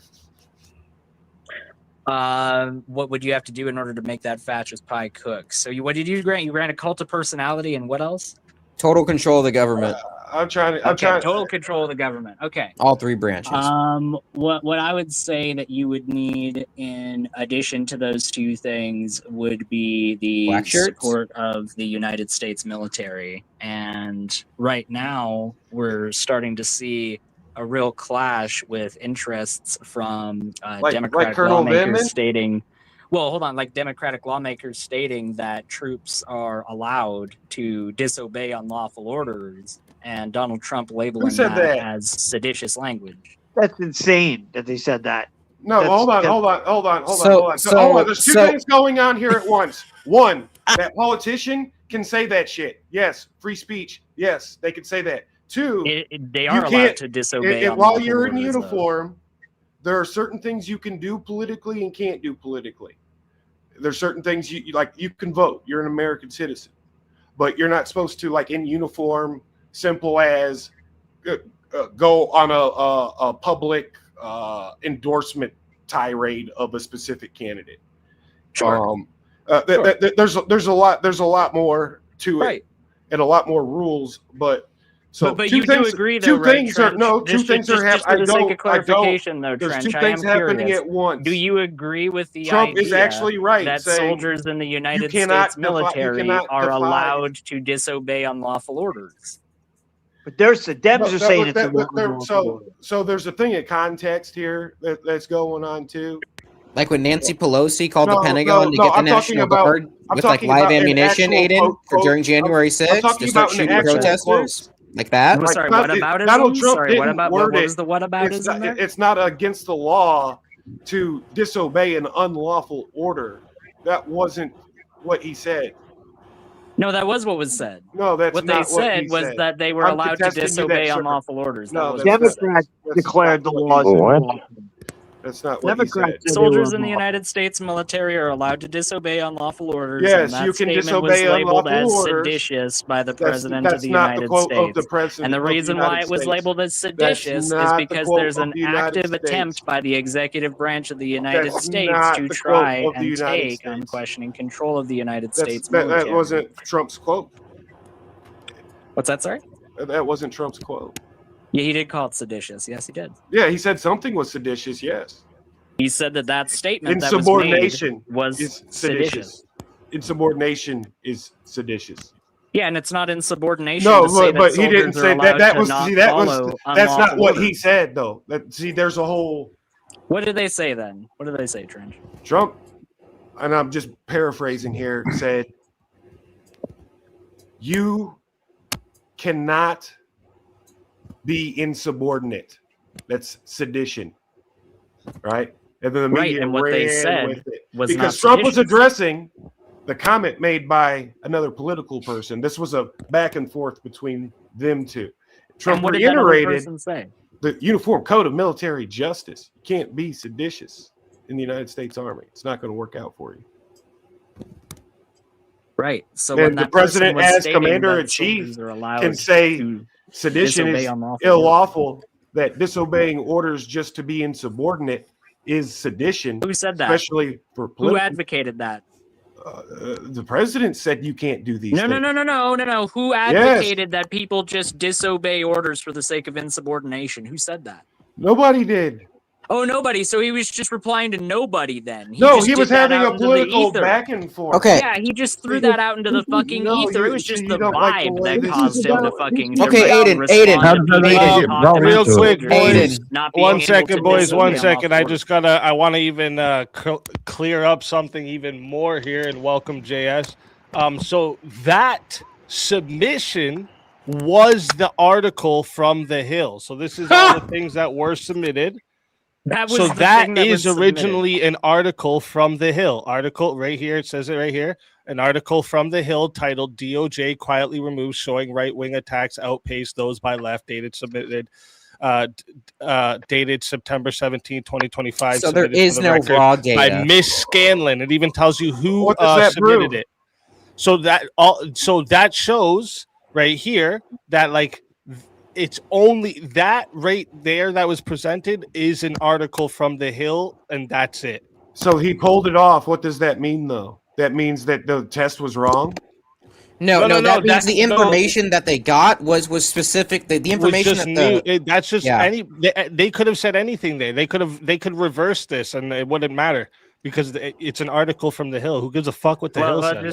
What if they just removed it? You know, They weren't talking I about was it. the one that like pulled up And the if you fact even that it look was the into this a Hill and little shared the further, screen. that was It's like, submission. it's That real. was submitted in order for not Cash real. Aiden, where's the Patel data? to have a transparency within the FBI and open up things. So like that was submitted in favor of Trump administration. It's funny. It's all coming for circle because things like So Bernard Trammell, that wasn't all those it's an type of article murders from the were Hills. They're included showing the problem. in their That's own actually study. a demonstration of the problem with no transparency being in the FBI, of these articles being released that are just based off bullshit. That's why this is being submitted here. Yeah, I just started digging deep on this because I'm like, yo, what the? No, because what's really going on? Can I just throw something out real quick and then jump off? So there's a guy named Lawrence Britt, and he wrote the 14 Tenets of Fascism. It's a little more modern, so some people might not accept it as historical. But if you go to protests and stuff, they hand out flyers that have these 14 tenets on it, and that's how they prove that Trump is fascist. And so you could pull those up and go through them one by one and say, does he fit this? Does he fit this? And I did it, and I found that he fits about 7 of them, 7 out of the 14. So he would be a half-schist. So this is why you can't use. But the other thing is that any like Christian or conservative would hit on like 6 to 8 of those. So how many of them do you have to match before you're actually considered a fascist? Well, any Christian would hit 6 to 8 of those. I mean, What was the were name some of those again, tenets JS? that you Sorry? found that he fit. Lawrence Britt's 14 Tenets No, of don't Fascism. do it. Don't do his homework for him. Let him figure it out. No, I want to. I like looking into this too. And I'm surprised I haven't heard it already. You can pull it up and you can look at them and you can go through them on the panel and you can say, how does he fit this one? How does he fit this one? Yeah, that'd be good. Aiden, I know you completely brushed off this comment earlier. I'm going to jump out. I'm pretty sure you think Trump is a fascist, and you think he's trying to take control of the military and all this. So you remember January 6th? What about the phone call? Wait. What comment did I brush off? The comment that I'm about to reiterate to you. I'm about to ask it again. I'm about to say it again. Okay, so what about the phone call during January 6th that Nancy Pelosi made to the Pentagon trying to get the National Guard to use live rounds on protesters? What about that? You're saying Trump is a fascist. Before, so can you show me the source that indicates? Sure, absolutely. Her name was Ashley Babbitt. You guys like memeing about her on Facebook. I know you. No, I'm not talking about that. No, because I know he's. I just want to say right from the very beginning, if you want me to try and defend Nancy Pelosi, who like overtly has traded hundreds of thousands of dollars of stock through insider trading through her knowledge, she's a Republican. She's a secret Republican. I'm definitely not going to be defending her. Okay, but this is my example. This is my example that the left is fascist, not the right. Just to reply to what you were saying, The left is fascist. A usage of force in an attempt to have a coup over the government. You're talking about killing Americans. Let's just grant that. Has Trump used live rounds on protesters on Antifa? Have they used those yet? Let him finish. Let's grant that what you're saying is the case. No death squads. And say that they were going to deploy a death squad on January 6th, and they just got stifled in the attempt to deploy the death squad. They did. Right? They killed Ashley Babbitt. He shot her right in the head in front of God and everybody. Summarily I don't think executed. that that's the same as. Hold on, Trench. Hold on, Trench. These are two different things. Hold on. Get back. So I would say that the killing of people Veteran. that are trying to rise up against the government en masse is not something that's unique to fascist governments. For example, Tsar Nicholas II of Russia. So you're gonna okay. You completely blown ignore all the political violence. Yeah, completely ignore. Avery talked about it earlier. This was Avery. Please get out, dude. Come on, you're interjecting every 2 seconds, saying veterans and this and that. Like, come on, dude, please. Let it get out and then respond. But like, get a pen and paper right now so you can write some shit down. He's not So going to answer if the murder of political activists who were attempting to seek change were something that was unique to fascist government, then I would agree with you in saying that that is indeed a indicator of fascism. However, I can point to you a variety of authoritarian governments, which, by the way, I would say that the United States government has been authoritarian well before Donald Trump. I think that the authoritarianism of the United States government has certainly been ratcheted up under Donald Trump. However, the authority that the executive branch of the United States has had has been insidiously growing throughout my lifetime. Short that may be compared to you guys. I'm only a little 25-year-old youngin' compared to you. That's why you believe in nothing and don't stand but on anyways, anything. yes, I believe in nothing because I'm a horrible commie and I have no values. I'm not saying that. I'm not saying that, man. But to reply, Aiden, like the example that I was giving with Tsar Nicholas, I don't think you would agree with me that Nicholas was running a fascist government under Tsar Nicholas was Russia. the death of the last Christian nation. After Yeah, that, and he we don't murdered live in a political Christian world activists anymore. He That's why murdered he's political Saint activists in the streets. Hey, Aiden, what about Trump? Like what's happening to right wingers by alt leftists? Well, Yeah, right, sure. you're making that point, but all that I'm saying to you in response is that to say that political violence against those people is uniquely fascistic is not true, because I just pointed to you to an example of a non-fascist government that engaged in the same behavior. As a matter of fact, a government that you would probably consider to be Christian and in keeping with God's governance. They also murdered Emperor Haile Selassie too. They murdered them both around the same time. The communists. They got rid of all the Christian emperors and ended the right. And you know what? It was our absolutely wrong of them to murder the Romanov family the way that they did. That was. And horrible. what about His Imperial Majesty Haile Selassie? I've heard. No, Rastafari, Rastaman. I know you've been, dude. You can't be this new. No. Selassie was he Ethiopian? Or? Yeah, don't play like you haven't listened to Bob Marley's song. No. I'm literally asking, dude. I'm not going to pretend knowledge that I don't have. Okay, I'm just not going to do that. Like I'm not here to play games or something like that. I'm here to have a conversation. Weird, because I can't even get you to define fascism or anything. When did I refuse to define fascism? I mean, you couldn't define what a cult of personality is. Well, I don't even think I don't think he or anyone was asked actually to define fascism. Yeah, like right? don't come at me crooked with that dishonest bullshit. What I asked him was specific, Trench. What I asked earlier was like, what specifically about Trump is it that makes him fascist? But if you guys want to do that, so you guys aren't talking past each other, that would be. I mean, that's why we thought we right? pumped the brakes. What is earlier? Hold up, I'm not even done I've been talking trying yet, over the course brother. of me being I'm here to not actually even have a done. civil Hold on. conversation. Hold up. Holy Hold the fuck up. I'm not done talking. Jeez. So let's get a definition of fascism. So Sorry, that I didn't nobody's realize talking past each other anymore when it comes. So, since Aiden is the one that says Trump is a fascist, I think it'd be fair to let Aiden. We can go by Aiden's definition, Yeah, so unless someone strictly doesn't accept his definition, and then you can say why. But let him get his definition out completely first, please.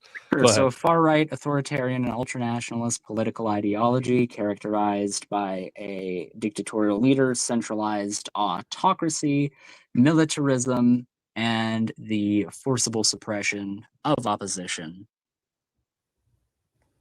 Would anybody disagree? Like what with we're that seeing with definition? Antifa? Way to read that No, out of the book. don't try to Very shift the good. goalpost right off the bat, dude. Like, can you just I'll not accept spur that. for 5 Thank you. seconds? I'll Could you not accept that spur for definition. 5 I'll seconds? accept that definition as you Like, I'm define. trying to have a conversation Take with that people one, like a Trench. human being, and there's people in here that are like, "Oh yeah, but what about Antifa though, bro? Like, can you just fucking chill out for half a That's goddamn been my second?" primary like argument the entire Is time. foaming at the mouth, so let him go. But at some point, I'm going to get out of here soon. I just had a couple questions I wanted to ask you, but not my turn. So No, yeah, go for it. I'm done. I'm not done, Oh, yeah. but I rest my case for a while. We had questions like for Aiden. Yeah. So yeah, Aiden, I think I'll take those, and I'll take any questions from anybody else, and then I think I'm gonna get out of here because it's literally 1:20 in the morning, and I gotta work tomorrow, guys. So don't think that I'm doing a runner or anything, but I do gotta get out at some point. Here. Mountain Standard Time for bullshitters. what do you think?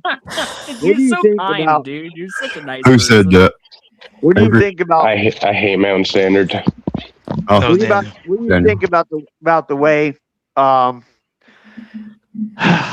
the government, mostly going to Biden administration, but Fauci even still under Trump before he knew any better, when he came up with the term disinformation, misinformation. Misinformation is supposed to be false. I don't think the government should be able to decide that, first of all. But do you know what the definition, you know what the meaning of disinformation is?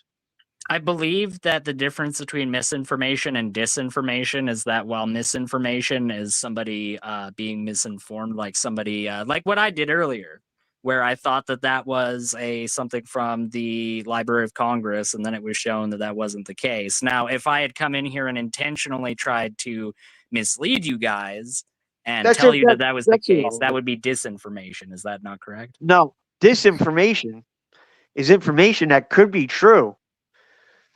The government just doesn't want people to hear it. Don't you think that's insane? Doesn't that sound like fascism? Like Hold the way on.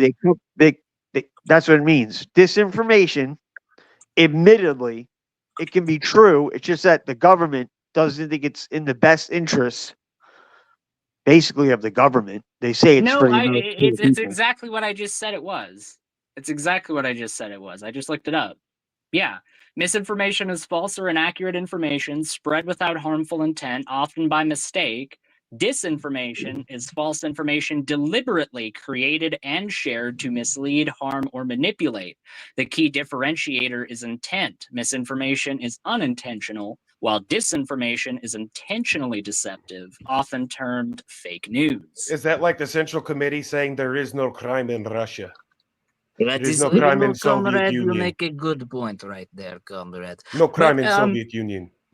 Yes, that is What- right. what- But what do you the say- idea of fake news, I'm just going to lead into what I was saying there. The idea of fake news being the example of disinformation goes perfectly into what I was saying earlier, because this man, Donald John Trump, has cultivated an environment where people will inherently distrust information and call it fake news without actually taking the time to be able to look into that information and verify it fully themselves. Now, that's an issue that's not unique, obviously, to the right wing. That happens on both sides.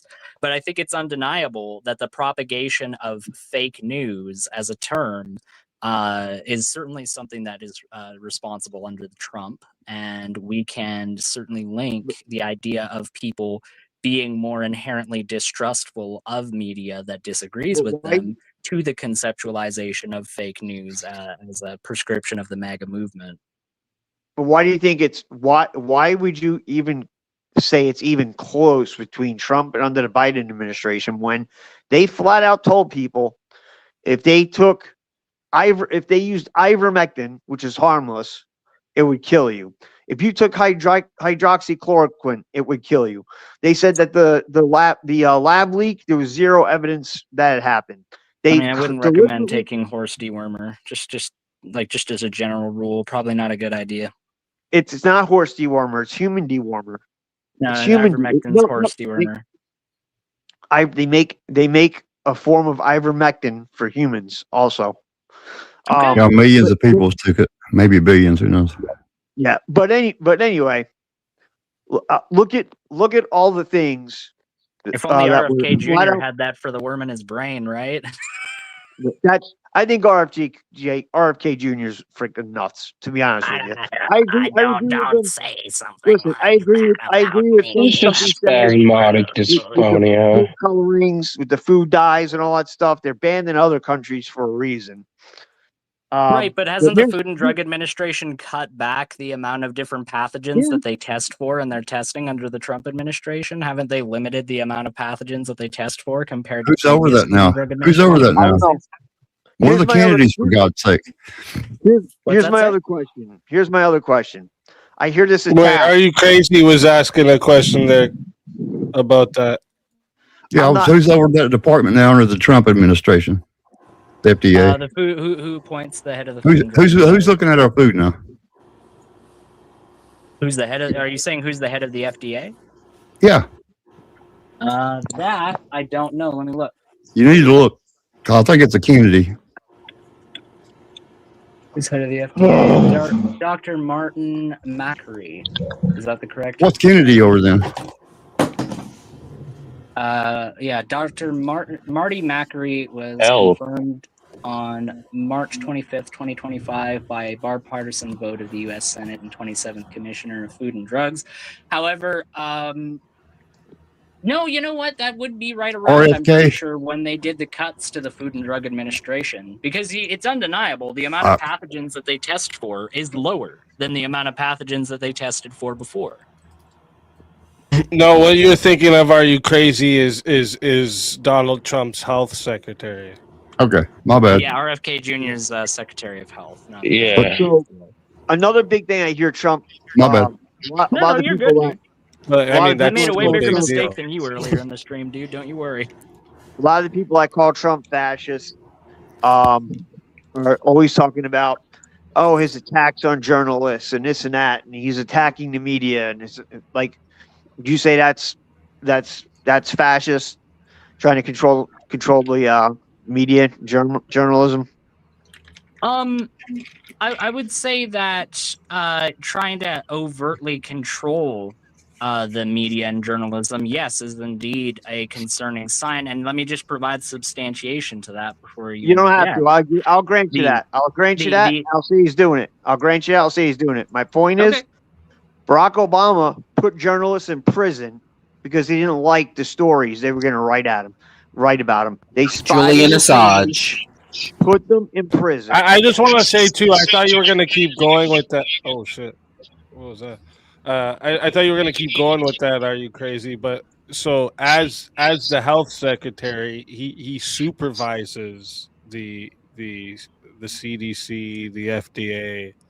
Yeah, that's what I was thinking. He's kind of over it. Said Tylenol supervises these things. Right? Yeah. But he's also talking. You weren't wrong in what you were trying to say. You were just you named the wrong position. That's all. Yeah, and I was making a point of Kennedy. He put a Kennedy in charge of things. I mean, come on. So I just want to just clarify something.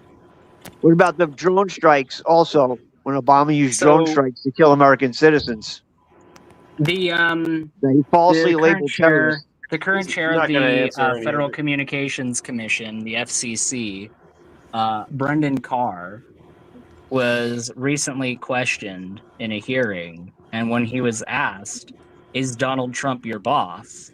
And did you take an oath to Donald Trump?" he wasn't able to directly answer the question, so the question was gotta answered prove for my, him. your And the allegiance question was by answered by sucking saying, my "No, Donald Trump is not your boss, and the oath that you took was not to Donald Trump. The oath that you took was to the Constitution of the United States." And that is a critical thing. When the head of the Federal Communications Commission can't even admit that Donald Trump is not his boss and that he didn't take the oath. Remember when Donald Trump got impeached by that colonel that wasn't loyal to him, like It's the all military guys? whataboutisms with you, bro. It's just I mean, all whataboutisms. I could bring up one topic with you, and you'll it's just always go going to be a somewhere what about completely when you different. don't have a You can't position that actually you address There's a something I single need to topic address. Yeah, the Aiden. conversation is gonna go nowhere if like every time someone says like something that's happening within this administration, we say, well, what about that administration, right? Like that's it's just all what about it. I don't like to quote myself.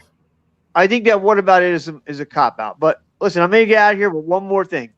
Were you talking about whatever you were just saying? Wouldn't answer the question if Trump was his boss or whatever. Look at Eric freaking Holder. Eric Holder is on video saying, Obama's his man. I'm his wingman. He buried that whole Fast and Furious thing, selling drugs, selling guns to the Mexican cartels that killed a U.S. Marshal, killed God knows how many people. And what do you do? Patrol agents. Yep, just burn the files. Just burn the files. Well, and well, it's important to bring up. It's important to bring up that you're referring to Eric H. Holder Jr., correct? He was the attorney general. He's going to say the attorney general, and that's an important thing to bring up, right? While it's important to say that he is the attorney, which is not an insignificant position by any stretch of the imagination, the current talking point that we were talking about was media, and I wanted to say that because I was specifically referring to the FCC, which is the primary proprietor of American media. So I don't know if those two things are necessarily automatically analogous. American media and had to start his own third-party company. What are you talking? There is no control of the media. Who owns Google? It's called the fifth column for a reason. It's a if you column. think the FCC doesn't have a stranglehold over American media, then I've got a bridge to sell you, my friend. There's an internet right now, and you can see all kinds of things on the. You think the FCC doesn't have jurisdiction over the American aspects of the internet? Yeah, but it's a whole lot of internet, baby. Yeah, there is a whole lot of internet, and I agree that the enforcement arm of that is going to be hella difficult. There's but that doesn't mean they don't have the jurisdiction. No more awesome Planet X Nibiru and Anunnaki videos on YouTube anymore. They used to be some good old fashioned schizo stuff. They're on their way, man. The schizo content on modern YouTube, it ain't a fraction what schizo content on YouTube just a scant decade ago was. Let me tell you. Facebook. I do want to say though, it's like 1:30 for me right now. So if anybody has any questions, I don't want to make anybody feel like I didn't answer them or anything like that. No, you're good, man. And I have one quick question as well. I got a question. Yeah, feel free. I'm out of here, guys. I So- gotta go to sleep. Later, man. Have a good All one. right, fair enough, dude. Bye bye. All right. Y'all have a good night. Where- God bless. You as well. Thank you for coming up. Yep. You got Take it. care, dude. So, where did you get your information that ivermectin is horse dewormer? Well, we're going to have to get that straightened out right now. Oh, hell, Mangoes is here. Oh, fuck yeah. Come on, Aiden. Where do you get your information that ivermectin is horse dewormer? I believe that was. Among many other things, it's like a miracle. Everyone shut the fuck up. I wasn't talking to you. I'm talking to Aiden. Everybody shut up. Aiden, go on. Yes. I'm trying to look up the name of it was a Canadian healthcare provider that made that statement. That's where I initially heard the claim that it was horse dewormer. How long ago was The that? sky is now green. That was. Well, we're gonna. I mean, either like, oh gosh, that was either late 2020 or early 2021. Okay, you do understand that the person who developed ivermectin won the Nobel Peace Prize because he found a way that it can be used for human treatment, correct? You understand that, right? Hold on, let me verify that. What did you just say? The person who...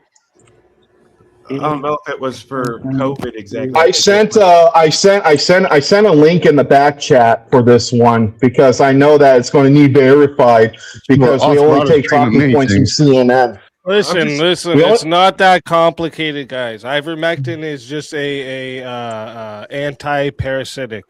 And in high doses, it can be used in horses, it can be used in sheep, it can be used in all types of cattle, it can be used in people.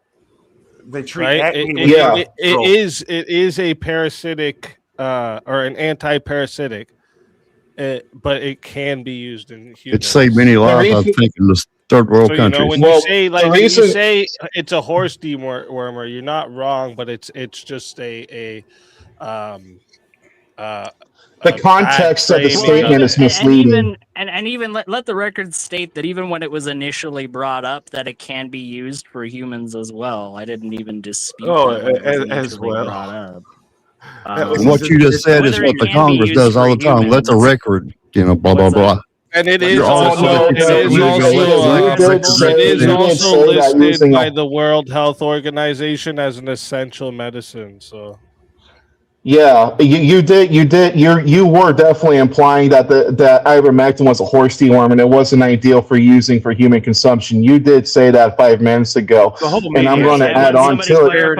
And I'm going to add on to it. Hold it just a second. Just a second. I know that you're trying to. No, I'm going off of your word. I know you're trying to get a gotcha on me right now. I understand that. Well, you just can't accept responsibility of what you're saying. When that was initially brought up. This is very simple, right? This is very simple. Flat. When it was initially brought up to me, I literally. Dude, I just heard you. I just listened to you. Stop trying to gaslight the audience. I'm repeating myself because it seems like you didn't understand me the first time that I said it to you. No, I heard you, or else I wouldn't be here right now. I listened to you very carefully. And it sounds like you got a fucking cognitive issue. Please. Well, I don't think you just like to hear from other people that you're just fucking wrong when you spout out nonsense of CNN talking points. You go ahead and think it's fucking funny. The reason he wasn't wrong there. That's the thing. It's a misunderstanding, guys. This is the thing. What was happening is during the fucking the bug, right? There was people that actually ended up taking like the horse version of it. And this is where this all came from, right? There is human ivermectin, just like there's horse. It is used as a horse dewormer as well. So he's not wrong, but it's just not the only thing. Let me correct my statement. Let me correct my statement to show just how fundamentally owned I was, ladies and gentlemen. I think that horse ivermectin is not a recommended thing for people to take. Is that good? Does that sound Was Joe Rogan taking horse medication, or is he saying the best doctors a millionaire can purchase? What the hell are you talking about? There's a reason why. That's where all this came from. This is where it all. He's talking about Rogan. I'm talking about patient zero. Joe Rogan. Like what? Hold on. About Joe Mama while we're at before it. Aiden, before you dip off, I genuinely want to try and find middle ground with you on this, or not ivermectin, but something else. Fascism, like we could all agree. Hold on, Trent. Right? Can we hold on, Trent. Based on what I've told you and the examples that I have given on how the alt-left acts versus how the right acts, and even the alt-right acts, would you say that, as of right now, that the alt-left or that the left commits more violence than the right? No, I disagree with that.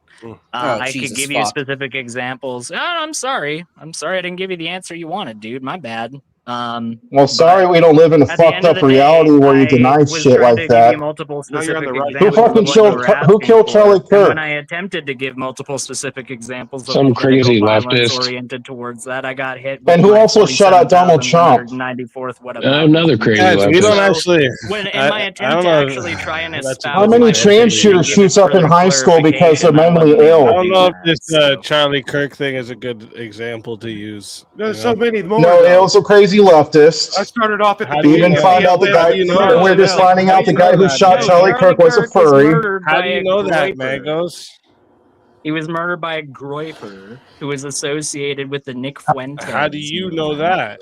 Prove that. Because Yeah. of the Please prove that. things that he put on his. Well, you know what? I don't know that for sure. Let me That's clarify. Q I don't know level that for sure. nonsense, dude. However, Q I level. can make an Adorable. educated guess that that is the case based on the information that has been released in the investigation, showcasing that he Do you have an had anonymous multiple mask carvings in both your on his possession? bullets. That guy He had carvings on his bullets of Nick Fuentes' ideological phrases that were on there, which is important. It's relevant. It at least showcases that if this guy wasn't motivated by the Groiper movement, he Easy. was I've been on my closely best associated behavior, bro. with I'm So sorry. you're set.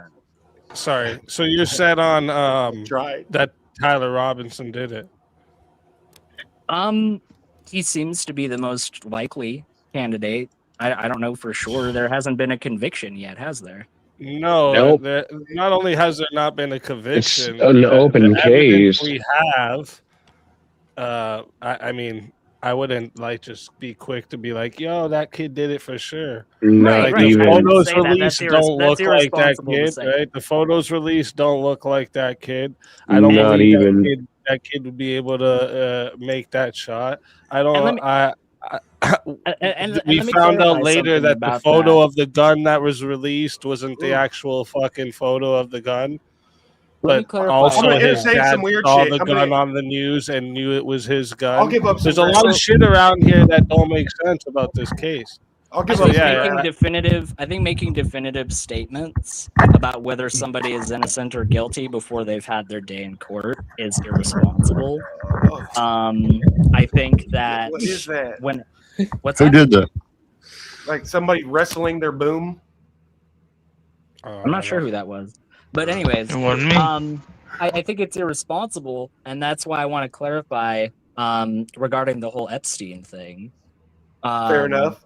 I don't think that the people, which by the way, when we were talking about the Epstein list, I would say that there isn't a strict yes, Epstein did not in fact keep a grocery list of every single I think the person whole that island is a visited his shibboleth. island on hand. Right. Dummies. I think it's a But the reason demonic why the fucking phrase place. Epstein list is Nah, he was often bugging bandied people on his about. private jets.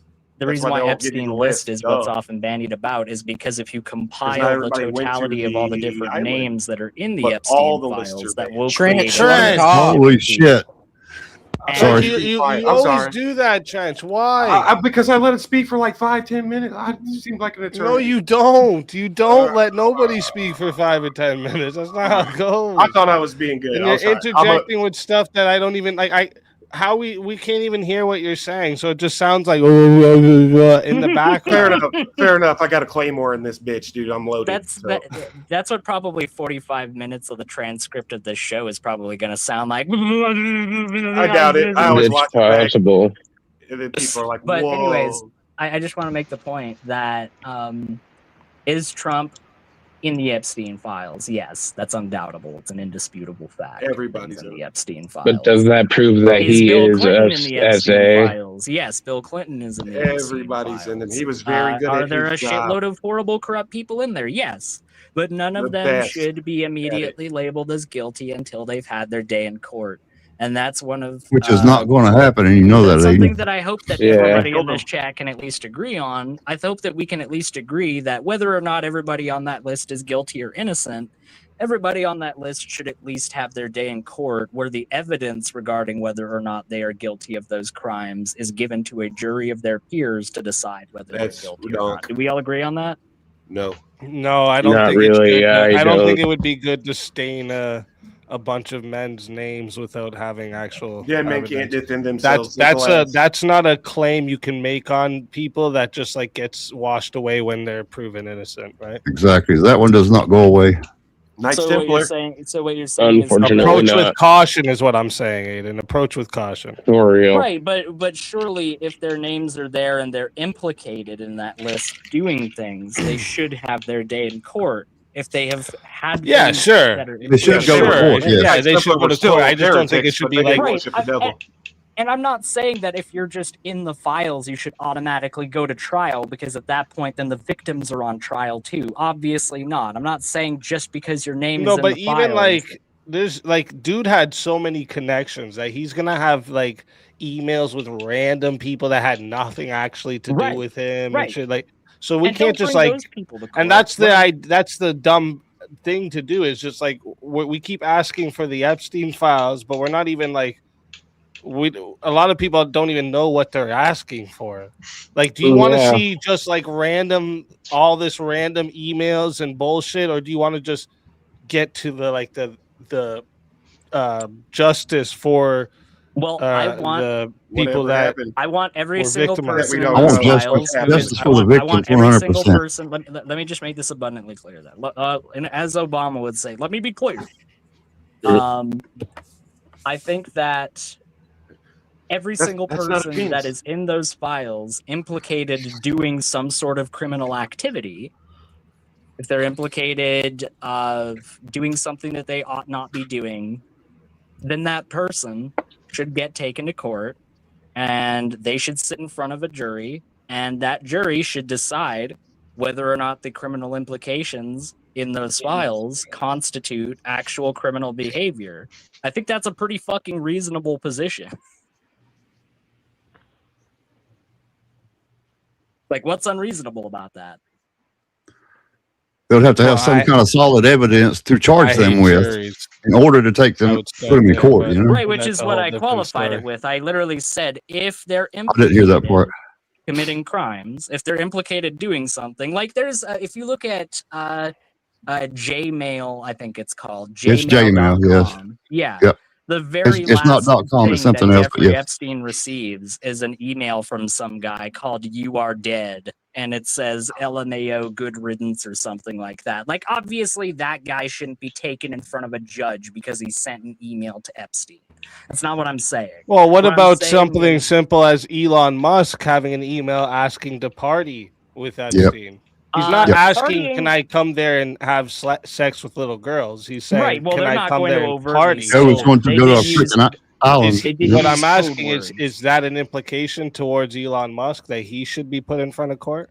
I don't think that just asking to party would be enough. However, and you can correct me if I'm wrong here, but I believe that there are other emails talking about the wildest girls that they have over there, and From talking about Elon? things of Wildest that parties, yeah, wildest Yeah, parties. like the wildest parties. And don't get me wrong, like That's if the it one was with- a that's the party one with, literally anywhere else except Stephen Little Hawkins. St. James. What do you Hold on, think's just wild wait for one Elon second. Musk?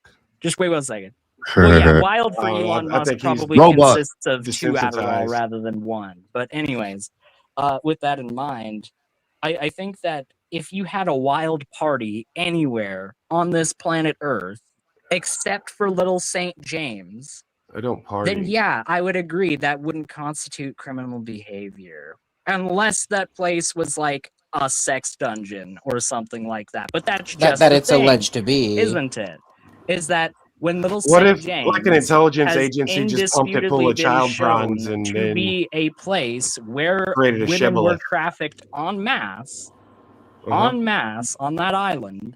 Yes, I'm sorry, but if you go there in order to have a wild party, that's If I'm the fucking FBI, I'm more suspicious as worried shit. about I'm more worried about the airplanes than I am his parties. If I'm the one of any of the Right, but- intelligence agencies or alphabet soups, But that's all just I'm gonna say. imagine, like, I think one of the best equivalencies I could just drop off the top of my head. Because you know how is easy it is to bug an airplane. Imagine you have a daughter, right? And your daughter keeps going to the Imagine neighborhood crack you have a house. fleet. Trench, of And let him talk, everybody in that please. neighborhood It's knows been that 20 that's a crack minutes. house. Everybody in Trench, the you neighborhood knows the wait, people Trench. in there. Look, you just stopped talking. When he started talking, you started interjecting with more, like adding on to your sentence or Oh, something. I'm breaking the rules. The left can do certain things. I have to stick to the ethos and logos. Okay, let's not do the Yeah, victim. yeah. I'm the Speakeasy's victim a thing. well-known Come on now. leftist shill. Come on now. No, he's not. It's He's not PTSD, Trent. It's self-enforcing. We all do it. I do it. But the God, what point was I trying to make? Can somebody I jog don't my know. memory for? We don't know, man. He was talking about the emails and shit for. Okay, yes. Okay, so imagine you have a daughter, and your daughter keeps going to the neighborhood crack house, and you know that that's a crack house. You know that people that are going to that crack house, maybe not every single person, surely Speaking the my language. mailman isn't going up there and going to go smoke crack, right? You'd be surprised.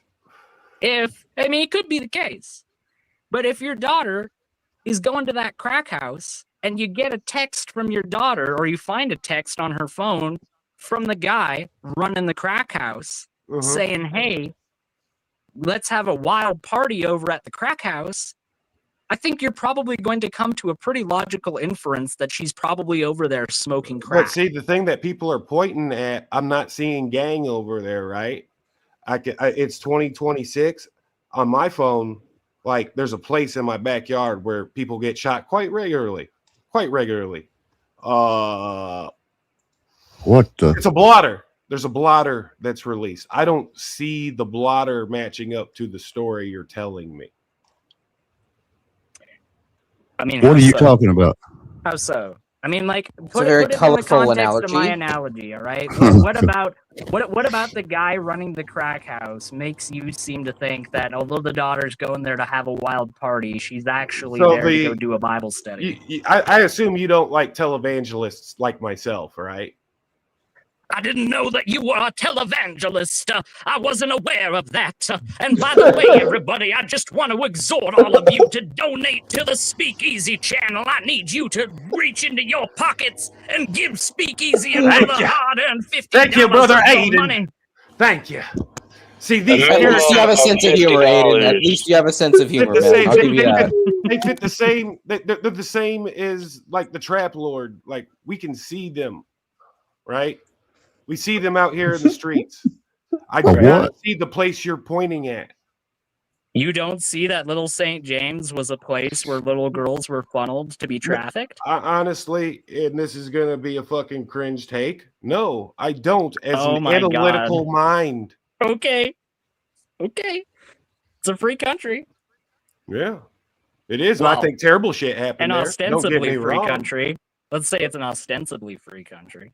I think the system knew that Jeffrey Epstein was a deviant, like so many of his ilk at that echelon, and it'd be too easy to pump the place full of child prawns. So much so that like you would overwhelm, let's say, a fucking an attorney general with the amount.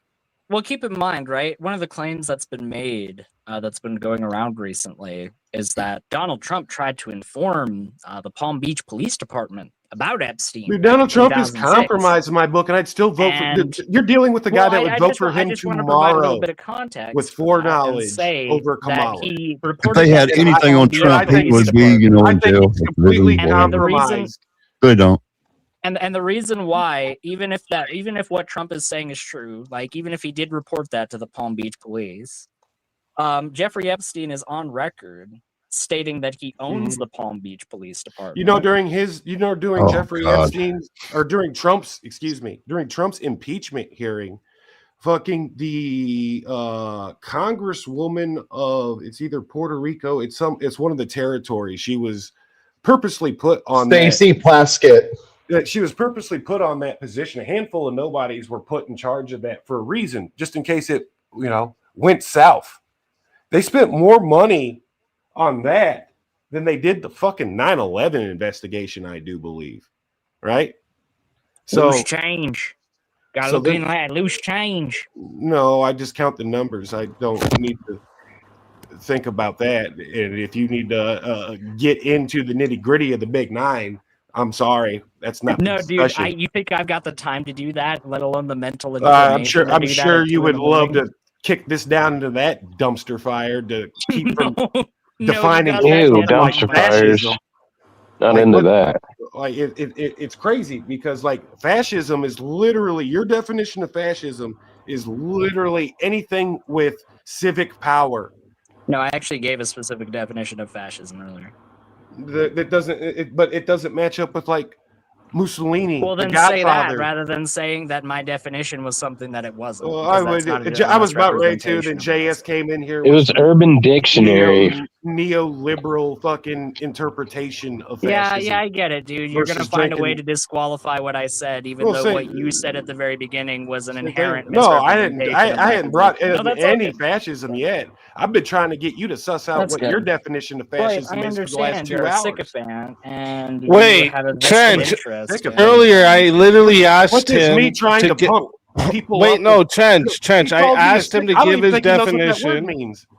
How have I been a yes man? Trench, I asked him what fascism, the definition of fascism is, and he gave it. And I had specifically said, if you guys agree, contend with that definition, or if not, tell us why that definition is wrong. I thought it was in the context of the. Now you were at the wedding, and he said, "Speak now, or forever hold your peace." And you decided that the baby shower 4.5 months later was the best time to go. You know what? This marriage is a bunch of bullshit, guys. At least I didn't have to read it off of Google or my fucking AI.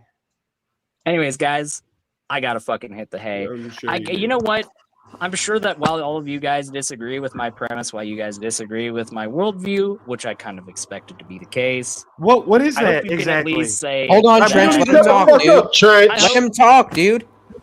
I hope that you can at least say that I stood up to the heat and I held my own against you guys. And you whether did. Or not you think that I won or lost? Come back. Fair enough. Fair enough. I had a good time. I'll salute you. You could always use detractors. So with that being said, Trench, thank you for being so considerate and moderate with the way that you speak. I'm actually really trying. That. I really am. I mean, you guys have to know. Working on you guys really have to Shout know. out to Trench. Shout out to Trench for embodying the biblical virtue of patience. Just want to say that. You have no idea. Aiden, this is the tame Trench. This is tame. His therapy sessions are effective. This is. Yes. Are you telling me Trench isn't even in the trench? Namaste, Trench. I stripped myself of the title of deacon. Actually, my priest did that. So I'm just Trench now, no longer Trench deacon. Just deacon or Trench? Trench, stay in the lane. Were you halfway?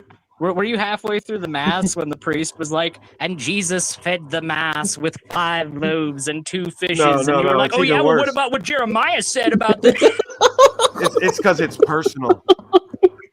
It's nuanced and personal when your priest is digging into you. It actually hurts. You know, Moses may have said that the promised land was promised to the people of Israel, but what about what Joshua had to say about that, huh? Why do I have to listen to Paul? I appreciate your sense of humor, Aiden. Hey, I mean, you may think that I'm wrong, but you at least think I'm funny. So there's that. I think that it's all already fallen and it's done, and we're building an ark for our grandchildren. Like I said earlier, it's already done. They're all going to Alpha Centauri. I hope it's a space. What the hell? I hope it looks like something. No, it's here on Earth, and it looks like the left don't reproduce and only space ark. Space you need to clear up something for people in the chat and everyone. So earlier, I guess you had said that you're a televangelist. Yeah. Oh yeah. Yeah. No, I asked if he knew anything about televangelism. No, you said you were. You said you were about televangelist. You said televangelist like myself. Those are your words. Oh, I said don't like. Excuse me. I said I don't like televangelists. Like nope. People that I said I assume Aiden you Incorrect. do not like televangelists. No. Okay. Then let's full on clip it. Because I maybe. Wait. The way you were just about to explain it, could make sense on. I do not. Because if you had said, Aiden, you don't like televangelists like myself. Yes, I was trying to build a bridge to the like televangelists. Yes. Okay. All right, I was trying to build a bridge to them. There we go. You cleared like I it have up. been all night when I've been trying Thank to you. define actual fascism in certain. Oh my gosh, dude. The conversation's over, dude. Just take a breath, all right? This is like the ending shake hands segment, not the. Oh no, we already good your game. hair I out patted again your butt. segment. You patted my butt, but I already got tossed out of the game for fucking throwing a high heater in on 3 batters. Look, I know you're trying to shake my hand right now, but how about I put you through this table, buddy? Like, hold on, dude. Just chill. If your violence can All right. conquer mine. So, anyways, let's do a quick poll, if you don't mind me asking. Both. Just kidding, dude. Who do you think Just kidding. articulated the side of Trump being a fascist better, me or the guy that was here earlier?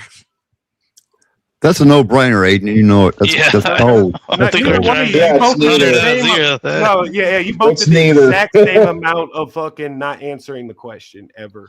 Not once, ever. They can't answer. You're saying we both did equally bad. You know what? That's a valid answer. We both just did don't. equally You guys bad. obfuscate. Pretty much. Power of pathos. Your wheelhouse is appealing to the emotion with weaponized empathy. Hey, I love you too, Trench. And with that being said, you guys have a good night. You take care, Aiden. Good night, Aiden. Real quick too, for everybody in the chat, if you guys haven't, because we got a big raid and a big scurry of people in here for this debate that was on earlier. For anybody that doesn't know, okay, we do something called verbal combat every Friday. Yeah. All right, I'm gonna let the Grandpa Bear come and explain it to you guys. Okay. This episode of the Speakeasy Show was brought to you by Verbal Combat. Step into the arena of verbal combat every Friday from 9:30 p.m. to 2:30 a.m. Central Time. It's an open panel blood sport debate where almost anything goes. Jump in anytime before the last hour for your chance to win. Throughout the night, we'll throw 5 to 10 wild topics your way. But here's the twist. The chat is armed. They've got attacks like name changes, soundboards, mutes, and even death matches they can unleash on the contestants. Your mission? Survive the night. At the end, the chat votes for the ultimate verbal combat champion. The winner walks away with $150, a custom VK character, and a whole week of raids, shoutouts, and promotion. So, are you ready to enter the arena? Just remember our few rules. No personal attacks on kids, no doxing, and keep it within YouTube's TOS. Gear up, speak your mind, and may the best verbal warrior win.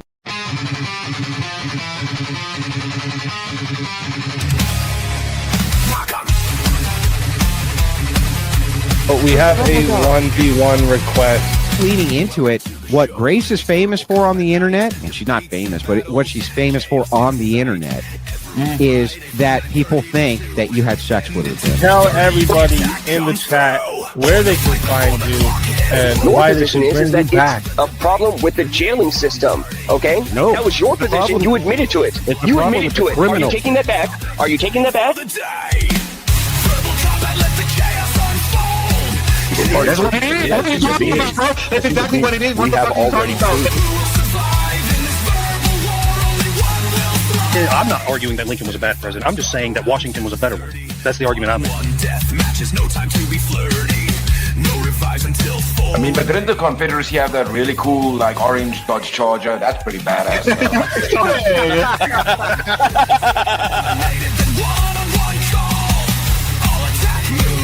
The ability to feel pain and have... Actually, they feel pain way before 24 weeks. I don't think that a man wants to lie in our bed next to you, love, right? I win. You know the way. That's why you're sipping on two different fucking spirits. The one says, well, I want the kid to go to public school because I want to work and I like women's empowerment and I like abortion and I support all these ideas. And the man says no. Who is the decider? Prizes roll over. Win by any means necessary. That is how combat goes. So I'm so happy that you acknowledge that the wage gap is an issue because it's directly linked to the nature of the system, sir. Chat attacks, they're ready to play. Well, that means that we need to have young mothers having children. Otherwise, there is no society, right? Or a deadly report. Disrupt with the sound. I don't need to answer your question anymore. Because if that is effective, we don't need to torture people. Base, those are forms of torture. I'm always watching. Always lurking. No one is safe.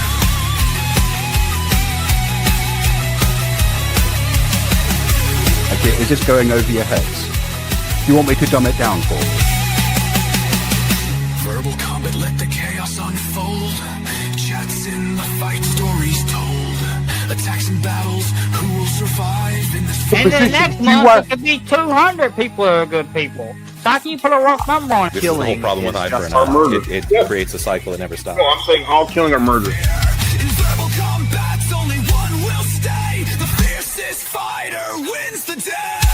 If you want to be the solo judge, it is 60 to be the solo judge. If you want to be, you want to add on another minute, there's 10 for a minute. Okay.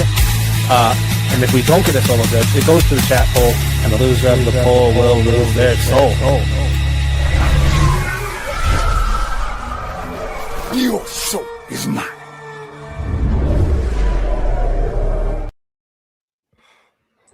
Verbal combat, everybody. I messed it up.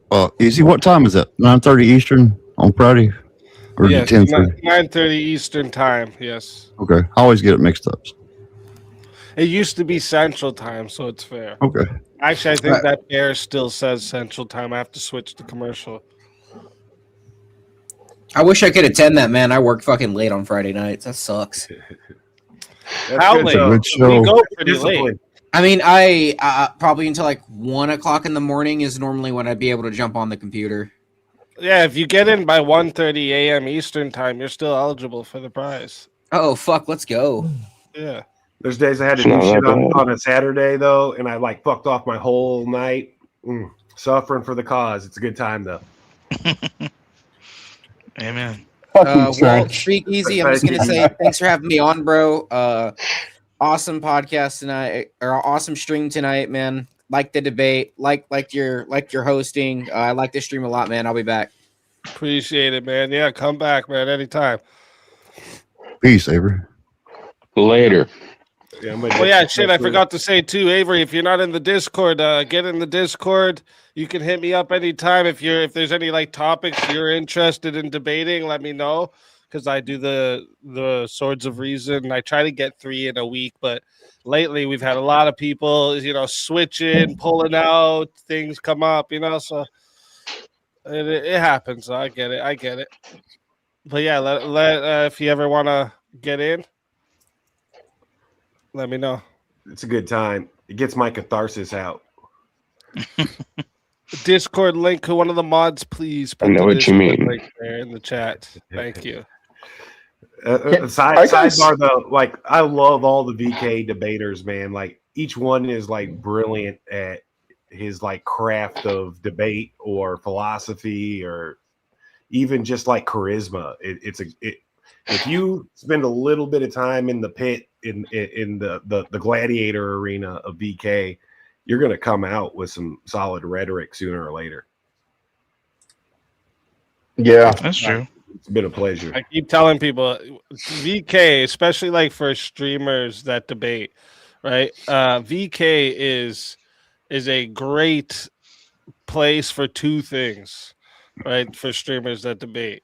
Getting clips for your own channel, right? You can get massive amount of, especially if you come early in the night, you stay throughout the whole night, you get 1v1s, just panel engagement, all of that. You have clips for your own channel, right? And I don't mind when people, if you're on and you're streaming while you're on, you're totally allowed to do that too. So not only do you have that, but then you have the debate skill you get to work on too, because it's very fast paced. You have to learn to get quick on your feet, right? So it's two things that I think are great for, and that was the main point of it, right? Was that I could build the platform that is a platform builder for other debaters. But like Teriak and JS drive me absolutely bonkers with their philosophy and everything and all of it. But like, dude, I've learned from these two cats like different. Oh wait, did Aiden come back? Is that actually Aiden? It says it is. I would never. It is not Aiden. It is a troll bot account. Hello, I am here to take over in the name of Stalinism. No, I wanted to ask really quick. Technocracy, get it right. Technocracy. And call me an impatient man for asking you here rather than Discord. Sorry, Speakeasy. Did you ever hear back from Jim Bob regarding the debate that we were possibly going to have? Because I remember you reached out to me and asked about that, and then I replied and said that I think it would be cool if we did something comparing evolution and creationism rather than just a strictly is evolution true or bad, or is it true or false kind of thing. So did you ever hear back from him? You're muted right now. Muted. Wouldn't be a speakeasy show. You probably thought I was talking over you earlier. Wouldn't be a speakeasy show if I didn't talk on mute at least once. To be honest, I'm going to be totally honest with you. I actually did put together a prompt that will mix the two, and I meant to send it to you to see if you're okay with that before I send it to him. Cool. All right. That sounds good. I'll send that to you in just a couple seconds here, and then tell me if that's good, and I'll send it over to Jim Bob. Alrighty, sounds good, man. Thank you so much. You guys have a good night. You as well. You as well. Have a good one. That might be a good debate. Oh yeah. Jim Bob gonna tear him up. Yep. Yeah. They all argue from pathos. You can't get them to stick pretty to much. a fact or a logic, and it's just pure emotion. Because I want it to be emotions. Yep. It's because like the left is raw pathos. That's why they weaponize empathy. You know, but it's based off a misconception that just because you're in a weak position does not mean that you're a moral person. Yeah, I mean that's the Yak's right, dude. That's like the one of the fundamental, like Marx sums it up. There's winners and losers, and winners. The fact that there are winners, it's unfair. Shotgun blast, whole manifesto dedicated to Satan. And it's why they have no respect for nobility or reverence for nobility or the sacred. And that's why they murdered Tsar Nicholas and Emperor Haile Selassie, the last two Christian emperors. And like when you hear things like slogans that are coming out saying "eat the rich," like not like the tax the rich or whatever, like literally eat them. Like that shows you their mindset where it's like pure envy, jealousy, and just takes over the mind. That like they even say to Elon Musk, like you've got Alexandria Ocasio-Cortez saying that Musk is just a con man, doesn't know any science on this kind of shit, when he's literally a trillionaire. It was given to him in the form of emerald fields. He doesn't have any competence behind his success whatsoever, like starting with PayPal. Yeah, but even just the idea of a payment system, a global payment system, to have envisioned it back in that day, and then to provide the capital and the like, take on the risk and all that stuff, you then reap the reward. If you take on the risk, you reap the reward. But AOC is a fucking bartender.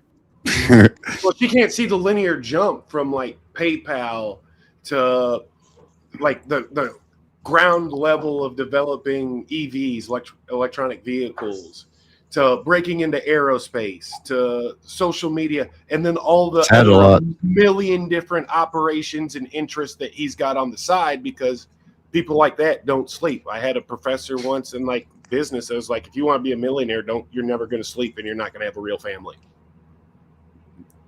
Yeah, that makes sense. I'm not going to be a millionaire. Sorry. Someone told me a long time ago, don't work 9 to 5, just work 95. You know, it's like fucking crazy. Siffer's principle, that 80-20. A lot of weird shit, magic shit happens there. No such thing. But what is it now? Human nature. Siffer's principle. Siffer, like ZIFPH. I can't spell. I went to art school. Is that supposed to be like same idea or similar to the Pareto distribution, or something different? Kind of. Did you say art school, Trench? Okay.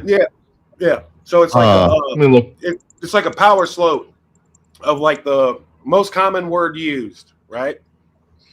It's like the or and or it's one of these basic 3-letter, 2-letter words. And then from the most common word to the least common word used out of all bajillion or whatever there are in existence. Makes this weird power slope. That's like the Siffer principle. Oh, shit. Okay. Sorry, dude. I'm just looking it up. Oh. And somewhere around the 80-20, this weird thing happens. Like 20% of people affect 80% of the outcome of a business venture. If you show up to college like myself, 80% of the time, like serious about it, you're going to graduate, and you'll probably graduate with some honors like I did. So like there's these weird, it's this weird 80-20 mathematical principle. It's fun. I don't like to get too far off into the weeds.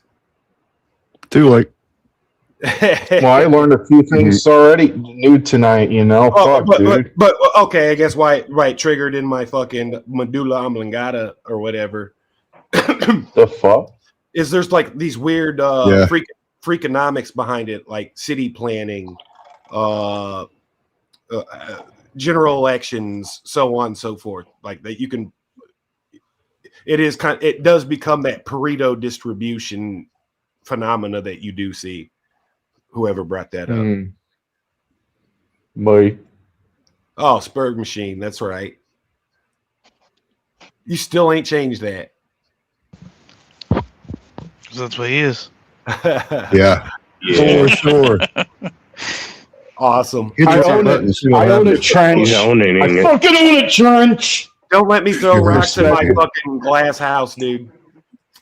Dude, you got no fucking glass house. It's paper and plastic. Shut the fuck up. When it rains, it melts. We all know this.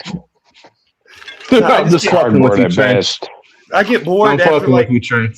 I get bored after like 3 minutes of not getting questions answered. It's like we're over here on our side trying to like answer your questions and have this good faith back and forth or whatever. Yeah. In the pit, it's like, yeah, fuck you. That's a different story. But still, it's like, it's on the up and up. No one's hiding it. So it's just like I can't stand these because they're all a fucking broken like stereotype archetype. It's like a bad character. They always played the centrist junior college professor, like devil's advocate, libertarian guy. Where's it going? Can we hold you to a position? Can you define fascism? Can you define a cult of personality? Like I've got slides, dude. I'm like some of y'all that know me. I've been like showing you some of my shit. I've got slides about the whole cult of personality and like hard definitions. So it's I don't know. It's the same with Searka. It's the same with I'm not going to just go down the list, but what the fuck are you talking about, Trench? I'm talking about the mimetic that we constantly run into in these channels. Like the person we're trying to debate, we're trying to even have a discussion. You're not even necessarily trying to debate for clips and slam dunks. You're just trying to get to know the position. And it's like, how can I get to know you if you can't even tell me what your definition of fascism is that you say we're all drowning in? No, but it's not even that, Trench. Like I exposed it with the whole thing of like, okay, give me the example of the overreach, and then he starts talking about Jeffrey Epstein and all this kind of shit. They hear this shit from CNN and their script and all this kind of shit, and it's like Trump is fascist. But then when you ask them to define fascist just basically means bad for them or something they don't. And that's why I play like fucking baseball, dude. Like 3 strikes and you're out, and I'm just ad homing the rest of the night. Well, they just link it to a false perception that Trump is like an authoritarianism. He's a dictator, and that's like the main motive where they link it to fascism, and it's baseless. You know. Do you honestly give them the ignorance card though, or the even worse, like the whole the pathway to hell is paved in good intentions? Like I used to give people that card all the time. It's like, yeah, I understand. The pathway to hell is paved in good intentions. I get it. When you say, I forgot the question I was going to ask. Like when you say, like, what was before the pathway to hell? What was the thing that you said? Because I had a like the benefit of being ingenuous. Like if you watch some of these people's film, like you'll see their real self, especially when you hit like topics that are close to their fucking whatever is here. I don't know if atheist, secular world humanists have one, because that's totalitarian worldview. That's like communism, fascism shit. Like, yeah.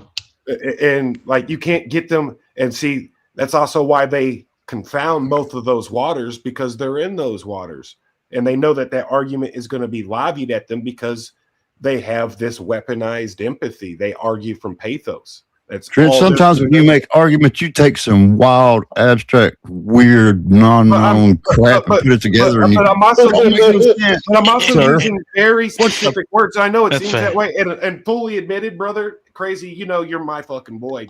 You might. Yeah. And if you're a good man, Trent, my brother. If this was VK, but you're crazy as hell. Yeah, I would use that more colorful language. You know what I'm saying? You my road dog. No, but don't go dark now. But here's the thing. I'm using very specific words. When I use words like totalitarianism, liberalism, any of the definitions, like I'd watch my film. Like I'm a fucking. It's the way you put them together, Trent, or something. Sometimes you just go off fucking rails. I don't even know what you're talking about. I know. And I listen. I blame that on the art school. I blame that on that's why I interrupted you a minute. I blame it on the art school. I blame it on the war. I blame it on my wife. I blame it on like my mother. And I blame it on myself. Don't blame it on your moms. What the hell? At my core, like I'm fucking scumbag at the end of the day. But I'm trying to have genuine good faith, besides a little entertainment and catharsis and screaming at dumb motherfuckers.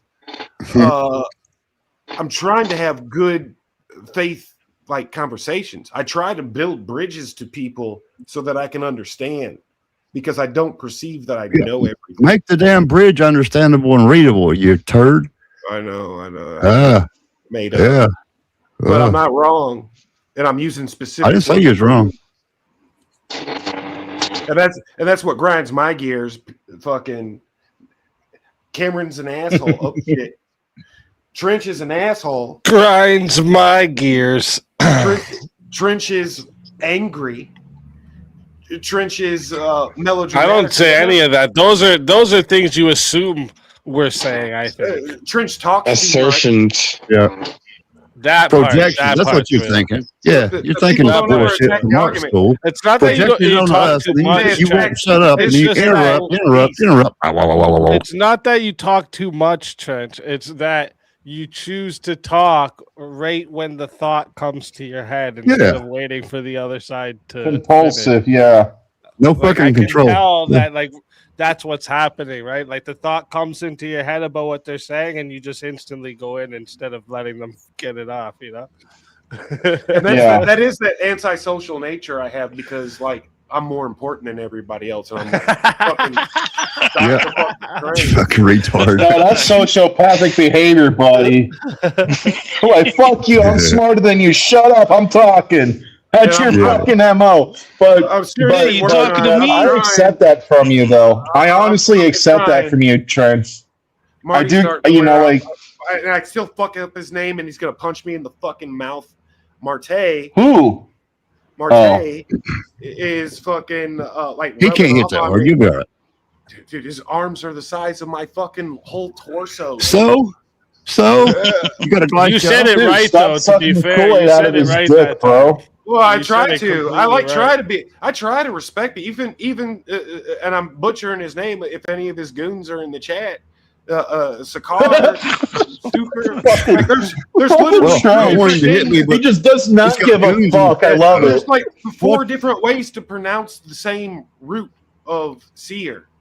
So because it's a made up name, so it's with like 2 different languages. You probably heard me a couple times when I said his name. I go to say seer instead of Searka. Like when I debated Searka. When I debated Manar, I'm like, okay, what does that mean in Arabia? So I look at it. It means light tower. And it means strong light tower. And it also explains a lot. It means light tower? Yeah. Light bearer, light tower, light warrior, strength of light. Damn. And it's also Hezbollah's. I think that name got to his head. It's also Hezbollah. His NPD being poor got to his head.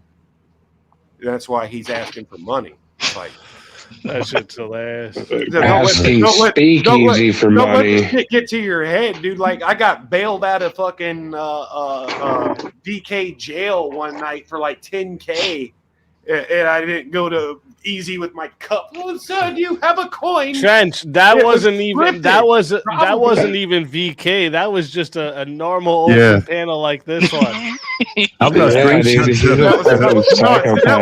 That was a crazy night, dude. I think dude. I went and took a shower, and then I came back, and you had 10K, and I went, what? Like, where did that come from? Battle. You did that because you're so important, Trench. And see, me and my egomania, dude, I was levitating in my fucking living room, dude, just fucking, dude. Like a nerd. That was a battle. That was crazy. Art school nerd. Art school fucking awesome. Nah, dude, I believe in award. Like, I was raised by good people and shitty people, and I accept the whole. Like, they both taught me things. I get my love for the arts from the shitty people because they had this like bohemian tramp style view of the universe that I thought was beautiful by being the outcast, by being the low of the low. But that shit. What kind of art did you study, sir? All of it, dude. I got a BA in studio art, and I have my fucking minor is in philosophy. I like threw my whole holy shit. This explains why he's so fucking crazy right here. Even the fucking counselors are like, "Are you sure you want to do this, sir?" I was like, you broke yourself. You idiot. No, sidebar, educated idiot. No, sidebar. Uneducated. For sure. But sidebar, I had this really badass nurse case manager when I got out of the army. It was I got separated out med board, kind of similar situation to Avarice, but not as extreme like Avarice. That dude fucking got thrown through the meat grinder. Was it the wood chipper? Yeah, I was a lot more lucky. But like, she was amazing, and then she like up and died of some kind of cancer or something. But she kept it like till the day she died. She kept that shit so fucking gang close to her chest, and she was so dedicated to serving veterans that she literally just like hovered around levitating until she dropped dead. And she brought out like my inner artist, and it was like, okay, I'm going to go to art school. And I started following the process from where I was. I was like, man, I really enjoy this philosophy stuff too. So I'm going to see if I can keep studying some of that. And she figured out a way to bend the rules with the VA rehabilitation program to get me through art school and get my little minor in some philosophy. And God bless her. And that explains a lot, Trench. It really does. I was just about to say, stimulated the you. Art school makes sense with some of the things that you go, some of the paths you go. Yeah, down. dude, I'm a total fucking like space cadet. Like, I don't think I constellate. I see patterns. I don't see the form. That's what's up. But it is what it is. I'm fucking stupid, and then I'm working on it. But also, I'm correct, and sooner or later there's going to be an impasse. Am I correct? So I'm correct. He says. So I'm correct. Yeah, he knows everything without being God. No, that's nonsense. No. But no, and seriously though, Yak and fucking JS and a ghost character, Elder Lion, have been real cool people in this community. Obviously, Easy is the ringleader of this circus, but watching JS debate, because I just like screaming at motherfuckers. But watching like JS and watching Teriak debate, you know when they're fucking with you, but you also don't know when they're fucking with you, and they're so good at it and they're so good at making compelling arguments. It really makes you like double down on studying rhetoric and the different avenues of it, because it's a lot of different ways to be a smart guy. It ain't always about facts. Oh shit! I see a fucking fox. Shall What the fuck set is you that free. doing here? Are you sure it's an actual fox? No, it's a furry. I see it. I can't remember. Furries, dude. What's it called? The shapeshifters, but they have a name. When it's usually Skinwalker. There you go. Thank you. Those guys are cool. I might know I'm fucking Skinwalkers. Bro. Well, I mean, like, no. Well, when you say Skinwalker, I immediately thought of Trench. You know, they ruin your credit too. I'm trying to like report all this shit. Like, I did not buy that shit on Amazon. That was the Skinwalker. They ruin your credit too. Fucking bastard. Well, y'all have a good night. Yeah. Y'all stay You blessed. as well. Take care, man. Take care, dude. Have a good one. God bless. Yeah, man. You are like 92% there. All you got to do is submit to Jesus Christ, and you're just slave. I know what you mean, man. But if he submits to Jesus Christ and he ain't a leprechaun no more, he has to give that up. What? No elves in his kingdom. No elves, he says. Leprechauns are elves. Yeah, they look green. Not close enough. Elves? I don't think leprechauns. I'm a racist. Who fucking cares? Yeah, they all look the same to The me. Shamrock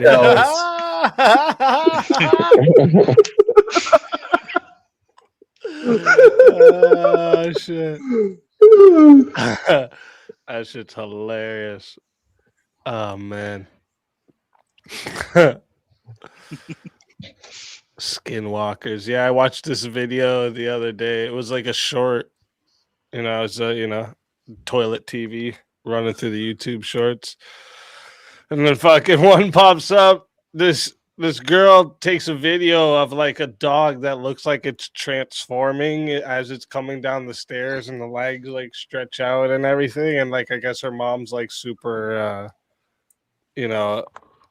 super like into all the like witchcraft and shit like this. So when she sent her mom the video, her mom starts texting her frantically saying, "That's not a dog. Get out of the house. Get out of the house." Yeah, and be careful when you're around Navajo or some Native Americans, because they do believe in that kind of shit too. It's like, especially in Navajo, it's big in their fucking culture. I mean, like, even uttering the word Skinwalker is bringing a hex on you and shit. Like, it's crazy. And then you go to Appalachia, you listen to the people out there. There's some weird shit going on out there. I mean, like, hey. I'm putting in the middle of it. And if you go get in a tent and smoke dope all day, and it's 900 degrees, and you don't drink water, you're gonna see some shit. If you don't die, like the Mothman. You're gonna see. Here's the thing. Well, here's the thing, though. I love cryptids, because it's like a fun fantasy thing to look at, like something that, I don't know, it's like a methodical creature, like the harpies or some shit. You know what I mean? Like monsters and ghouls. It's just fun to me, and I just enjoy that kind of shit. That's It's the thing interesting. about cryptids is everywhere Well- kind of has something. You know, there's a lot of them. Well, leprechauns are cryptids. No, they're elves. Man, We just fucking talked about this. They're fucking elves. Okay, they're elves, but I mean they're good Thank enough. you. I mean, Who do elves live? Jeremy in the chat heaven, said though. leprechauns are elf adjacent. Jeremy doesn't know leprechauns shit. are elves. He doesn't fucking know what he's Legolas was talking an- about. Based on your definition, Mangos, Legolas was a leprechaun. No, dude, just take it. Now, you said just, we're just be elves. quiet and take it. Are you taking it back? Just take it. It's okay. How about a You got to gnome? keep your gold. You got to keep your gold. You're an elf. It's okay. I don't care. I ain't judging you. So Yeah, I'm a little so racist, you're saying but hey, Legolas was then. A little racist. Ugh. So Legolas was a leprechaun? Just want to make that clarification. And how can you be racist against Appalachia? You fucking tard. Hey. Sorry. I'll get you lollipop. You made me cry now. Oh, God. Put your feelings up, fool. Yeah, there's actually what they said is cryptids. There's like a certain type up in northern Canada where no one goes, and people go out there. I think it's the Valley of the Headless. Yeah, It's what? It's real. Yeah, it's a real place. People tried to camp out there, and yeah, they all come back headless. Or yeah, no one pretty much comes Leprechauns back. eat them, bro. Well, in Utah, like on northeast of Utah, there's this place called Sherman's Ranch, and it was also called Skinwalker Ranch. And Yeah, that's the best place. I mean, I would like to go there, but it's like blocked off where like the government blocked it off where you can't go there. So Yes, they obviously did. they're hiding some shit there. Like I always find it sucks when the government says that you can't TV go there. shows. But those TV shows are bullshit though, like but Taps, it's and all that they're shit. the only It just people- annoys me. Fuck taps, man. That shit's annoying as Dude, shit. it just like that shit. It's like that was like proto clickbait, like back 20 years ago when they had like those shows finding Bigfoot and shit. It's like you ain't going to find shit, so why Bigfoot. would you try to get us a pseudo suspense about this? I hate that shit. Like if you find it, show it. Otherwise, don't, man. Like especially Excuse me, UFOs sir. and aliens Sir. and shit. Bigfoot shows are the most successful unsuccessful show in history. Okay. Okay, I'll give you that. But isn't it true though? It's annoying when they're like, "Oh, he exists. Oh, he It's exists. the only show You where got the him on goal camera. is No, but constantly soon. not succeeded, and it's still a successful show. Come on. It's bullshit. No, I get you that, but it's bullshit though. It's like the biggest bullshit that ever bullshitted of the bullshitters. It's like what the fuck kind of bullshit is that? I bet you really love it. It's like watching Batman but Batman always loses. You know what I mean? A lot of bullshit. How about ancient aliens, Mango? How do you feel about that one? Oh, say that again. I'm just too lost in my own laughter. How do you feel about that one? Ancient I think there's aliens. I think. Well, it depends what you define. It all depends what you define as an alien. But there. Oh, ancient aliens. Oh, I thought you were asking me an actual question, not like the show. I didn't. No. I thought no. Only show that I know that has the word ancient is Ancient Apocalypse of Graham Hancock. But no, I've never seen Ancient Aliens. Ancient Aliens. What Never a was the show. meme I think of. The guy. Who? Neil deGrasse Tyson? No. Oh, that guy's a fucking fake ass scientist. I do not like him. Long ago. That guy's a fucking fake. He just has like frazzled hair. I don't know who it is. Mitchell Kaufman's more of a scientist than that fucker. Is it Jordan Peterson of fucking science? I don't think so. No, Jordan Peterson is a reporter, I think. Or Jordan Peterson, Christianity, He's a psychologist. fucking Neil deGrasse Tyson, science. Yeah, but it wasn't either one of them. Are we talking about like D. Jordan Peterson from Canada, the psychologist, that guy? The one with the daughter. Yeah, Michaela. Yeah, that's Jordan Peterson. Yeah, he's a psychologist, and he does like a biblical series and shit, and 12 Rules of Life and Massive Meaning. People like to call him Jordan fake Christian Peterson. Yeah, he does give off that signal like a fake Christian because he does talk about God and Jesus and stuff, but it's just like he's very well what he does wrong is he's still on his path to finding Jesus, and he tries to debate from a stance that he doesn't fully have. Okay. Well, some paths take longer than others, I guess. I mean, he has a background where he was like a radical leftist, a socialist when he was younger, so that kind of gave him a start of what is to be a secular atheist or something. Then he got into his work, and through his many years, he found a lot of information that really intrigued him, and he got, he's like, that's the thing, where he was susceptible to a lot of information, and he just sometimes can't grasp about the logos of the mythologies and such and so on.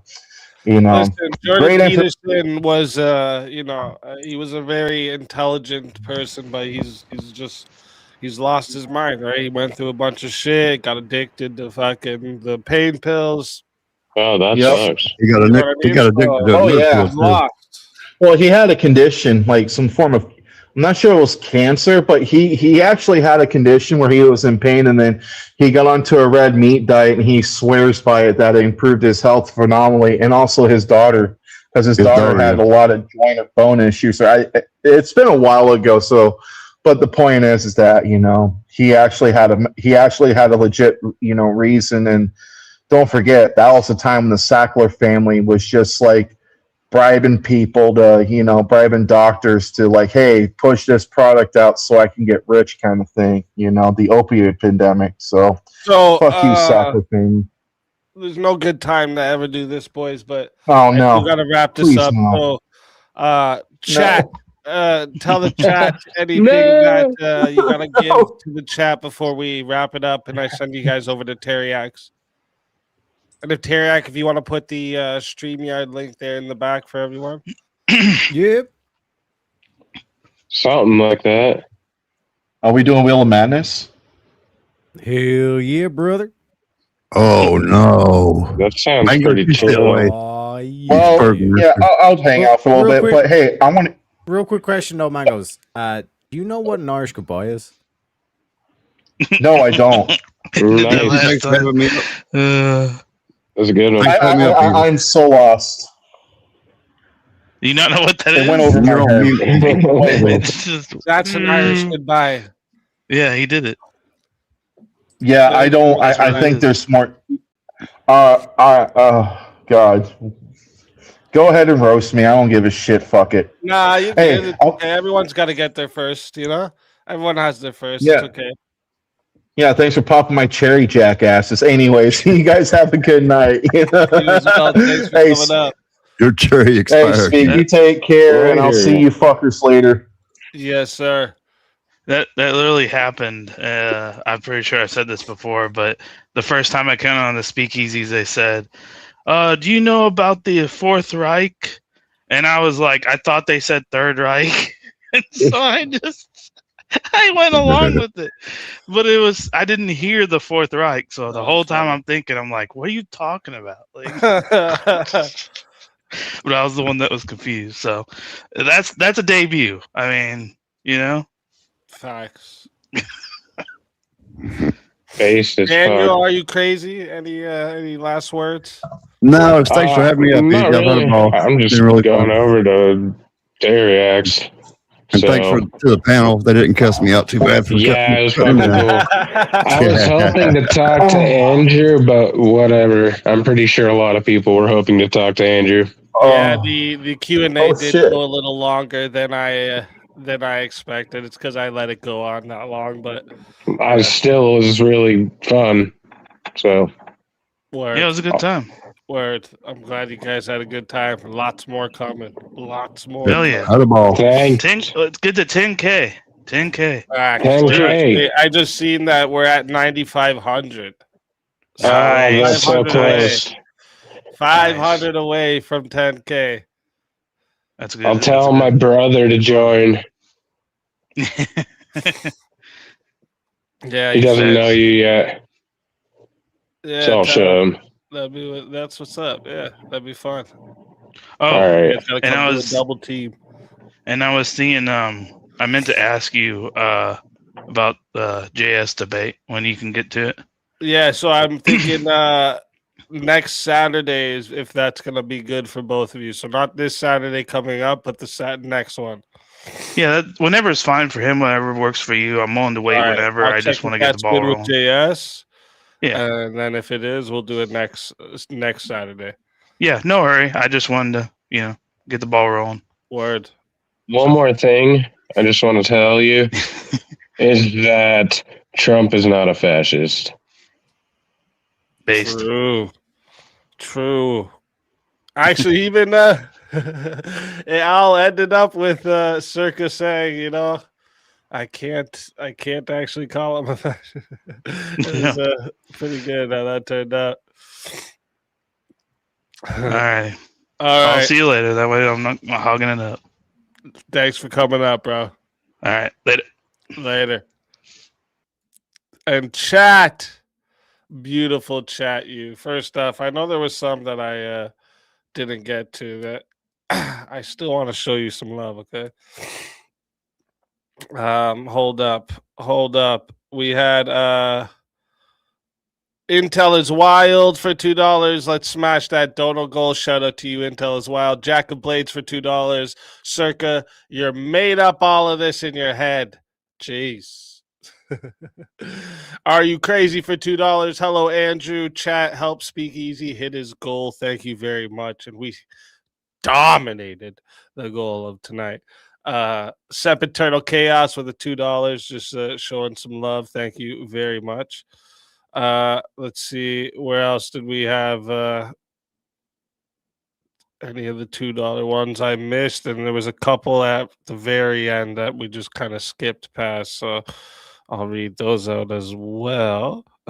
Jack of Blade says, sorry I ruined the $2 super chats for chat. LOL. Yeah, yours came in quite a few in a row. Andrew was like, fuck this. We're gonna be here forever. Shit. Andrew was just helping me grift, you know what I mean? He is the grift master, so he was just teaching me, okay? John Ruck became a new member. Shout out to you, John Ruck, okay? Appreciate you big time. Fuzzy Balls. Zelensky is a fascist, banned religions, banned languages, banned opposing speech, imprisoned journalists, and imprisons political opponents, cancels elections. Trump hasn't done any of these. True. Very true.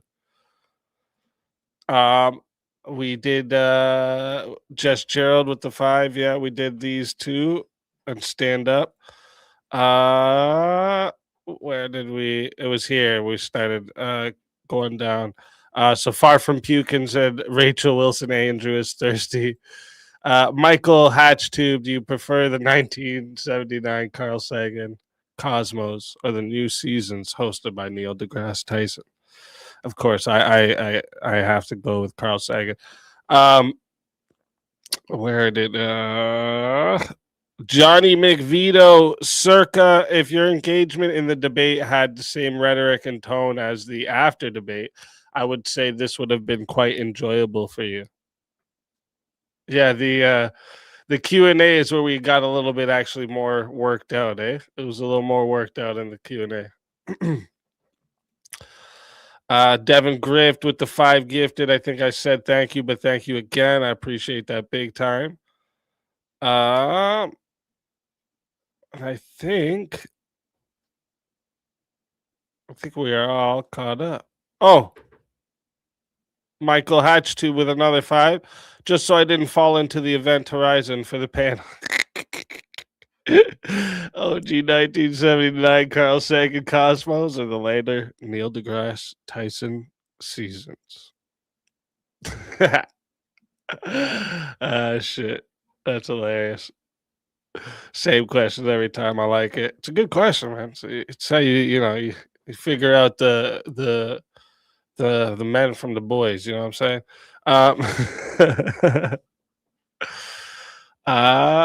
Michael Hatchtube also said one example. Ashley Babbitt was sadly killed because she held a sincere but untrue ideological belief that the 2020 election was stolen. Trump lied. She died.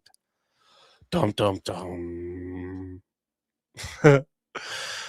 Josh Vet for $5 says Senator stands up. I ask permission to add this to the record. Any objections? No. Add it to the congressional record and ends up on congress.gov. Yep.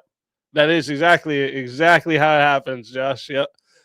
When I was looking into it, that's exactly because I was like, where did this come from? This has to come from because he brought it up and I'm like, it's a PDF and I'm like, I could make this. You know what I'm saying? Like I'm looking at it, how it's like kind of like poorly written, I'm like, I can make this PDF. Like I could fool somebody if we're just accepting this. So and then when you dig down to it, yes, it comes from congress.gov because it was submitted.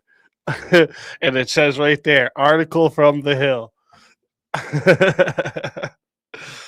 But yeah, you gotta look this shit up. A lot of people don't know how this stuff works, right? A lot of people would say, "Oh, this comes from the .gov." Oh, well, it means it's true, right? Like it means that headline is true. We don't have to do any further. But no, always look further, guys. Always look further. Ronnie May Sauce for $5. You are doing God's work. Easy, good show. Thank you very much, Ronnie. And yes, it was a great show, wasn't it? The after panel was great. The debate was amazing.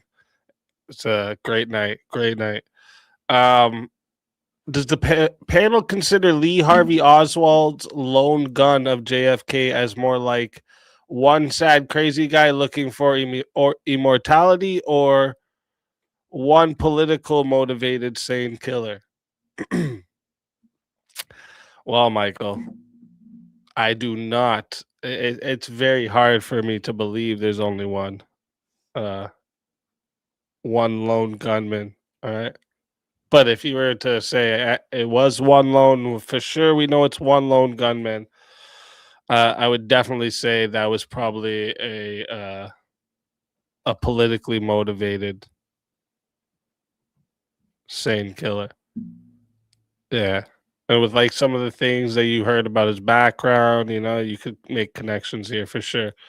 That case still remains one of the, craziest mystery cases that has so much fuck shit going on that you're like, somebody on our side is lying to us, okay? Somebody is. I'm original vintage. Praise the Lord, speakeasy. Praise the Lord. That's right. Praise the Lord. I'm not the Lord. But praise the Lord. Yes. And thank you very much, Vintage. I appreciate that big time. Pseudo Master Chef said Comey's daughter was in charge of the Epstein files. That's true.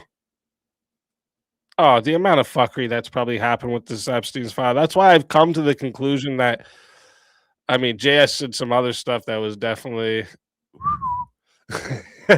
But JS makes a very good point when he says it's dangerous for us to just go releasing names. All right, that's a dumb idea, and the way we've just released these files is kind of irresponsible, if you were to ask me, because we're just like releasing a bunch of shit and basically calling on vigilantism because we're like, here, look at this stuff, make your own stories up and do what you think needs to be done. It's crazy. And then we got drowning in rat diarrhea. That is a crazy name, crazy name. And you're Australian. It makes sense now, actually. That makes sense. I grew potatoes to donate. Thank you. I appreciate that. I hope they're good potatoes. I hope they're good potatoes.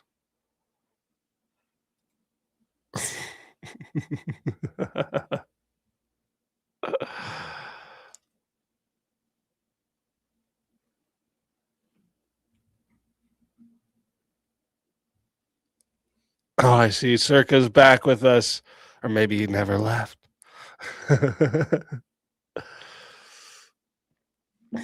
Speak is from the 20s. True. Don't tell no one, though.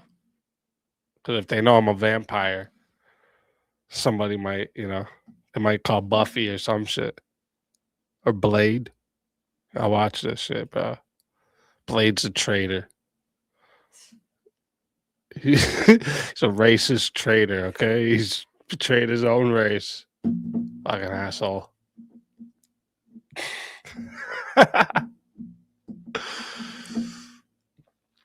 Donotatoes. I like it. Donotatoes. Ah, shit. Everyone sending those donotatoes. I like it. I like it. Donotatoes.